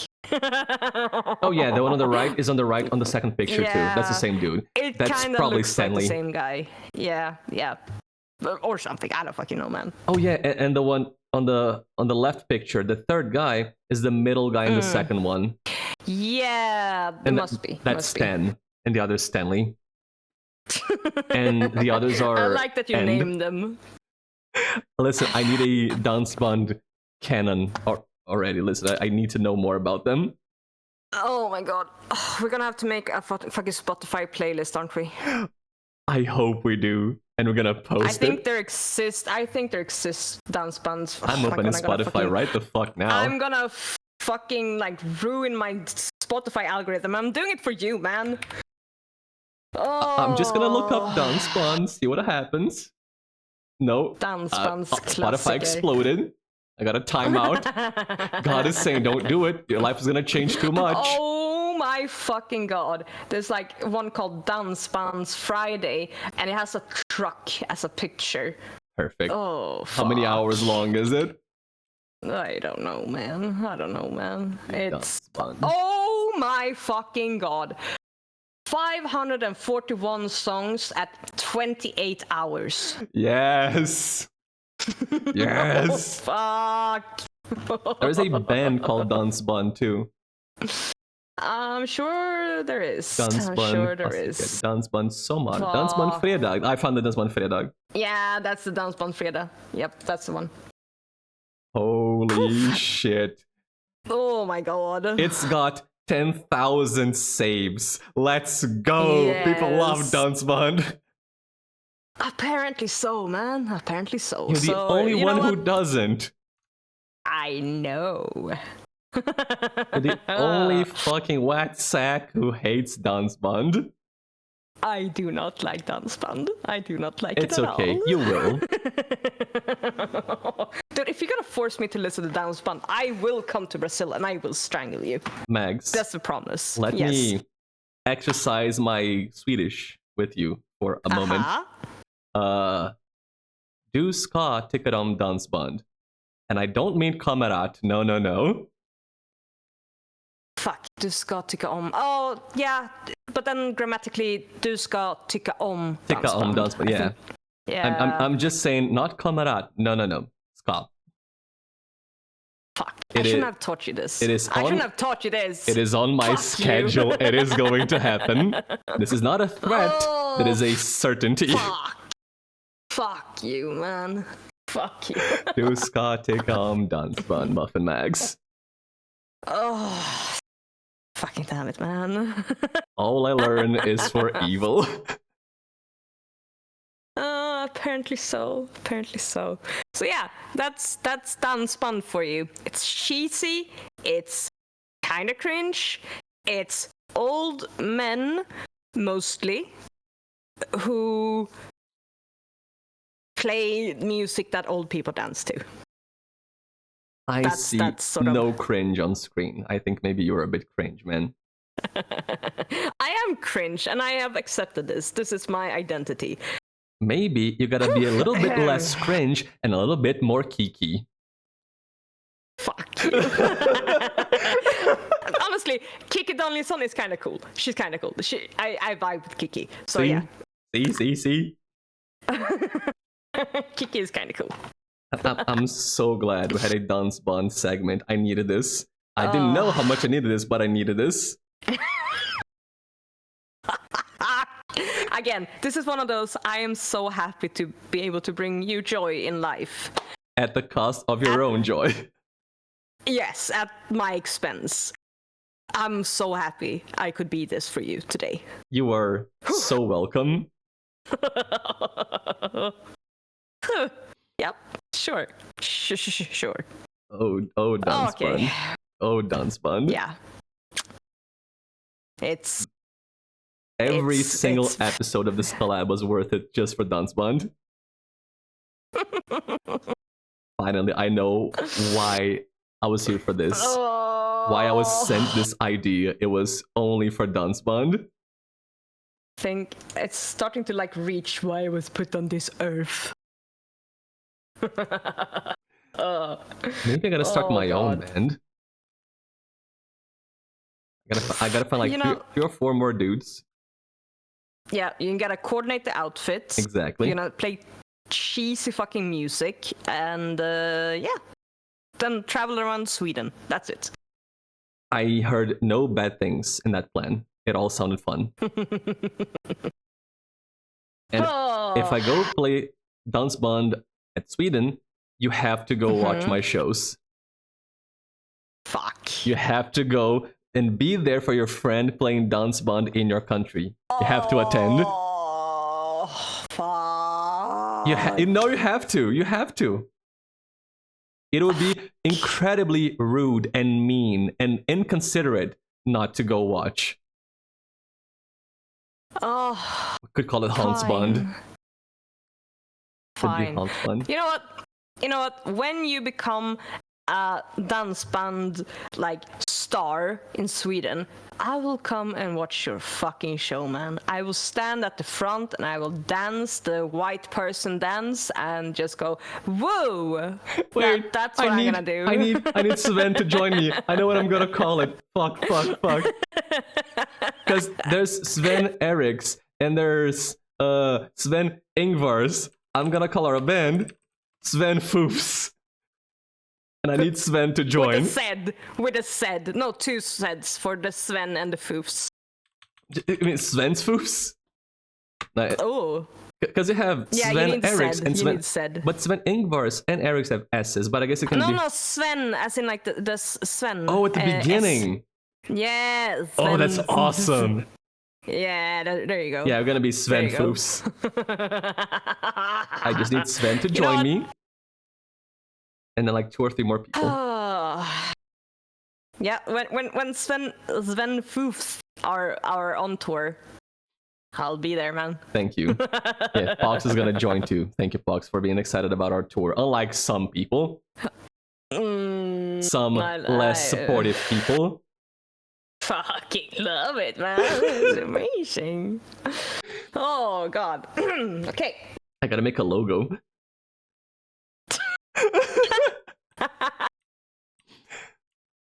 So we away from good music and like famous music and interesting music to talk about Arvingarna and Sven-Ingvars and Vikingarna and fucking Sten and Stanley. And now we can finally stop talking about Dansband and go back to whatever this garbage is here. It felt like you've already blown your load. It feels like it's done. Oh, give me like 20 minutes, man. I'll be back. Hang on. I gotta drink some. Recharge. I gotta drink some water. Gotta drink some water, some lie down. Yeah, breathe for a bit. Gotta get some electrolytes. Dansband was a lot for me. Oh my god. You know, I'll give you another fucking like performer. Please Robin. do. She did the Dancing on My Own and Call Your Girlfriend. I'm fairly sure you've heard them. Who you is might that? not know it's her. It's like, call your girlfriend, time you had the talk, give her reason, say it's not your fault. Yeah, I've heard the song. I don't know her face. Yes. So that's her. She also did a Dancing on My Own, which is like really fucking cool as well. What's her name? Robin, spelled with a Y. So you know what? I've seen the name when I was reading about. Oh, these are famous Swedish pop acts, and I saw the name Robin pop up. Yeah. So she's Robin. That's her, name that she performs under. And she's pretty cool. She's nice. Oh, yo! You know what we can't forget to bring up? Yes. Yes. It's the Caramella Girls. Oh fuck yeah! Speaking of Swedish songs that people might not know are Swedish, Caramel fucking Dansen, dude. Yes. Dansa med oss, klappa era händer, gör som vi gör, ta några steg åt vänster. Fucking bop. I love that shit. Lad, So good. Missa inte chansen, Missa inte chansen, nu nu med är vi här i karamelldansen. karamelldansen. So fucking good, man. A lot of people know this song in English or Japanese. No, it is a Swedish song by the Caramella Girls, and it got a sort of nightcore remix, and that's what became the meme. Yeah, the speedy mix. It wasn't called Nightcore back Yeah. then. Sorry, it was a speedy mix. That's what became a meme with the dance with the bunny ears. I just did it. You don't know, but I did it. Yeah, it's very like iconic. It's one of the most popular Swedish songs on the internet, at least. We played it twice during Trombone Champ.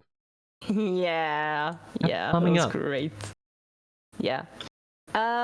We also have, I don't know if that's like not cool anymore, but we do have Base Hunter with the... Oh, he's Swedish. Okay. Båten Anna. Who? Känner en båt, hon heter Anna, Anna heter hon, och hon kan banna mig så hårt. I don't know that Base one, Hunter. but I do know Base Hunter, a couple of the songs. Okay. If I had to... Oh yeah, because the... Yeah, sorry. But to make a wild guess, I think his most popular song outside of Sweden is Dota, because of Dota, the game. You know, he has a song about Dota. Everybody knew it because of the game. Probably. I don't know. What? Vad är det vi sitter? Vart är det vi sitter? Where are we sitting? I was thinking that was like, what does he mean? Is that a Base Hunter song? I don't know. Maybe it's a Svenism. I was like, maybe I'm translating this wrong. Maybe I'm missing something. Just where are we sitting? No, I think we're just confused by Sven, the might of the Sven. You don't know something interesting about Base Hunter? Tell me something interesting about Base Hunter. Give me 1 second. Okay, so Base Hunter has a few popular songs that got out here. The biggest one would be probably Dota, like I said. There's one called I Can Walk on Water. Do you know that? No. Well, maybe I've heard it, but I haven't connected it to him. I have made a version of that song. I've used it on streams now and then. Oh. I've actually played Base Hunter on stream, my own little version of a song.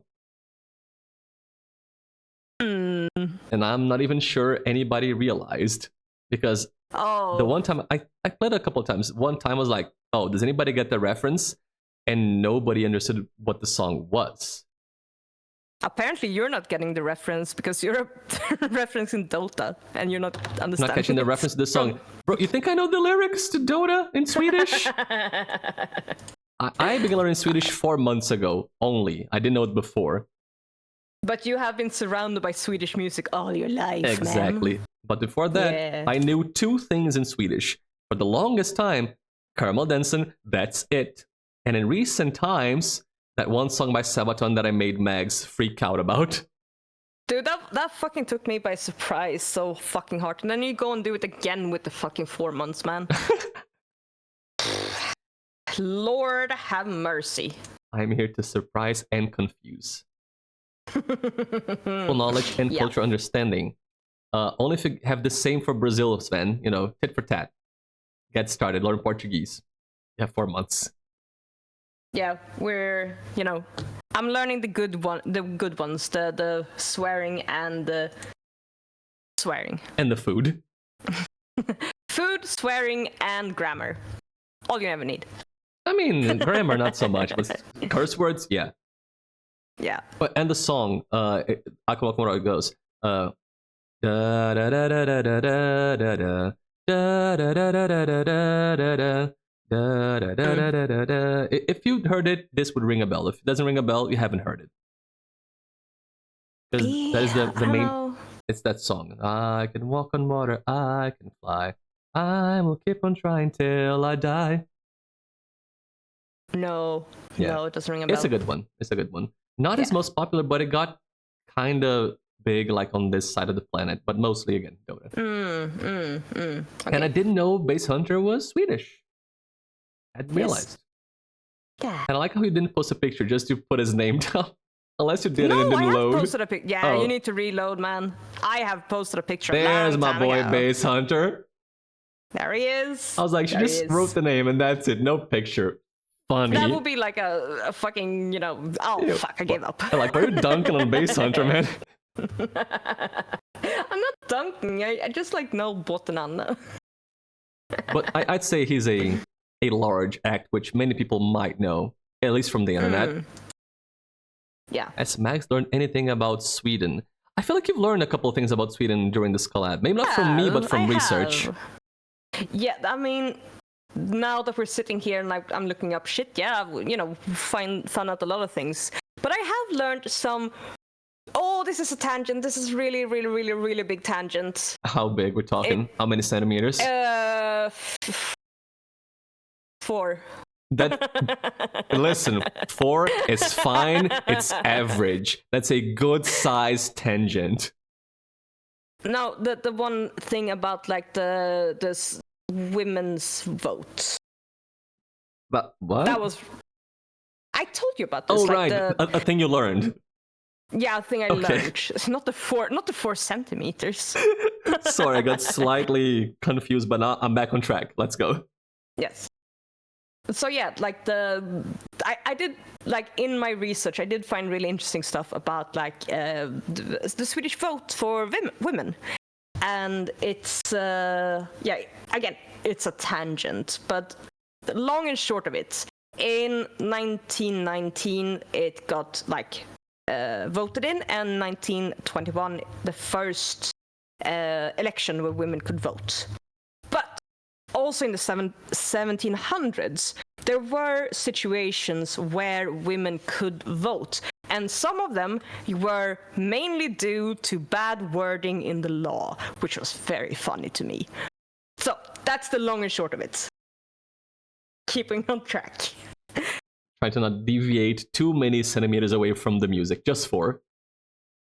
Just 4. That was a small 4. Come on. And that was a small tangent. It was fine. Bro, we've gone on literally hour-long tangents about like beans and moose and whatever, lions. Oh yeah, like fucking this was lions, fine. Man. Yeah. That was a good, satisfying 4 centimeters. There are no lions in Sweden, and we spent an hour talking about lions in the Sweden collab. Oh, good lord. And then, you know, Brazilian football and Kingdom Hearts. It happens. Sometimes we lose track. It does happen.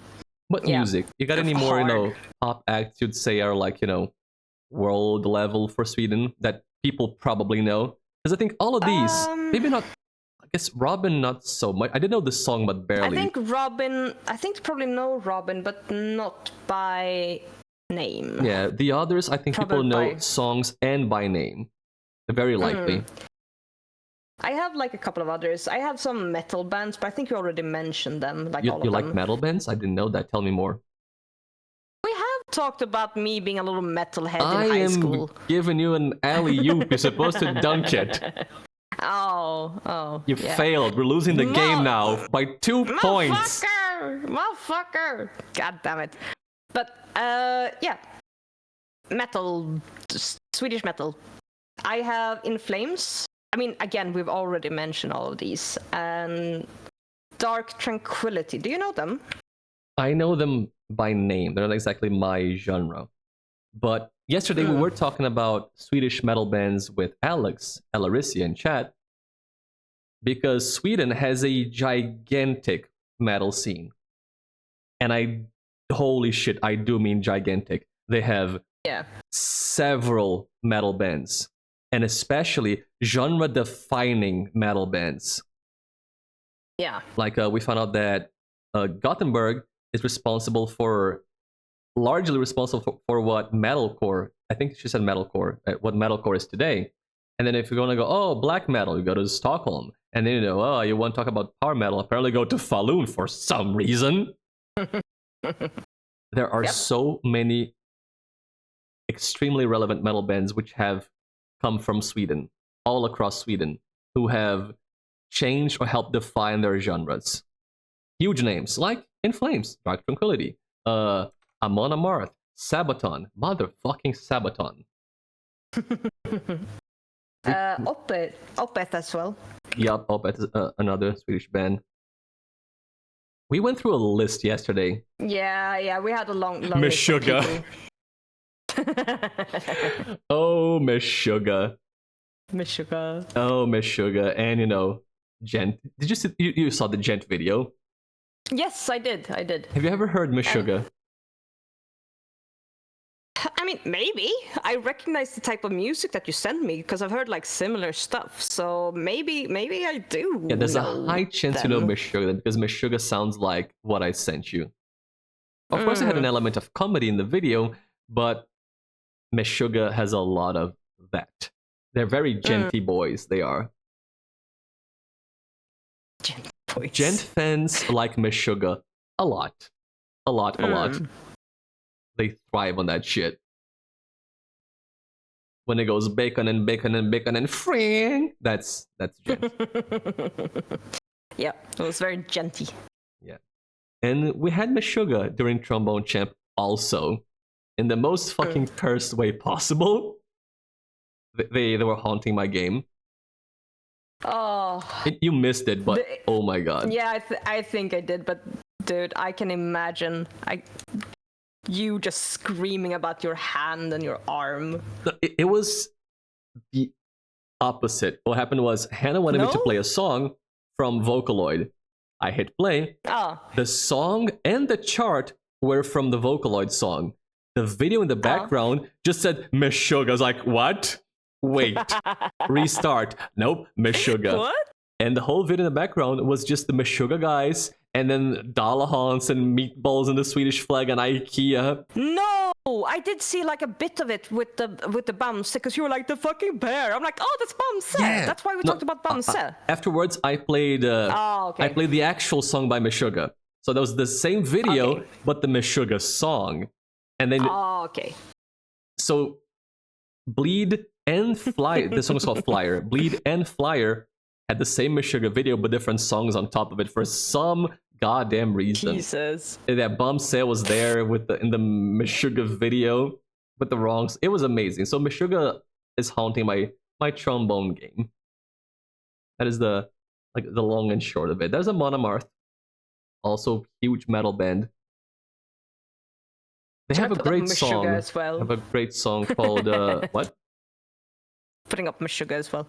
Oh yeah, I mean it's important to get some Meshuggah on the screen. Yeah, you should have it. There they are. So that video had I would say the bald guy with the beard, and I think the guy on the right. They were like maybe the one beside him. There was a second guy, just doing things, saying stuff alongside meatballs and Dalahans, and the wrong song on top of it. It was fantastic. Glorious. Beautiful. Beautiful. The song I'm trying to remember the name, and it's escaping me, is Twilight of the Thunder God. That's the one. It is one of those songs. It's by a Monomarth, and the best thing that's ever happened to that song is that they got covered by Sabaton. Oh, wow. Yeah.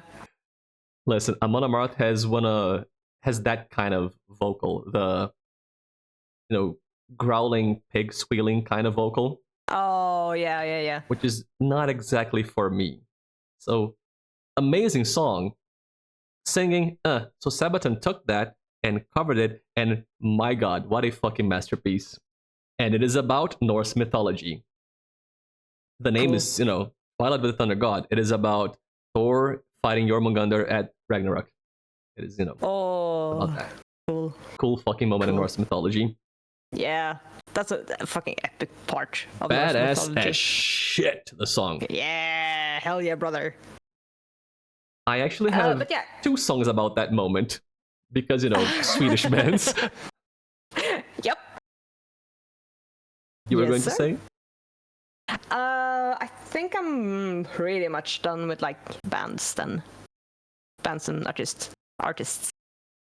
It is inevitable that when you switch from a genre that isn't pop music, you're gonna lower your reach. Because if you're into metal, like I am, even if I don't listen to the bands, I know their names. I know all the names you said, even in passing, and maybe I have a song or two. If you're not into metal, this is just gibberish, like, oh, a Monomarth, Opeth. You're like, what the fuck is that? Because metal is a niche genre compared to fucking pop music. So I'm sure the first names were, they rang more bells in people's minds. When they heard Europe, oh yeah, Final Countdown, for sure. A Monomarth, nope. Just saying that too. put it into perspective. But Sweden is huge on metal. And that's the thing that I haven't really found a good explanation for, and I'm not sure there is one. Why is Sweden... Angry, we're sad. We're angry and we're sad, and we can't fight about it. You don't even know the question. No. Like, what's the question? Please. I don't care. We're angry and sad. That's the answer to every single one. Please, ask the question. That's why we make music and furniture. Yep. Need to take out the aggression on something. Come on. Oh my god. No, the question was, at least something I wonder about, is what is this phenomenon with Sweden being huge about making great music? Like, so consistently making great music in several different genres, like non-stop, ever since God knows when. Do you guys have like and I know you kind of do, like have a music-focused education? Is it common to encourage children to start bands, play instruments? Because I know you play. Yeah. You blow a couple of things. You play clarinet and saxophone. Hard. Yes, I do. You're a blower. I have been known to blow a couple of things in my day. Yeah. Very good with my lips and my tongue. Yep. Hang on, I gotta do something. Oh, you fucking clipping that, you bitch? No, it's something else. You give me 1 second. Just need to go here and click on that. There we go. Wait, is that what I think it is? I just had to go spend 500 points on your channel to bonk you.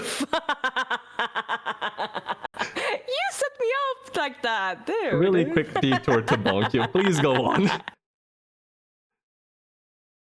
Fine. Please go on.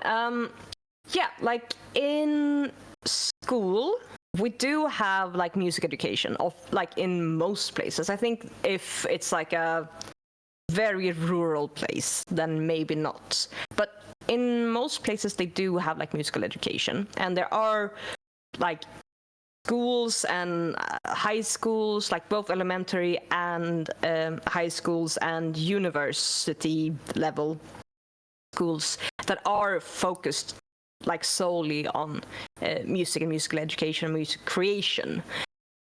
So it is like a big part of our education system that we do music. But like if you want to learn an instrument, it's usually like it's usually not part of the school curriculum. I'm not saying that it's necessarily not part of the school curriculum, but in my experience, it was not. It was private education. You learning your instruments was a thing that came from your family, not your school. Yes, it was.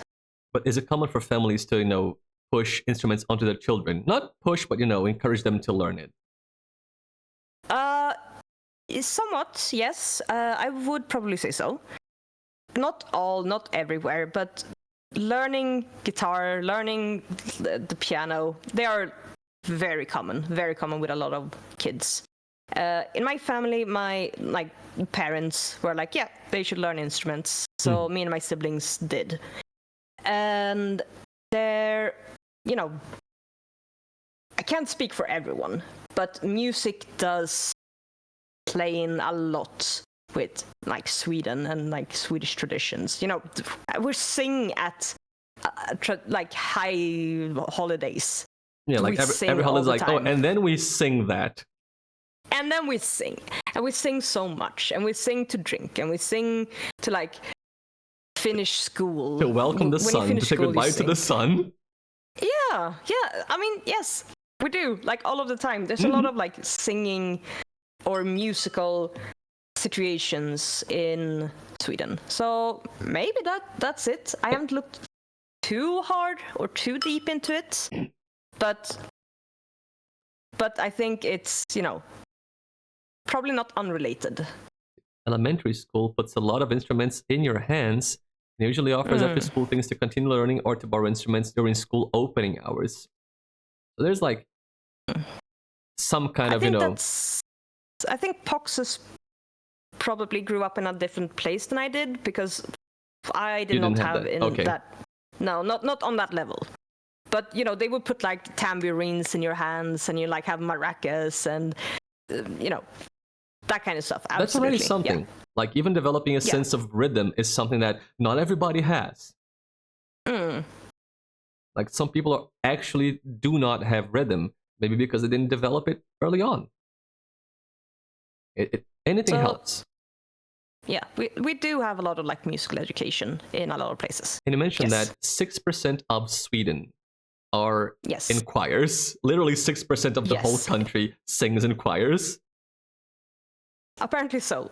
A lot of fucking people sing in choirs, and it is very much encouraged in school to sing, because like at end of school celebrations, you will sing usually, like with your class. You'll have a little baby performance and sing a song, and then you'll go up and you sing your song, and then you go down again.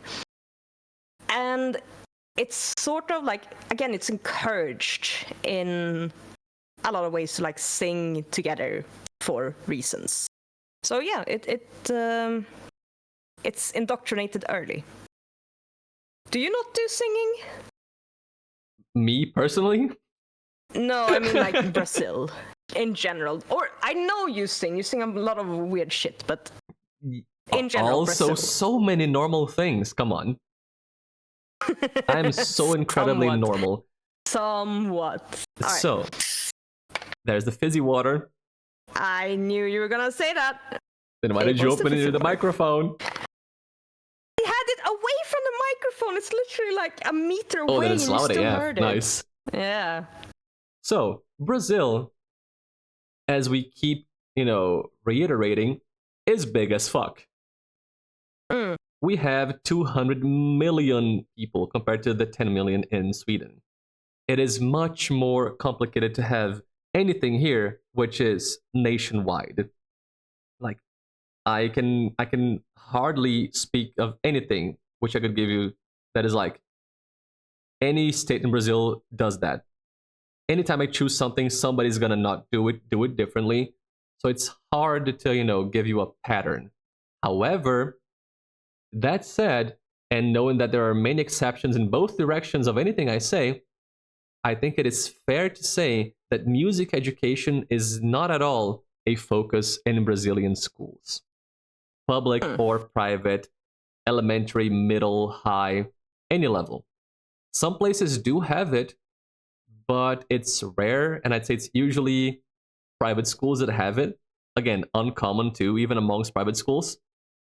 It is not the norm to see music teaching in schools.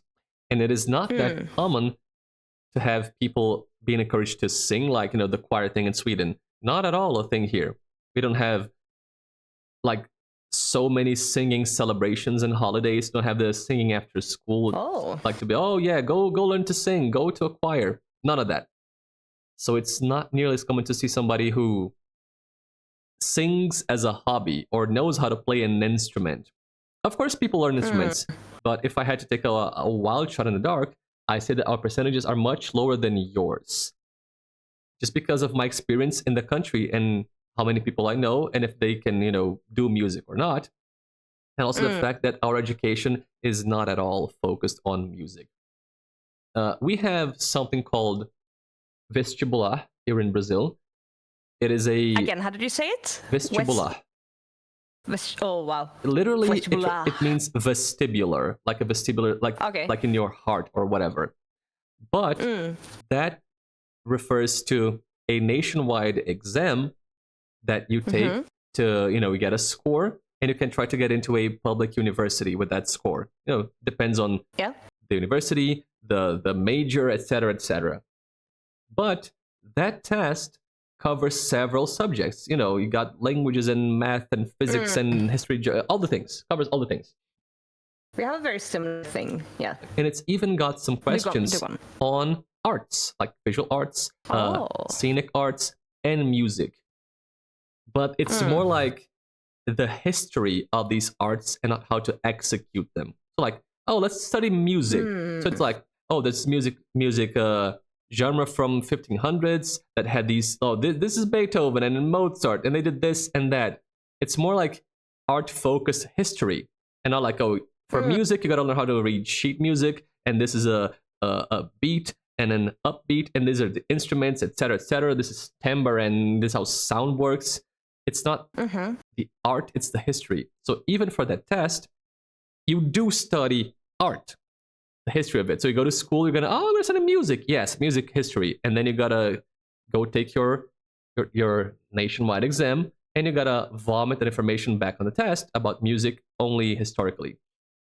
So even then, what you do learn is not gonna help you to become a musician.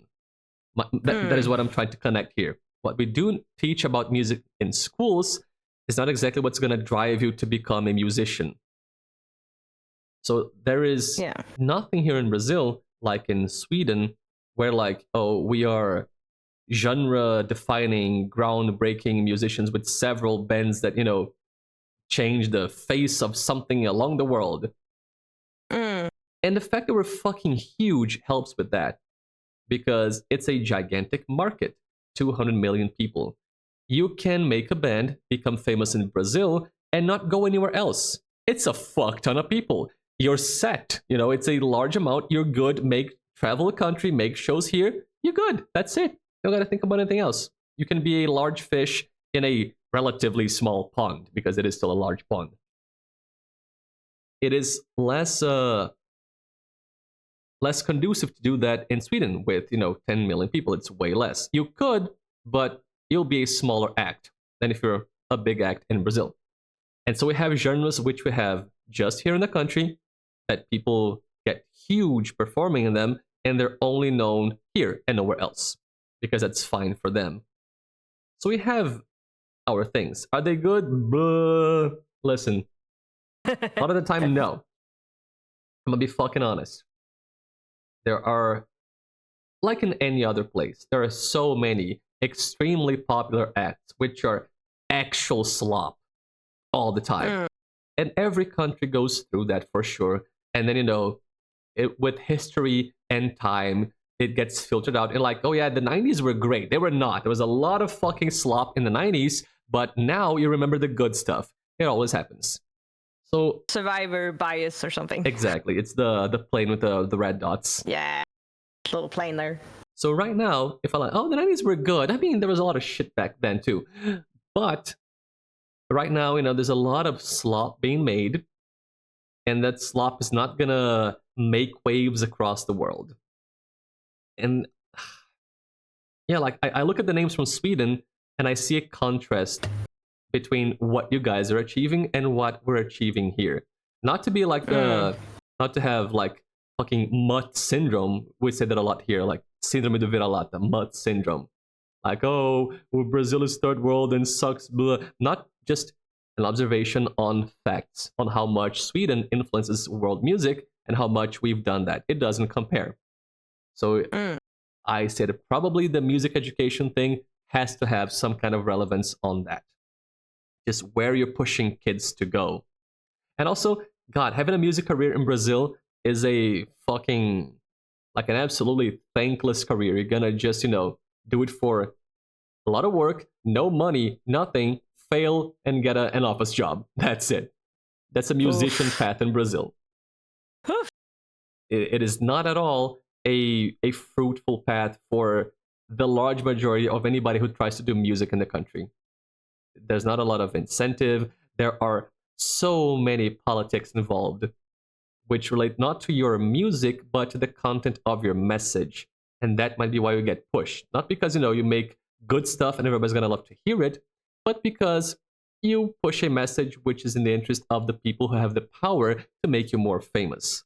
It happens a lot. There's a lot of politics involved here in that kind of stuff. So yeah, different scenario for bands and musicians, I'd say, and kids to become musicians. And again, exceptions everywhere, but I'm trying to give you like a general panorama. Yeah. Yeah, because I'm like the whole not singing at school. That's strange to me. I never sing at school, man. Never ever. Yeah. I mean, apart from the national anthem, you know, sometimes that's it. Gross. I mean, we even have what's it called? We have like a designated end of school year song called Den Blomstertid, and it's you sing it everywhere. That's the song you sing at like the end of school year. Everyone does it.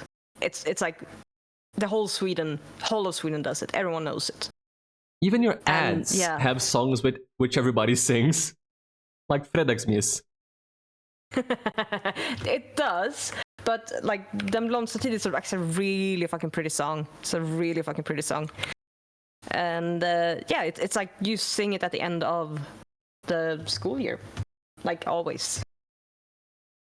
And there's nothing like that here. Again, exceptions may apply, but not the standard. Not much focus on music, art, singing, whatever. Yeah. So I can play some instruments. I can kind of sing. That was mostly, on my own. Like, not related to being pushed there by, the usual pathways for a person in Brazil. I just wanted to learn it. Like, I wanted to learn how to play the piano. And then I took some classes. Cool. I'm switching to the guitar now. Yay. Yay. I want to learn how to make music. How the fuck do I do that? And then I just did that by myself, kind of. So it's a personal interest. Yeah, compared just, to, like, a thing upbringing. that I'm interested in, and that's it. Wasn't because of school or my parents. My parents didn't go like yours, like, oh, you have to learn an instrument. That was never coming from above. Just like, can I take piano classes, please? A little foofs trying to learn something. Like, okay, Aww. fine. I have my keyboard right Baby. there. Right there. I can see it right now. Yeah. It's Baby foofs for the unplugged, but piano. it's there. It's there, and you should plug it in and like do a little at some point. Not now, but Not now, at some but point. eventually I'll do a little.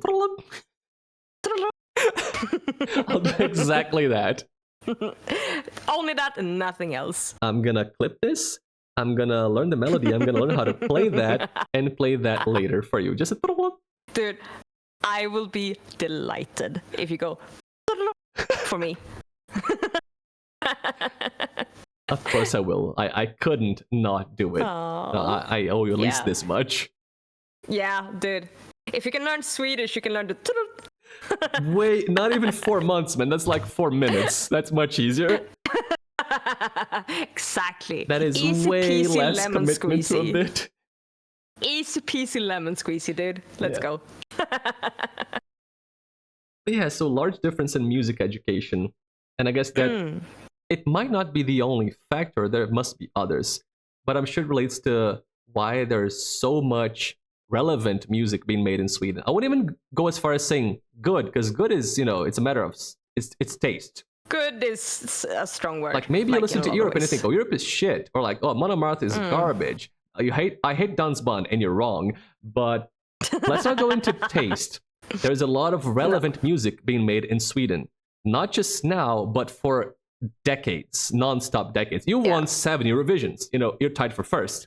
So clearly, you know how to make music. And doing this something right ties into something else that I wanted to talk about.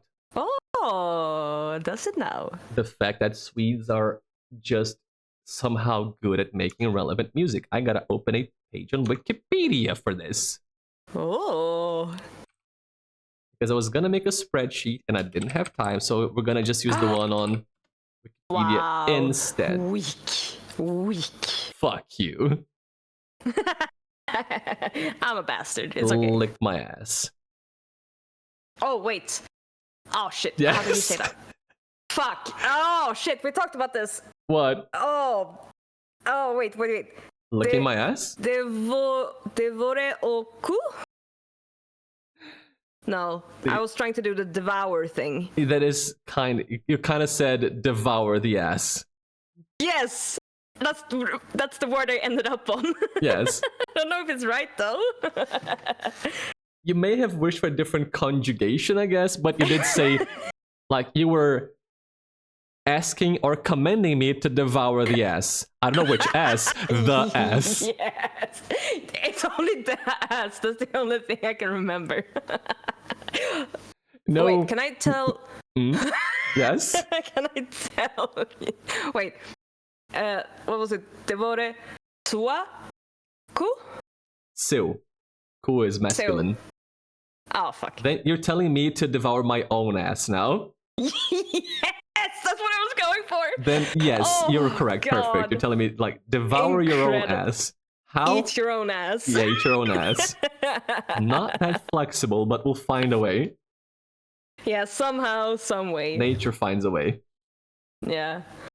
God. Does it sound weird, like devoured ass? That is a weird sentence. That is not what the usual person would go for multiple reasons. The phrasing, the verb. You need a Swede to come in and like make things bad, okay? Usually you'd say something like vai tomar no cu, which means literally go take it in the ass. Like, not implying who's gonna do it, just, go get your ass fucked. Go take it in the ass. Vai tomar no cu is a very common way to curse people out here. Vai tomar no cu. Perfect. Actually perfect. Vai tomar no cu, caralho.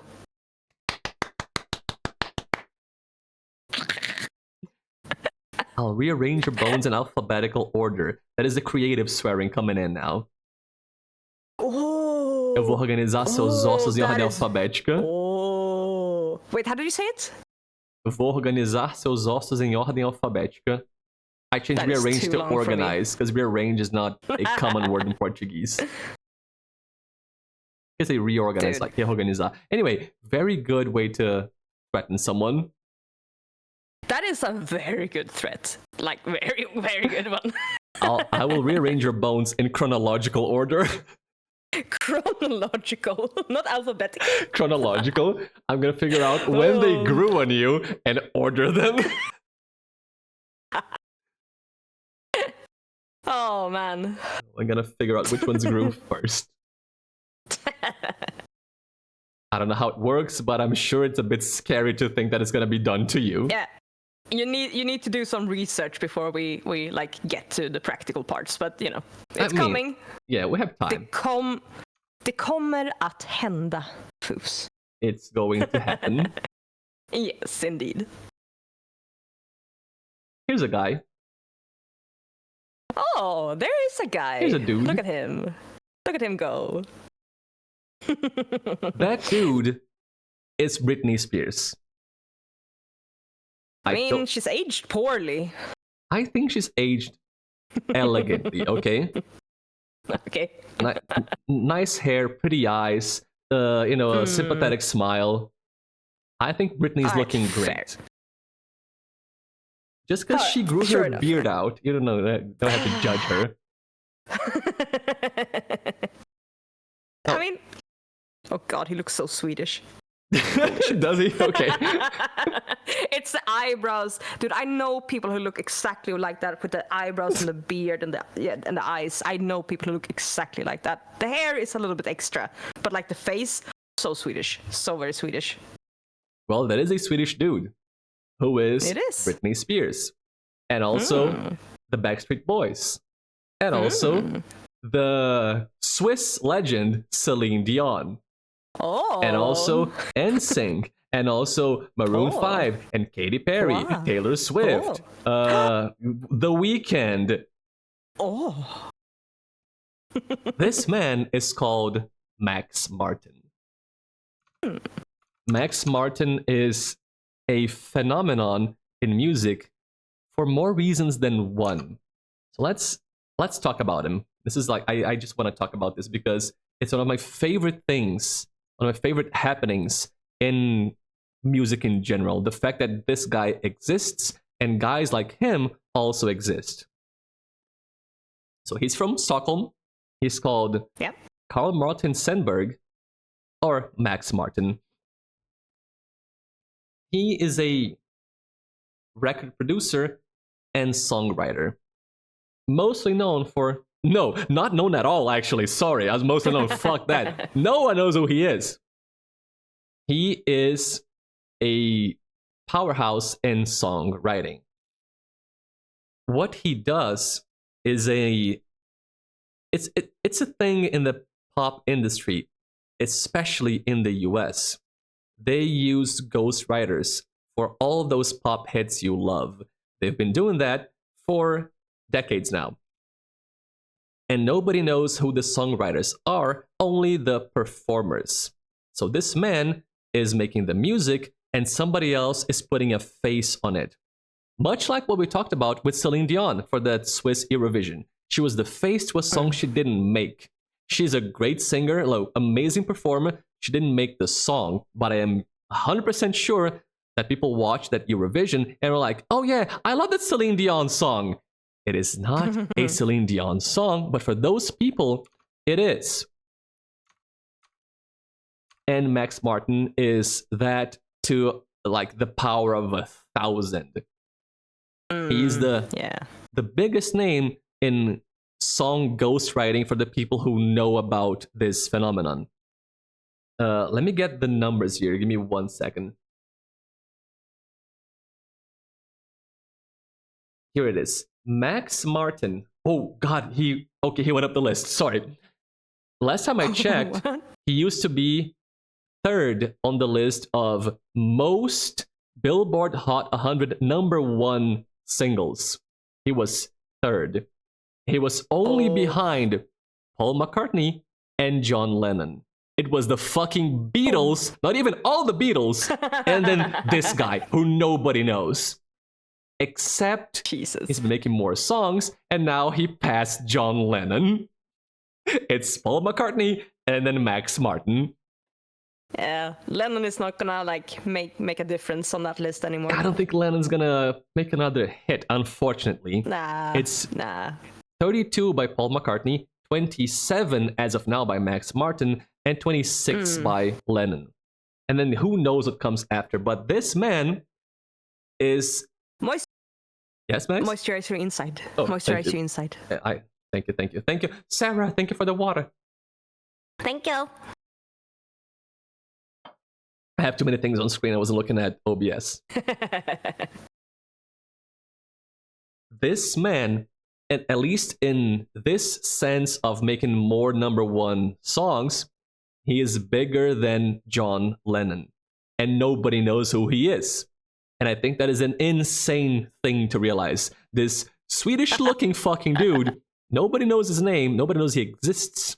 He is bigger than John Lennon at making #1 hits. Because he doesn't have a band. You can't go listen to Max Martin and the Martinettes over in Stockholm. He's just a guy who he writes music for performers to perform, like the Celine Dion thing. I'd like to go over a quick list.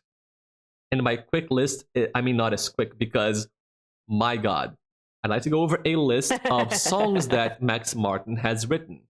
And you are going to know several of them. You, I mean anybody out there. Not just Max, everybody.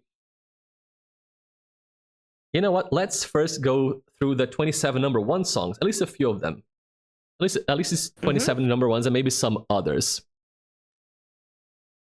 The first time Max Martin was the first time Max Martin was a #1 hit on the Billboard 100 was with Britney Spears' Baby One More Time. The first time he opened his #1 career with Baby One More Time. That is a fucking strong opening. Max Martin's going hard. That's a big start, dude. And then the list goes on. It's Gonna Be May by NSYNC. I Kissed a Girl by Katy Perry. So What by Pink. My Life Would Suck Without You, Kelly Clarkson. 3 by Britney Spears. California Girls by Katy Perry. Teenage Dream, Katy Perry. Raise Your Glass, Pink. Hold It Against Me, Britney. You can see he works with some artists a lot. He does several songs with the same artist. E.T. by Katy Perry.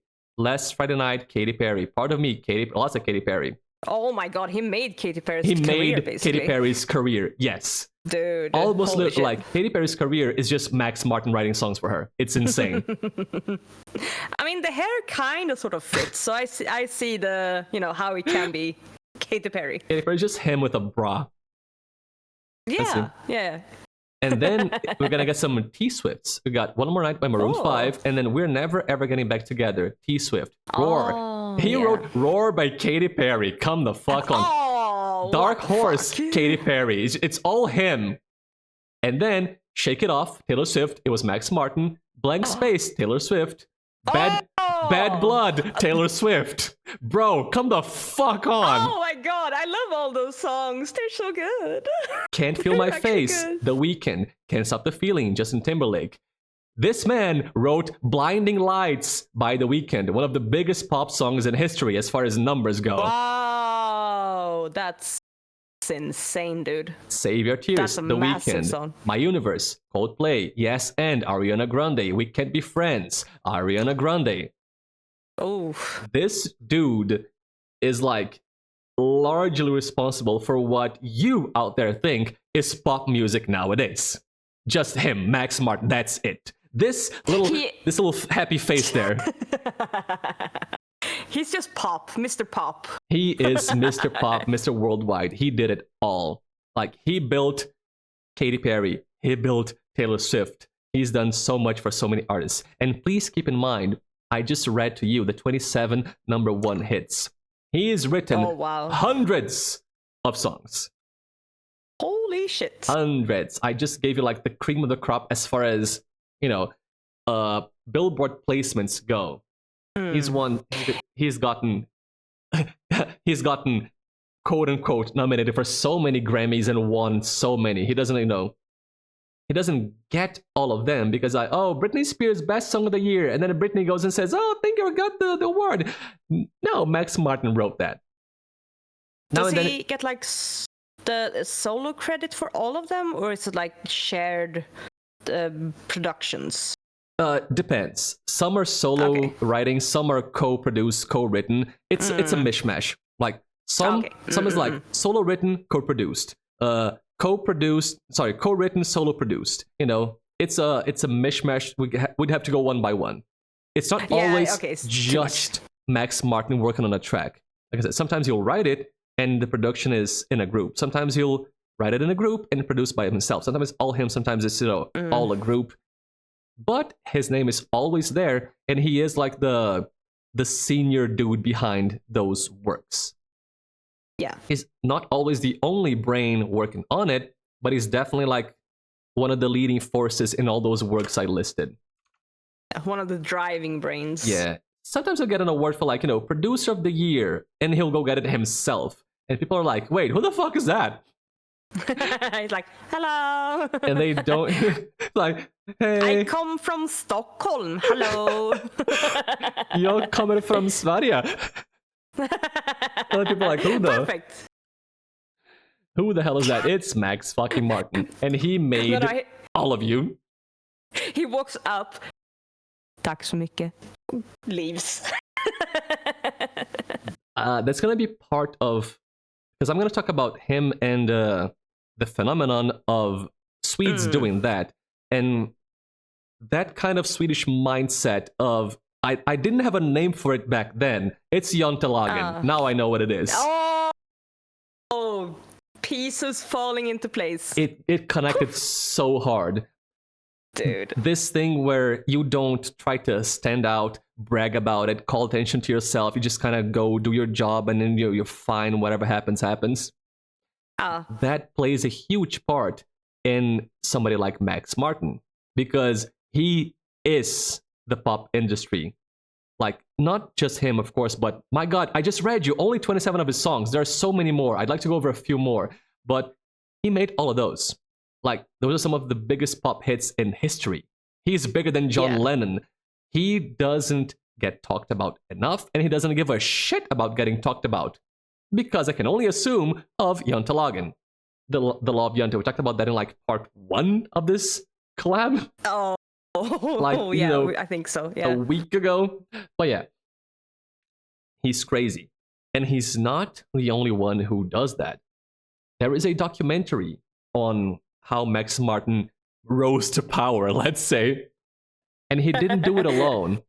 He was working in a studio in Sweden with other Swedish dudes who did kind of the same job.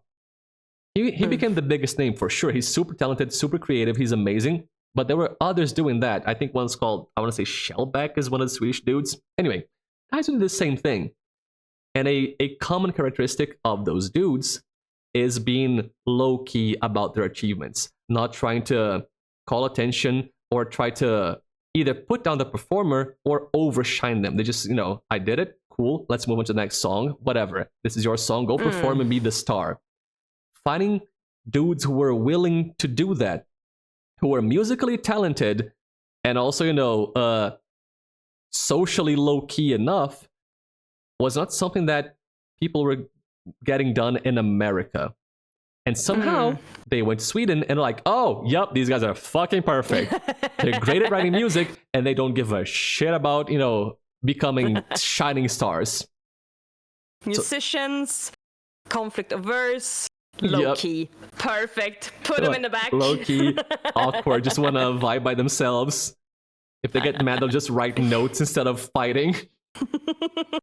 Yeah, like, please do the dishes after you. And sad face. So now I know Jan Telagen played a large part in how this phenomenon happened, because it was Max Martin and other dudes.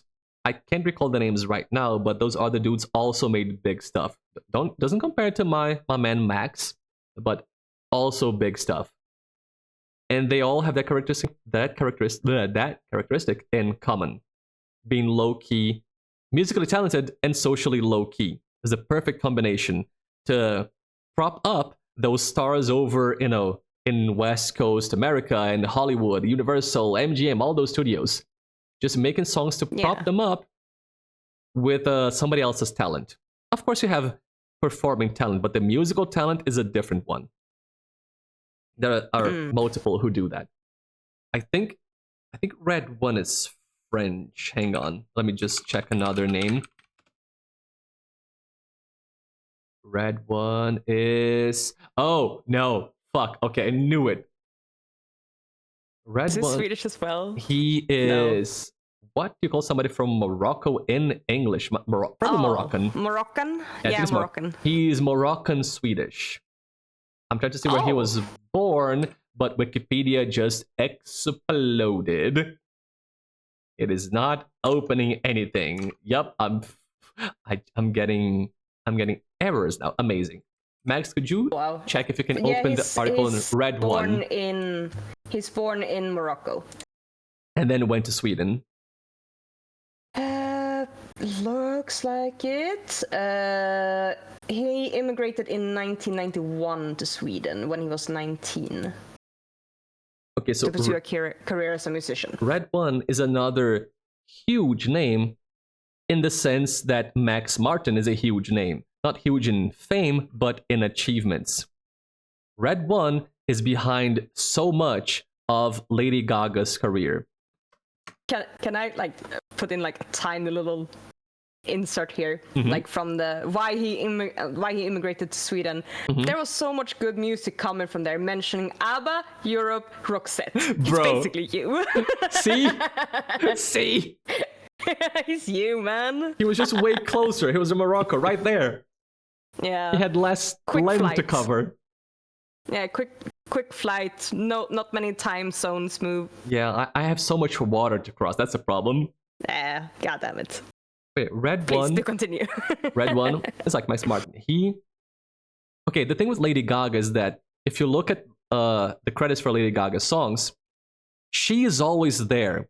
She is an actual songwriter. Like, Lady Gaga is my favorite pop diva, whatever, that kind of, famous singing musician woman, pop diva, whatever. Because I like her music, and also she actually writes music. She is a songwriter. Yeah. She doesn't do it by herself, though. A lot of her career's early credits, like I'm talking Fame Monster, maybe going into Born This Way. I don't recall by heart, but Fame Monster for sure. There's a lot of songs where it's like writing credits. Lady Gaga, Red One, Lady Gaga, Lady Gaga, Red. That's it. Always the two of them. Sometimes only Red One, sometimes only Lady Gaga. But it was them collabing that built Lady Gaga's career. that man's name is under the credits for Bad Romance. You don't need much more in your career aside from Bad Romance. Yeah. Dude, hard. And another dude who went to Sweden and became, assimilated the way of thinking in Sweden and became a huge ghost songwriter.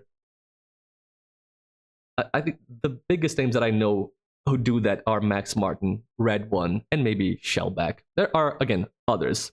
But these two have made so much stuff. Oh, it opened. I got the Red One article open. God, thank you, Wikipedia, for unexploding. Oh my God. 10 hours later. It was an error, and now it's back. Like, I don't know what it was. Okay, let's quickly look at some stuff that Red One worked on. Where is the freaking list, Wikipedia? What is this garbage article? There we go. Grammy Awards. So, wait, no, this is not the awards. Where are the songs? Why is this article so bad? Actually, oh, because there's a separate one. Perfect. I'm just trying to give people information, and you're getting in my way, Wikipedia. God damn it, Wikipedia.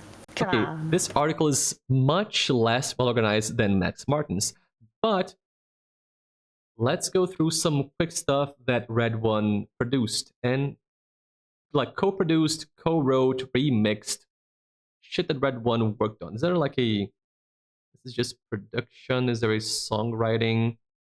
Like a different article? It's gonna be that one. Okay. Quick romp through some cool names. It didn't start as big. No, he's doing work for like a lot of small. Oh my God, he did 18s. And shit. yeah, and like a couple years into his career, shit explodes. So like there's Akon, there's Enrique Iglesias, and then in 2008 you see Lady Gaga. This man worked on Just Dance, Love Game, Poker Face, Money Honey, Boys Boys Boys, Paper Gangsta during the Fame. There's a lot of New Kids on the Block, and then next year Fame Monster. His name is under Bad Romance, Alejandro, Monster, So Happy I Could Die, Fashion. Bro, I mentioned Bad Romance, Alejandro, Just Dance, Poker Face, the biggest hits by Lady Gaga. His name is there. Yeah. That's what I'm talking. Massive. These men created pop music as anybody knows it. He's worked with Backstreet Boys, let's see, Lil Jon. He's a very genre diverse, Mr. Red One. But there's some other cool stuff to mention. You see Mary J. Blige, you see Maureen Iglesias, Jennifer Lopez. Orianthi, great guitarist, love Orianthi. Usher. Just going through some Jason Derulo. No way, he wrote Starships with Nicki Minaj. Hell yeah. Got more Lady Love that Gaga. song. Judas. He wrote fucking Judas. Like, Dude. come on. So that's what I'm saying.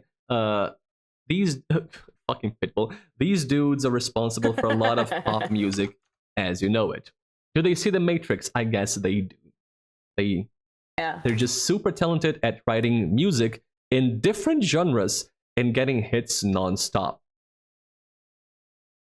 I don't think a lot of people know about that, but sometimes when somebody asks you, oh, who's your favorite musician? And you think you have an answer, your answer is wrong, and it's actually Max Martin. Like, who's your favorite musician? Oh, it's Backstreet Boys. No, it's not. It's Max Martin. It's Bon Jovi. Nope, Max Martin. Katy Perry. No, Max Martin. Lady Gaga. Maybe, but also, gotta put Red One in there. Yeah, dude, they're going crazy with the fucking pop music. They're the backbone of it. They are. Dude. These random ass Swedish dudes that nobody knows are the backbone of the last 30 years of pop music. Literally 3 decades. Like, they've been doing that, never stop. And that's a crazy thing. They were doing this in the 90s, 2000s, 2010s, 2020s. Pop music has been evolving, changing, adapting, having, new faces, new performance. The music sounds different. It's the same dudes writing it. They have just been, by themselves, evolving pop music and changing its face in a way that sounds like it's made by different people, and it's still them.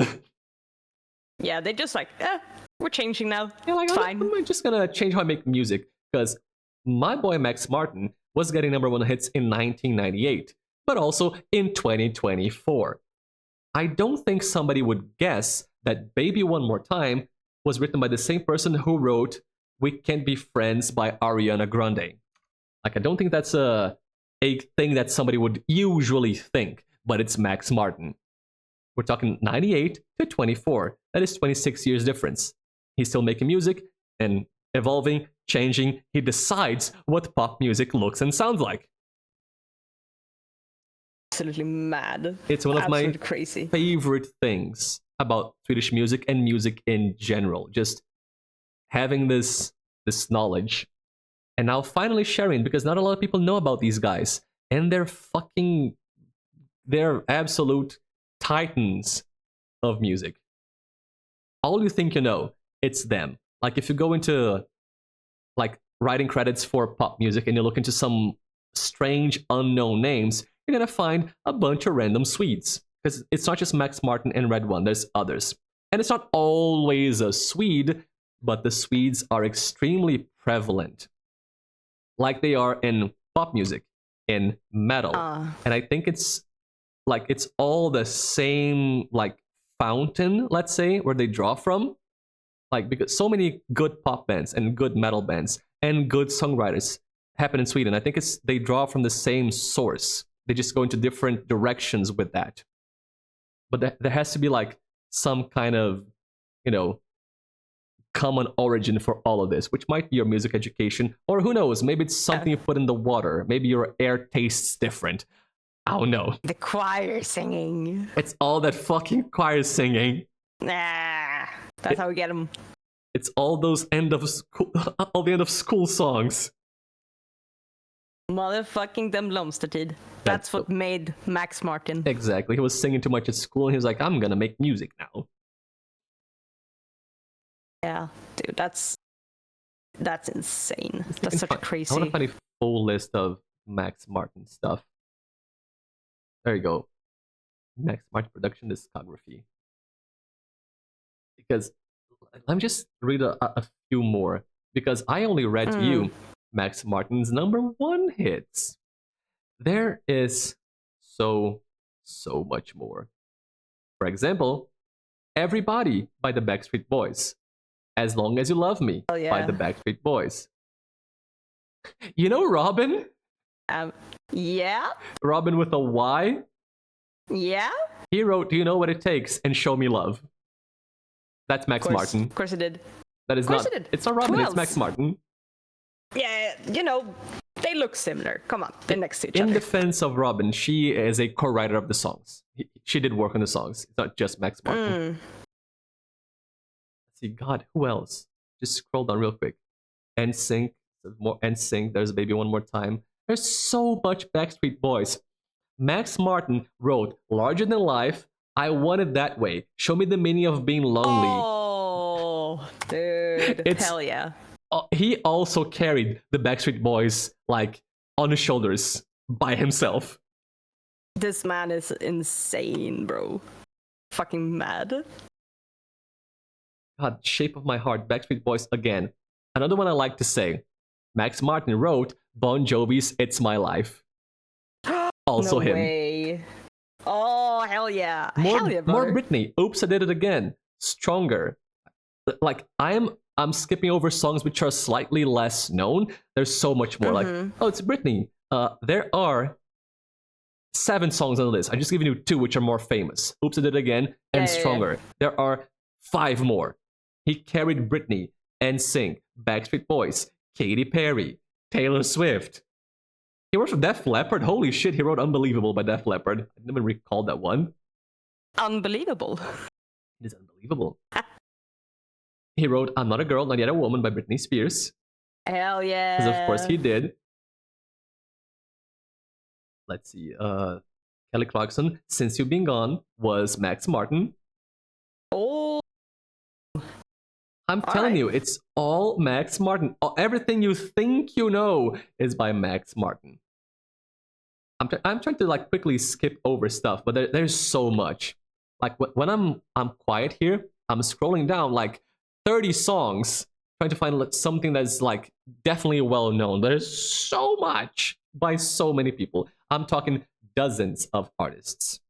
He wrote for Avril Lavigne, Enrique Iglesias, James Blunt, Apocalyptica. Okay, didn't know about that one.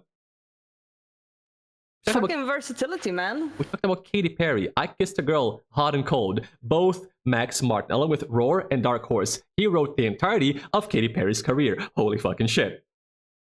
This dude is crazy. He wrote for Bullet for My Valentine, Cyndi Lauper. No way.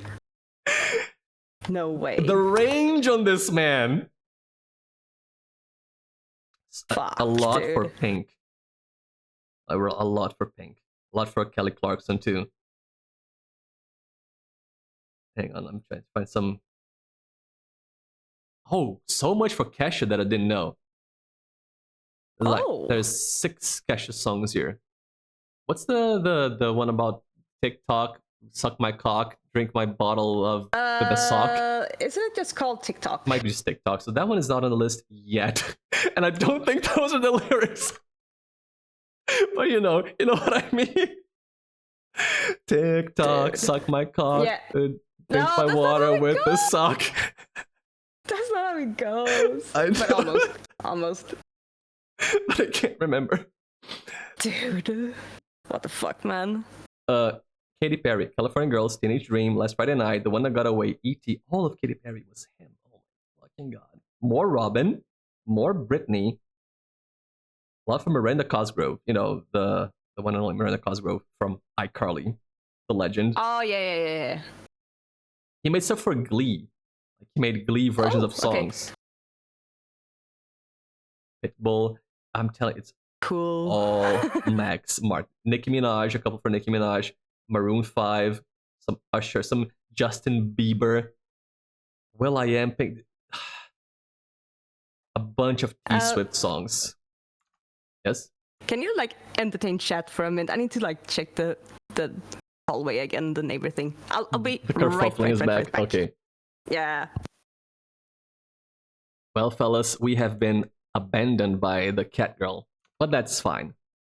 I just really need you all to know how insane it is that what you think is the pop music industry is just a couple guys. It's like a small handful of guys that are hiding away in the cold north in small studios, and you would never know who they are. We have people on your screen right now, like Robin right here, that owes some of her success to Max Martin. If you didn't know about that, I hope that you find this interesting and also that you can absorb the enormity of what I'm telling you. Like, what you think is true is not. The pop industry is actually completely fake, and all the songs are being written by some Swedish dudes in their basements, or maybe their basement studios. I can't even recall how I am back. Hello, Mags. Kerfuffled, unkerfuffled. Nice. Nice. Yeah, this one little boy took over all of music. Who would win? All of the music industry or one little Swedish boy? It's the little Swedish boy. The Martin to the max. He truly is the maximum Martin. Yeah, the Max's Martin. I don't think. Dude, what a. Sorry? By the way, I've read you so many songs. I am on 2013 on the list. There's like another decade. Fucking shit. I've read you like half of his career at best. I just got to more Katy Perry, like Roar and Dark Horse. And God, okay, hang on. In this album, Prism, 2013, Katy Perry, Prism, he wrote 10 songs in that album. With my 10. How many are there on that album? I'm gonna guess 10. Let's see. I mean, probably. Okay, 13. He didn't Oh, work okay, in 3 of those oh. songs. Oh no, Max, you're falling Oh off. no. Yeah, god damn it, man. Do better. This is embarrassing. This is embarrassing. Come on. Ariana I don't know a lot of was- Ariana Grande. I don't know what is relevant for Ariana Grande, but this has Problem, Break Free. The Problem, Break Free, Love Me Harder, Bang Bang. Those might be big, might not be. So I don't know a lot about Ariana. I think I've heard about Bang Bang, but I'm not a big Ariana fan either. Or T-Swift, So 1989. That album had 3 #1 hits. Blank Space, Shake It Yeah. Off, Bad Blood. He also worked those on... are so good. They're so good, those songs. I love them so much. It's all Max Martin, God Max. damn it. It's not Taylor Swift. Dude. In her dude, I defense, love Max Martin. her name is in the credits. It does say Taylor Swift and Max Martin and a guy called Johann Schuster, whoever he is. He sounds Swedish. That's Shellback. There it is. Shellback is the other Swedish dude I mentioned. So hey, the third dude I mentioned, Shellback. There he is. Hey. The other Swede. It's There you Johann go. Schuster. Dude. You know that meme? Well, the 2 astronauts looking at the Earth. It's like, Oh, it's yeah, all yeah, yeah. Swedes. Always has been. Always has been. It's always been Swedes, oh my Max. God. All the songs you like from Taylor Oh Swift, my it's God. just Shellback and Max Martin. Apart from those Dude, 3, there are Shellback 6 looks more. very Swedish as well. Oh my god, it's just random standard Swedish dudes Yeah, this is like, I see 3 of these people when I go to work. every day, just at Every the day. store. Yeah, very much. And Very some much. of them are shaping the face of pop music and have been for 3 decades. And you can find them at the store. Yeah, a lot for The Weekend, like Can Feel My Face, Demi Lovato, Selena Gomez, Ellie Goulding. He wrote Love Me Like You Do by Ellie Goulding, which is, yeah. No, Yup, I love that song. Oh, fuck. Also Max Martin. That's so good. Max Martin, you're coming in here like winning my heart. Did you know more how than much you love ever. Max Martin music? Now you do. I did know about him and like he wrote a bunch of shit, but most like the Backstreet Boys and Sync Britney shit, but not about like all of these things that you're dropping on me right now. Like, dude, this guy, man. I just got to 2017. Another T Oh my Swift, fucking God. another T Swift album. This whole album is again T Swift, Shellback, Max Martin. The entire thing once more. Like he worked on like all of her career almost, like for years and years and years, albums and multiple albums. Maybe somebody out there thinks this is a bit boring to me, like reading out song names. I need you to understand how large this is for, like, music in general. It's all these like 3 or 4 dudes writing everything. I just got to 2019. Suddenly, Ed Sheeran, one of the biggest artists on the planet. Max Martin, Shellback, Max Martin, Shellback, and also Ed Sheeran. Holy fucking shit. Come on. I mean, if you were to look at like a top 100, like do a sort of cross section for each week since like 1998, basically, you would just have to like cut out everything, like massive amounts of the songs on there, because if you took away all of the Max Martin shit. If you took away everything that Max Martin, like, let's say Max Martin, Red One, and Shellback, 3 Swedish dudes, just 3 guys. If you got the last 30 years of American pop music, things that charted, and took out everything they worked on, you would be out of pop music. It would be literally there would be hundreds like of tracks. There would be 2 songs left. You would actually cut out literal multiple hundreds of music tracks, which everybody knows. Fucking insane, man. Like, sometimes I run across a name here, like, oh yeah, Coldplay, and then it's like an album, and then 12 song names, all with Max Martin. Like, he's working on full albums for bands, not just, here's a single, here's your entire fucking album, go have a career, band, enjoy. Good. And such different bands, like, all over the place, and it's all the same guy. Like the range, he writes whatever. And I was like, oh hey, here's Måneskin. You know, they tell me he worked for them too. Amazing. And then suddenly Crazy. Lizzo, he made stuff for Lizzo.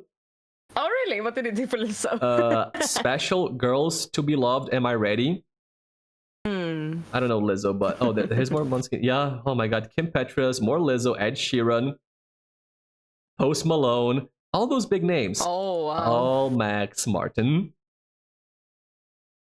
Lots of Ariana Grande. Holy shit. We're like, okay, 2024. More Coldplay, Childish Gambino, The Weeknd, and then finally the list ends. By the way, I just read to you the songwriting credits. Then begins a list for production, not just, you know. Oh shit. He works in writing songs, producing songs, sometimes both, sometimes either. I read a little part of one of the lists. Because I think it's nuts to see how many songs he wrote. Because producing music, it's easier to produce in a range. Writing in a range is not so easy. I think it's more impressive to hear. It's all fucking Max Martin. Yeah. And I was super excited to tell everybody about this fucking nuts thing about these 3 or 4 Swedish dudes. Again, there are more. Some are not from Sweden, but the Swedes are predominant in this thing. In owning all of pop music. It's fucking crazy. Insane, man. Dude. This is... Sorry, go on. No, it's just like if it wasn't for these guys, we would not have the music, like, world of music that we have today. It would look so very, very, very different. Exactly. Because, I mean, music is still gonna be made, but these guys just took over everything. It would be way different. It would be there, like I said, but you would live in a different world with a lot of different, you know, hits that it's like, oh, hit me, baby, one more time. Everybody knows that this wouldn't exist without Max Martin. It would be something different. Mad. That one documentary shows these guys, like, you know, developing their skills in the situation, making stuff. It shows how they faced the work of composing. There was something very funny. Yes? How fast do they work? Because like the amount of output only on like the writing credits is insanely high. They are prolific dudes, so yeah. High. But that's their job. Just sit there, write songs. Yeah. Still though, it's such a fucking machine. They're talented, man. They have the gift. I don't know. When they're talking about writing the pop hits of like the late 90s, like everybody, hit me maybe one more time, like Britney, Backstreet Boys. They talked about, I forget what they called it. It was like either the hand, the claw, something like that. And I cannot, maybe is there an image? Because like I cannot show this to you. Maybe I can. Max Martin. Let me see. There can't be a visual for this, right? There isn't. It's such a tiny specific detail. Yeah, it's not gonna be there. Whatever. Anyway, the hand, the claw, whatever. It was basically the guy with his thumb, index, and middle fingers stretched out at a specific distance at a piano, and then playing like a chord. And they say like, okay, just take the shape and play anything. That's a pop chord for a hit. Always works. They had these ideas of elements which made good pop music, and they, you know, used it, adapted it, improved it. And it shows them doing that and like, oh yeah, this is Baby One More Time, and this is Everybody, like using similar tools to make very different songs. It shows them writing the da dun dun dun for Britney Spears. It's super cool. I didn't even know really where I saw that, but these dudes are crazy. I guess that's the Max Martin and or Swedish ghostwriters rant. Thank you for coming to my TED Talk. Beautiful, beautiful, beautiful. Thank you. And this is a tear. This is part of what I was calling my connection to Swedish music at the very beginning of the collab. I said, a lot of what drew me to Sweden at first was music, and it wasn't just the metal bands that I like. Eventually I found out about this. I was like, oh, all the music we like comes from Sweden. What the fuck is happening there? Anything I've ever listened to was Swedish. The Fuck. Swedes were always in the walls. The quiet invasion, my friend. The quiet invasion. The pop bands, the metal bands, all all Sweden. And that drew me to look into more stuff about Sweden, you know, slowly with time. And then I started using Spotify. And then I started, you know, adding little likes and playlists to the bands that I already liked. And Spotify has a very nice recommendation algorithm. I really do like their algorithm. I think it works well. It started recommending other bands to me that I did not know. And I was like, oh, this is good. That's good. I like that and this and that. And then I got into more bands. And then I started checking where they were from. There was so much fucking Sweden. I was like, oh, I can see the algorithm. It's like, oh, he likes metal from Sweden. Here's more metal from Sweden. I think it's got to be some kind of country-based algorithm recommendation because there was so much Sweden. I mean, probably. They're like, oh, he likes Swedish music. Here is Swedish music. Music. Congratulations. It worked. So many good bands. It wasn't just Sweden, but it was a lot of Sweden on the list. There's something about Sweden, Finland, and Germany for me. Those guys can make music that I like. I can't explain, but it comes back to those three a lot. Like there's other countries sprinkled in, but my god, those three incredible. Sad, cold places.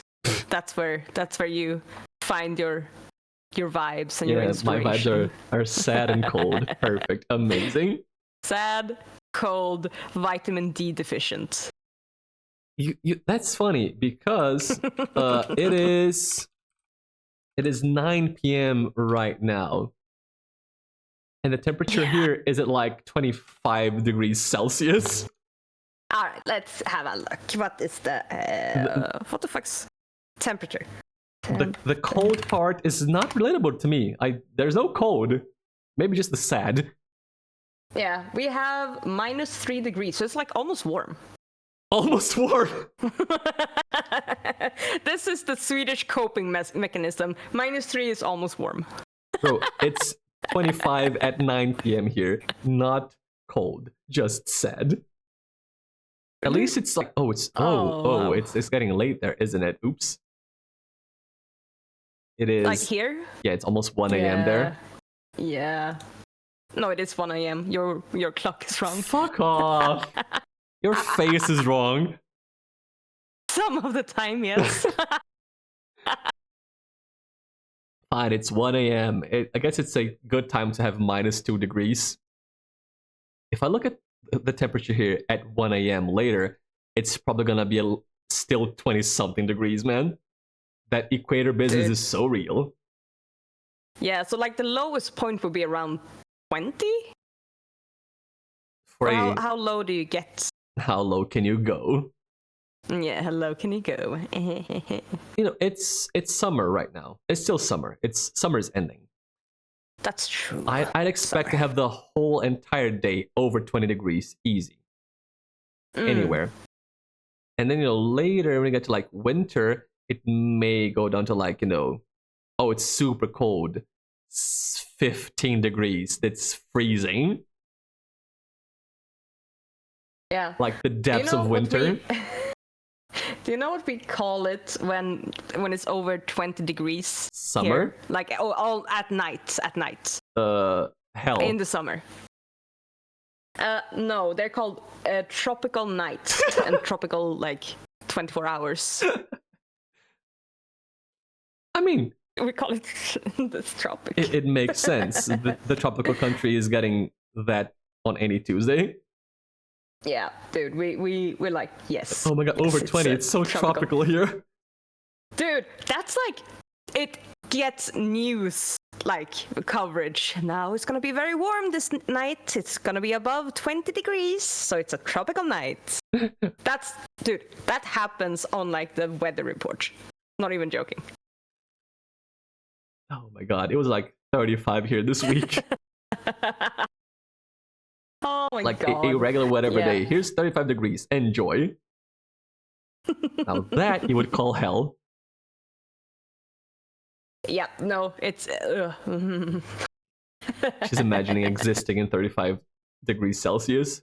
Dude, I would have the worst time. I would like cry, but I would have been so dehydrated that I couldn't produce tears anymore. So I would just quiet, dry sob. You would dry cry.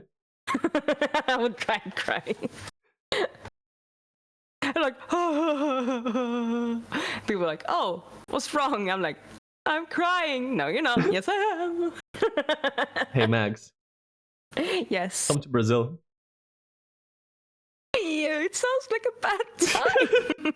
Everything you ever told me about Brazil sounds like a bad time. There's no singing. It's too fucking warm. You have a fucking snake island full of venomous snakes all over the fucking place. All true. You have massive crime rates. And yeah. Did I already say the thing about the singing? Yeah, that's important. Again, the singing. You don't do the singing. I would be sad. You can sing if you want. There's no law against singing. I get thrown in Yale, man. New follow goal. Let's send Max to Brazil. Let's go. Let's get her a new sub goal. Enough money for Max to buy a Brazil ticket. Oh. And then Max goal: survive Brazil. Yeah, dude, it would be like, okay, guys, I have 5 portable fans and a backpack full of batteries. I'm good. Let's go. I thought it was going to be a backpack full of ice. But that will melt like instantly. I'd have a bad time. If you come to Brazil, but I would Max, get, like nice and cool. If you do show up to Brazil, you gotta make sure it's in like December or January. Hey, isn't that your hottest summer? Yes. Why do you want me to die? You gotta go all in. You're gonna bitch out and come during like June or July. You gotta face the full thing. Pedbish. Why do you want me to suffer, foofs? I wanna give it the true experience, not some kind of winter wonderland 18 degrees sissy bullshit. No, you're gonna come and join us at 35. Oh, that sounds like a very bad time. Gonna survive Rio 40 degrees in the summer. No, we're not going to fucking Rio. You'll have to find something else for me. Rio sounds bad, man. Yeah, I kinda don't want to go there either, but, you're a tourist. You gotta go to Rio. No, I don't want to be in Rio. Rio seems scary and warm and wet. It is all of those things. And scarily warm and wet. Yes, all of those things. As a native, Rio is scary. I keep coming back to that. You can go to a different place, You can go to, I don't know, the Northeast. There's also beaches. And it's even hotter sometimes in Rio. Hi. Equator, man. Oh. The planet does not tilt here. There's no tilt. It's always just sun. Always sun is dude. It is not the worst weather I've ever experienced as far as heat goes. There's worse out there. Not many, but sure. I've been to Arizona. I know. So not many, but sure. Yeah, it exists. It's appropriate. Arizona is a monument to the hubris of man. It is on another level of people should not be here. Why did you build a city? Isn't that literally what they did in like Nevada with Las Vegas? Yes. Like, oh yeah. Vegas was very much just that. Fuck you. Like Arizona. Goddamn Americans, man. Like the Phoenix metropolitan area in Arizona is kind of like that. Vegas is literally just that. If you go anywhere in Phoenix or around it, it is just a monolith of rock, like asphalt and brick and concrete and stone. Not a single tree in sight, and all that rock just gathers sunlight and heat during the whole day, and at night it just releases it back into the air, so it never gets cold. It's always hot the whole day. Oh. If you're in Arizona in like August or September, you're like, during the day, oh, this is fucking hot. How hot is it? Oh, 43 degrees Celsius. Awesome. And I'm being so literal with the numbers. 43 Celsius during the day, like for fun on a Tuesday. And then it gets night. The sun goes away. If you go out of your place, open the door to the outside at like 2 or 3 a.m., you want to know how hot it is out there? 30. 38 Celsius out there at like 3 a.m. No. Because the rock keeps releasing the heat from the day, so it never actually gets cold. And then it starts getting colder by like 5, 6 a.m., and the sun rises again, and the cycle begins. It never gets cold. Anytime you open a door to the outside, it's like you're looking into a convection oven. It's like, oh, good, I now live in an air fryer. Amazing. So, Brazil is in general not as bad as Phoenix and the Phoenix metropolitan area, because that place is insane. Terrible. So, with this idea that there are worse places, hey Max, come to Brazil. At least you're not coming to Arizona. Yeah, Arizona is far down on the list of places I want to go. You would have a time there. You would have a memorable experience in Arizona for sure. You'd remember it. No, I get heat stroke the first day and then be delirious the rest of the time. You just lose the memories. Yes. To answer your Storo, dude, we are about done with questions. They're like a couple more, and we are doing the music section of the thing. Yes. We didn't really do questions, did we? There was today? one question about music, actually.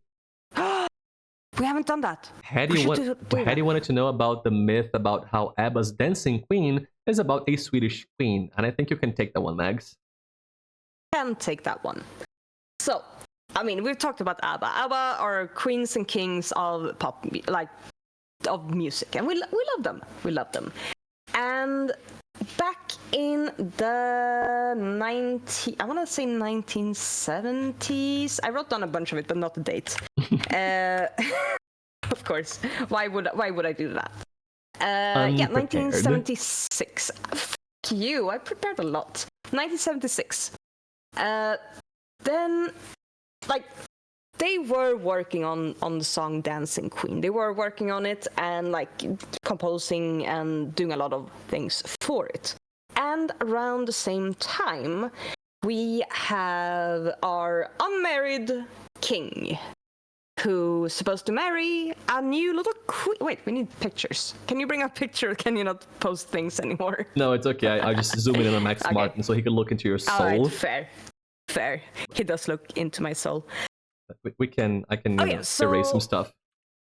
The king is gonna marry this his bride to be Sylvia Sommerlaut.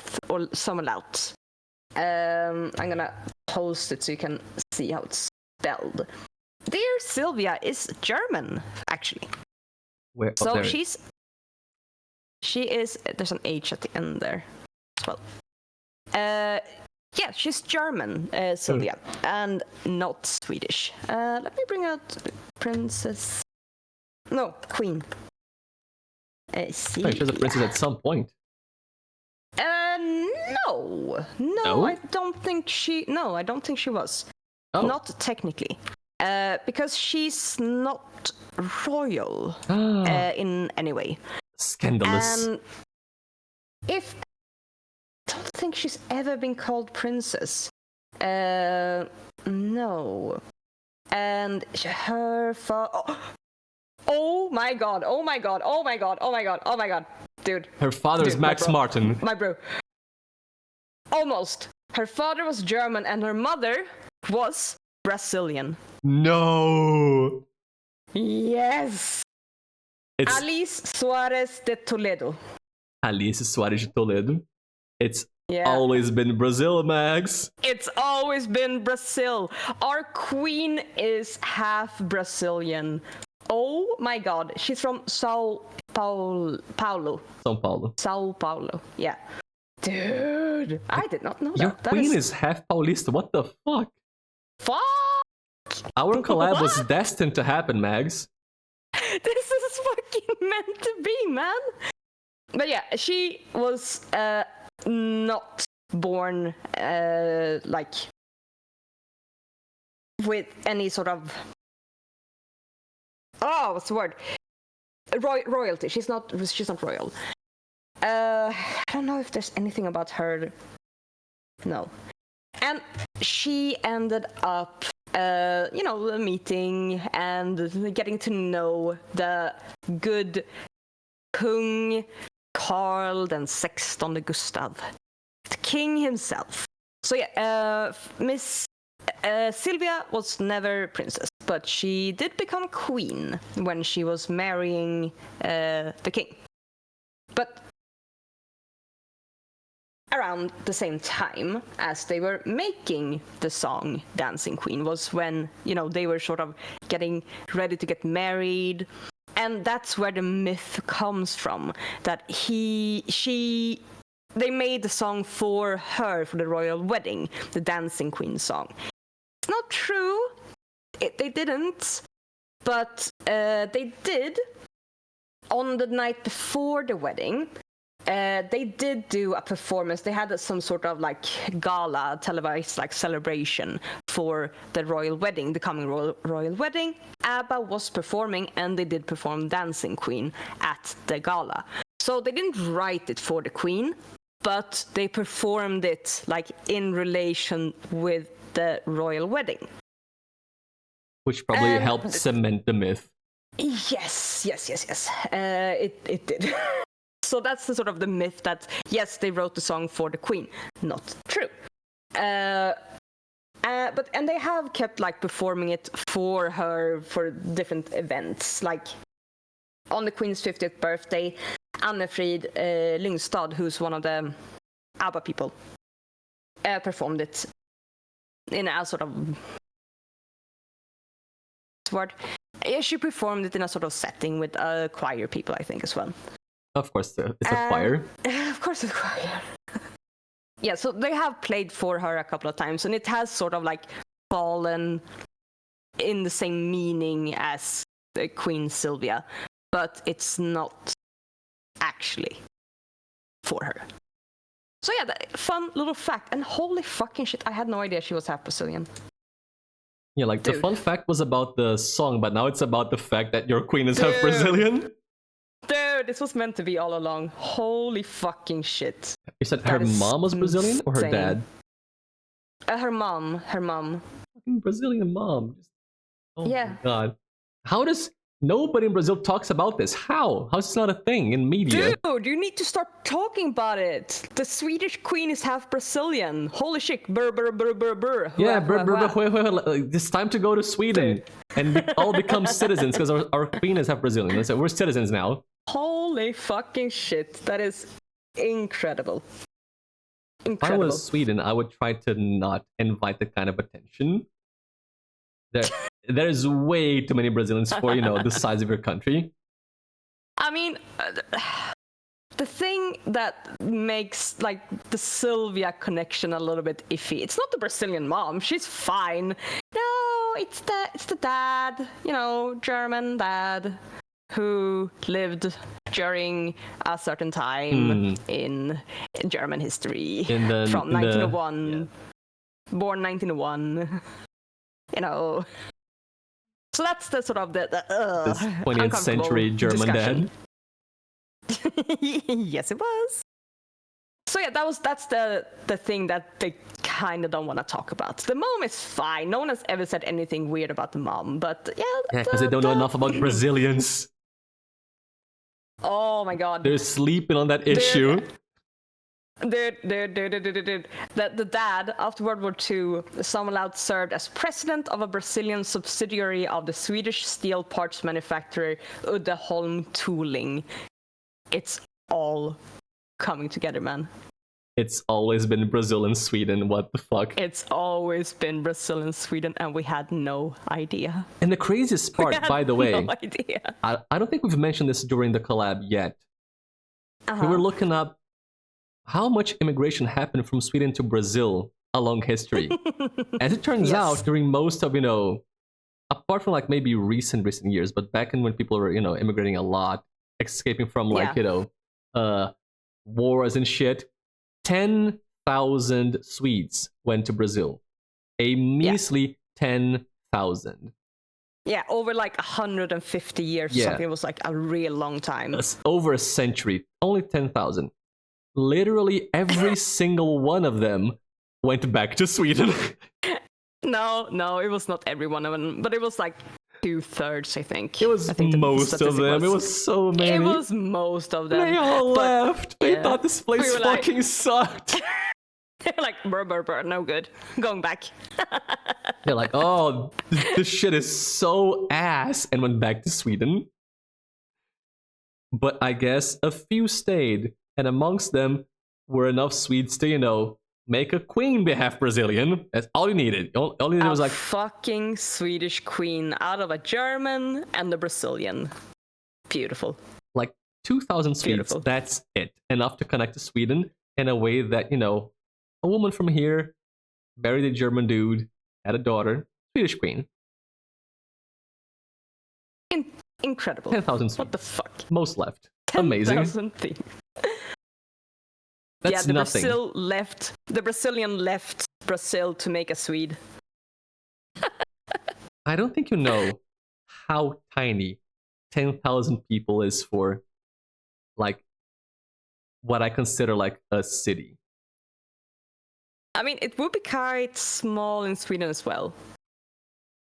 A city with 10,000 people around here is like, I know tiny, backwater, nothing cities. I'm talking like, you would never want to go. There's nothing there. They have like 15,000 people. 10,000 is a village. It's the kind of place where nothing happens. They have no way to generate money, and they survive on like, government funds, and it's just politicians. 10,000 people is not enough to make a city here, and it's all the Swedes who came, and most left. Where are those Swedes? I literally don't know where the Swedish immigration happened. Because if you talk about the US, like states like Minnesota have a significant Swedish influence. Like Swedes went to Minnesota. There they are. Awesome. You can see where they went to. There are names and traditions and people, history. And dialects. The dialects remain. I have no idea where the Swedes came to Brazil. I know where the Portuguese arrived, the Spanish, the Dutch, the French, the Japanese, the Italians. I know where all of them landed and where they went to. The Germans too. Swedes, never heard of it. No fucking clue. Where are you? I don't know. No idea. Flipping the script, I know exactly where the Brazilians are in Sweden. The fucking royal palace. Apparently. You want to become a queen in Sweden? I do. Come on over. I will. Dude, foofs the queen. Hell yeah. I'd vote for you. Not that you vote for the queen, but I was gonna say, if do you vote for queens in Sweden? Nice. Very democratic, but also not. No, never. I want to be a Swedish queen too. God damn it. Yeah. You will make a great Swedish queen. I'm sure nothing bad would come from it. I mean, not because I'm Brazilian or because I'm a dude. Not for most reasons, just because I'm the way I am. And I'd use my power for evil. Only because of that. I regret to inform you that the royal family in Sweden does not have a lot of political power. So the most you could do is you could embarrass the royal house, and that's about it. And I would. All the time. Proudly. I would become so popular with the population. They're like, oh yeah, I like that queen. She's a fucking memester. She likes dance Oh band. god. Dude. Jesus Christ. Fuck, man. Oh, what have you done, Max? You'll have to face consequences. I have opened the can of worms that will never close. Never. I mean, eventually it's gonna stop being funny, but for now, holy shit, I gotta go listen to Sven Ingvar's and Sven Eric's. Oh god. And Dancing Queen in between there. I mean, I've listened to Dancing Queen. I know the song. I can skip to Kiki Williamson. Okay, fine. Kiki Danielsson. Kiki Danielsson, sorry. Wrong name. And also... I mean, you sounded secure, like, confident enough, but it was wrong. I was confident in that I would get my message across, and I think I did. Even if I was wrong... I'm just being pedantic. You've been a little bit anal. Yes, a teeny tiny bit anal, as who say. A small anal. It's okay. I know my message got across. I know you know I meant 100% Kiki. The one and only Kiki. She doesn't need a last name. She's Kiki. It's like Prince, but Kiki. Wait, you didn't get the picture of Queen? The Queen. I posted the picture as well. Is there another one? I'm not seeing it on the screen. No, this is that's a mom. That's a mom. There it is. Now we got the full royal family with Max Martin there, King of Sweden. Yeah, king of pop. He's king of something for sure. You said king of pop. Funny thing, Max Martin has more #1 hits than Michael Jackson. Who's the king of pop? Michael Jackson does not deserve that crown. Only Max Martin does. And I guess Paul McCartney, who's the actual first, but you know, people know Paul McCartney. They know who he is. It's a matter of time, man. It's a matter of time. Only 6 more, and he passes Paul McCartney. It's a lot, but also not that much. Dude has shown that he can produce. Like, I'm not sure it's going to happen, but the thing is, it absolutely could happen. It is not out of the realm of possibility that he passes Paul McCartney. And God, imagine if Max Martin, this random-ass Swedish dude that you meet at the store, becomes the #1 producer of #1 hits in history. The king of pop. Incredible. Just this guy. Incredible.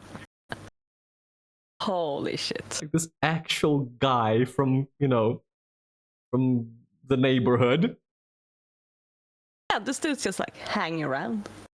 Like he's from Stockholm. He might live. Yeah. He might be your neighbor. He might be kerfuffling in the hallway. Might be just be him. Dude, mad about music. I hope not. I hope not. You may have met him on the street and you don't even know. I mean, I might have. Like the chance is higher than 0. Might be low, but it's not 0. I mean, I guess, but dude, it's unlikely. Max Martin in the other apartment, ear against the wall. Oh my god, she's talking about me. She knows who I am. Dude, fucking crazy, man. Like yell out, bro, I love Max Martin, and see what happens. See if like he knocks on the wall or something. Yeah, I'll get knocked on the wall instead. Yeah, if you yell at 1:30 a.m., yes, you will get your wall knocked on. You'll get kerfuffled. Also, it's 1:30. It is a.m. And it's work day tomorrow, unfortunately. Oh, is it about time to wrap up? I think so. That's fair. I was looking at the 7-hour mark, but we can call it at 6:30. Yeah, because if we start a new topic, we will go over. And you know this is true. I know you this know is this true. is true. We did answer the ABBA question. And I was gonna gush about Swedish metal bands, but we can skip that because I know it is just makes me happy, but it is a niche topic. But there's so many names, so many good bands. I'm just gonna link all of them in the foofs. Gonna be like, listen to the good Swedish metal bands. God damn it. Can you do the same thing as what I did with the recommendations? Just like the quick. Did you post something? Quick go through. No, not right now. But like on was it the second one? The second episode where we did go through like things that I recommended. Right. And I had to wrap it up like super fast. Yes, with the books and movies. Yes. You want recommendations? Can you do the same thing with Swedish metal bands? Yeah, can you do one of those? I mean, I can. Again, it's gonna be super niche, but I can tell about these are the Swedish metal bands that I like. Here, listen to them. There's a ton, actually. And I can talk about so many of them. And I'd like to, I guess not today, but expand. Yeah, maybe you should... Yes. Maybe you wanna like, if you wanna gush hard, maybe we should Mags, I wanna gush hard. Oh, I gush so hard, baby, about metal. I'm about to gush. Oh man. But yeah, maybe you want to save it so you'll have plenty of time to gush, and then we have a cliffhanger. Yeah. The ones I really like, I wrote in red. It's all in red. Yeah, I know. I love them all. No, I was gonna say, I like them all, but some will be relevant for the mythology section of the collab. Then that would make more sense to take in the next episode. Yeah, it's going to connect, especially Brothers of Metal and some Sabaton. I like to bring those two up for mythology. The others are music that I love, but wouldn't connect. But I can just recommend them. Like this, that. Just mention them. A little summary, couple albums, and then we move on to mythology. Something like that. Yeah. So in case anybody is not entirely sure yet, this is not the last episode.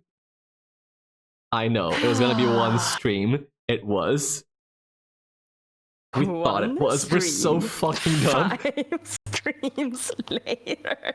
Max, we're so fucking stupid. We thought it was going to be 6 hours, one stream. We were like, it would be bang, bang, bang, bang, bang, bang, bang, done. No, none of us is efficient. We're yappers. Absolute mind wanderers. We can't keep on a topic for like 5 minutes. But at least now we know. Lesson learned. If we do something like this again in the future, we'll have a good notion of how many topics can fit in one stream. As it turns out, not that many. One. One unless question, you really 1 hour. Really hammer it home. Like if you have a bullet list and you just go through it. I'm glad you're enjoying it. I'm glad Drix is enjoying. But at some point, we have to reach the finish line. Right? At some point, climax must be reached. It's been a lot of edging. When's the climax? Dude. What is it, like 30 hours of edging? Yeah, I got a gush. Sorry? This was stream number 4. We are at almost 30 hours. Just a little under 30 hours. Oh my god, that meme I made is almost kind of true. We won't reach 60, but it's close enough to, mean the same thing. Yeah, had I written 30, it would have been the same kind of like ridiculousness and also true. You thought you were making a joke. You were not. It was real. Now, do you know if you can do this again next Saturday, or is it a maybe for now? I am 98% sure I can.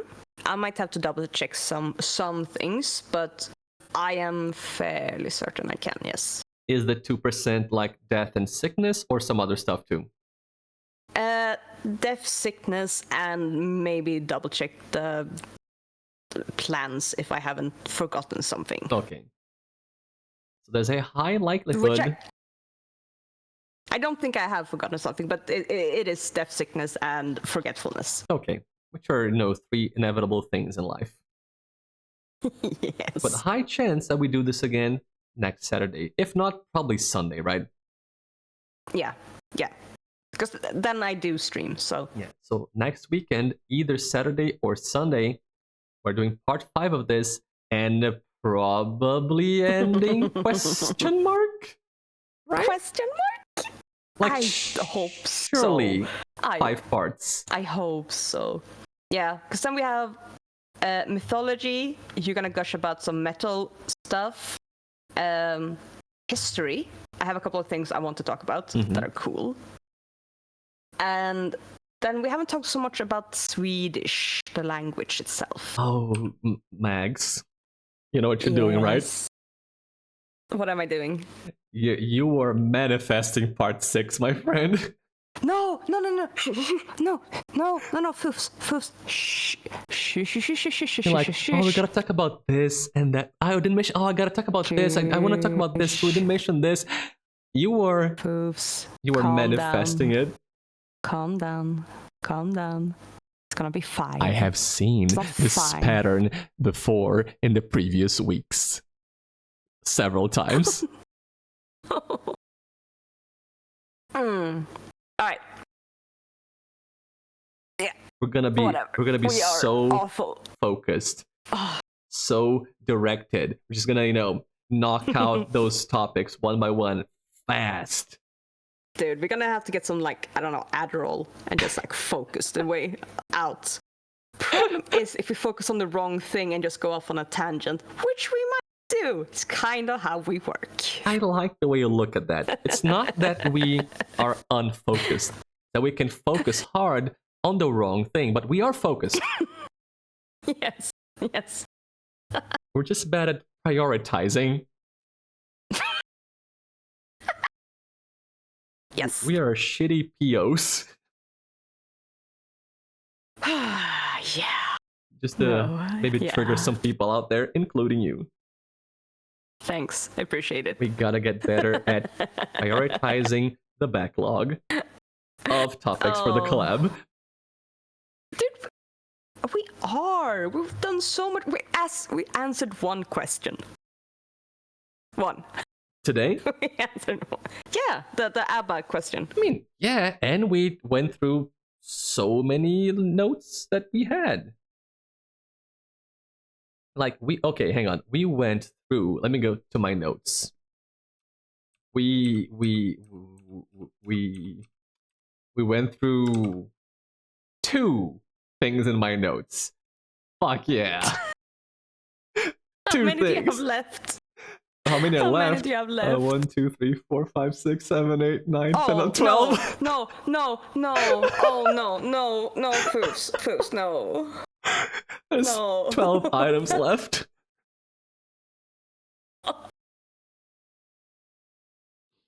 I'm a curious little boy. Or a curious little boy, but good lord. I've been leaving my stuff behind so other people can ask their questions. I have so much stuff still. Fuck. Alright, we'll have to have a little chat about prioritization. Some of them are quick, I think. Dude, I want you to show you're manifesting. I want you to show Princess Torta. You can just talk about it in 5 minutes and move on. It's a quick thing, right? Could be. See, it could be. Depends on you, not me. You're the problem. Wow. You're the bad influence here. I have never been so offended in my life. I doubt it. Oh yeah, no. Sorry. You said worse things to me. Surely. You were offended earlier today with the Donald Duck thing. That was way worse. And I'm going to edit that meme later to make it funnier. Or perhaps more offensive. I have a plan. Oh Lord. Oh Lord. So next week, at least one more of these. At least one more, yes. Theoretically, just one more, but at least one more. A number greater than or equal to 1. Guaranteed. My dude. Yes. Greater than or equal to 1 goes up to infinity. I know exactly what I said. Fuck you, man. I have not lied. I'm just, I'm making sure that there's no room for untruthfulness in my statement. You are such a truthful little boy. I am. Indeed. I always tell the truth. Apart from when I don't for 4 months. Indeed. Yeah, at least one. We'll see what happens. Oh, Jesus. And so the focus of the next stream is going to be mythology, Norse mythology. Probably some, side quests, some small topics here and there. But like today, we talked a lot about music. Next Saturday or Sunday, a lot of Norse mythology. It's gonna be super cool. Mags has so many notes about cool myths that she wants to tell us about. Yeah, it's gonna be fun. I do. So do show up for that. I'd like to thank everybody for showing up. I'd like to thank you for the subs. Thank you to the new followers. Thank you, Sven, for the raid. I got followed by I have an amazing booty. What a name. That is a fantastic name. I'd love to be followed by an amazing booty. Sorry, thinking of One Spain day, now. I got lost in, Spanish thoughts. Oh yeah, thank you for the follows. Thank you for the raid, Sven. Mags, thank you so much for being here with me for the 4th time talking about Sweden. And not the last yet. No, not yet. Not yet. One day. Thank you for having me. One day the last time. I'm still having fun. Me too. You are a delight. A delight to bully. Partly that, yes. Partly that, yes. And thank you to everybody who showed up. Thank you to everybody who's lurking, everybody who was in chat. I hope you're having fun with the never-ending Sweekend podcast. I'm gonna find somebody to raid so Max can go to bed and I can go have dinner. Yeah. Who's online? Dinner in bed? No, because that's how you get ants. Oh, okay. Fine. Like, come on, that's reasonable, right? I mean, it depends on what you're eating. It's not pussy. A little bit. It's like mashed potatoes and bean salad or whatever. All right, yeah, fine. That might bring the ants for a bit. Yeah. The problem with these streams are that I cannot rate into the same category. There's no like, who's talking about Sweden now? That's not a thing. No, not a single one. I'm glad you're having fun, Staro. I'm also enjoying Forever's weekend. How many weekends can we go? How Sweden can go. How Swedish can you go? A lot, as it turns out. As it turns out. What is Dan? Oh my god, you know what? What? Danny Salmatic is online playing Resident Evil 2. Do any of you remember when I was playing Dark Souls 2 and I told you that story about the guy eating spoonfuls of mayonnaise, including warm mayonnaise with the shock collar on the neck? Did you hear that, Max? That story? Oh, I remember. Yes, I do. The guy I remember heating it. up And he was like, yeah. Heat up like the crackhead mayo on the spoon over the stove. I remember this. I do remember this. That and his is... mom was gonna see it in the on the video, surveillance video. So that is Danny Salmatic, who is online right now playing Resident Evil 2. I don't think I've ever had the chance to raid Danny, so this is a good chance to do so. Let's say hi to Danny, who is not Swedish, but that's fine. And we can have a raid message about mayonnaise, probably. I don't know where the fuck he's from. Probably Canada or something. I have no idea. Yeah. Don't know the guy. Escaping the student stream is as difficult as escaping IKEA. Yeah, I did the same thing that IKEA does. I set up a labyrinth of furniture and now Max cannot get out of my basement. Oh my god, yes. That's what's happening. The red message is gonna be, Foofs told us how to say mayonnaise. In Swedish? In Swedish, mayonnaise. And I think that's like oh god, like mayonnaise, like that. MAJONES. Mayonnaise. Yeah. Oh, with the A with the yeah, umlaut. it's with the okay. A. Mayonnaise. Yeah, mayonnaise. Cool. I see like mayo in labels a lot, like shortened to just mayo. Yeah. Yeah. It's not uncommon to use that. Yeah, mayonnaise. My own ass. Yeah. I have an amazing booty. Mayonnaise.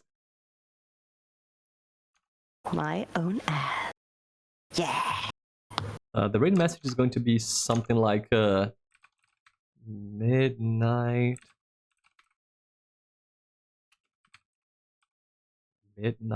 stove heated mayonnaise.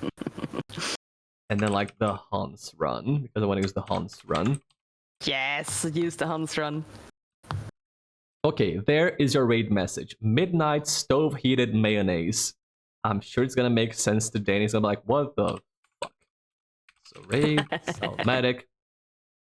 Let's go say hi to Denny, who is having a, I guess, every time a cursed day. If it isn't cursed yet, it's gonna be cursed later when we talk about the mayo. Hi, Pew. Someone said mayo? Yes.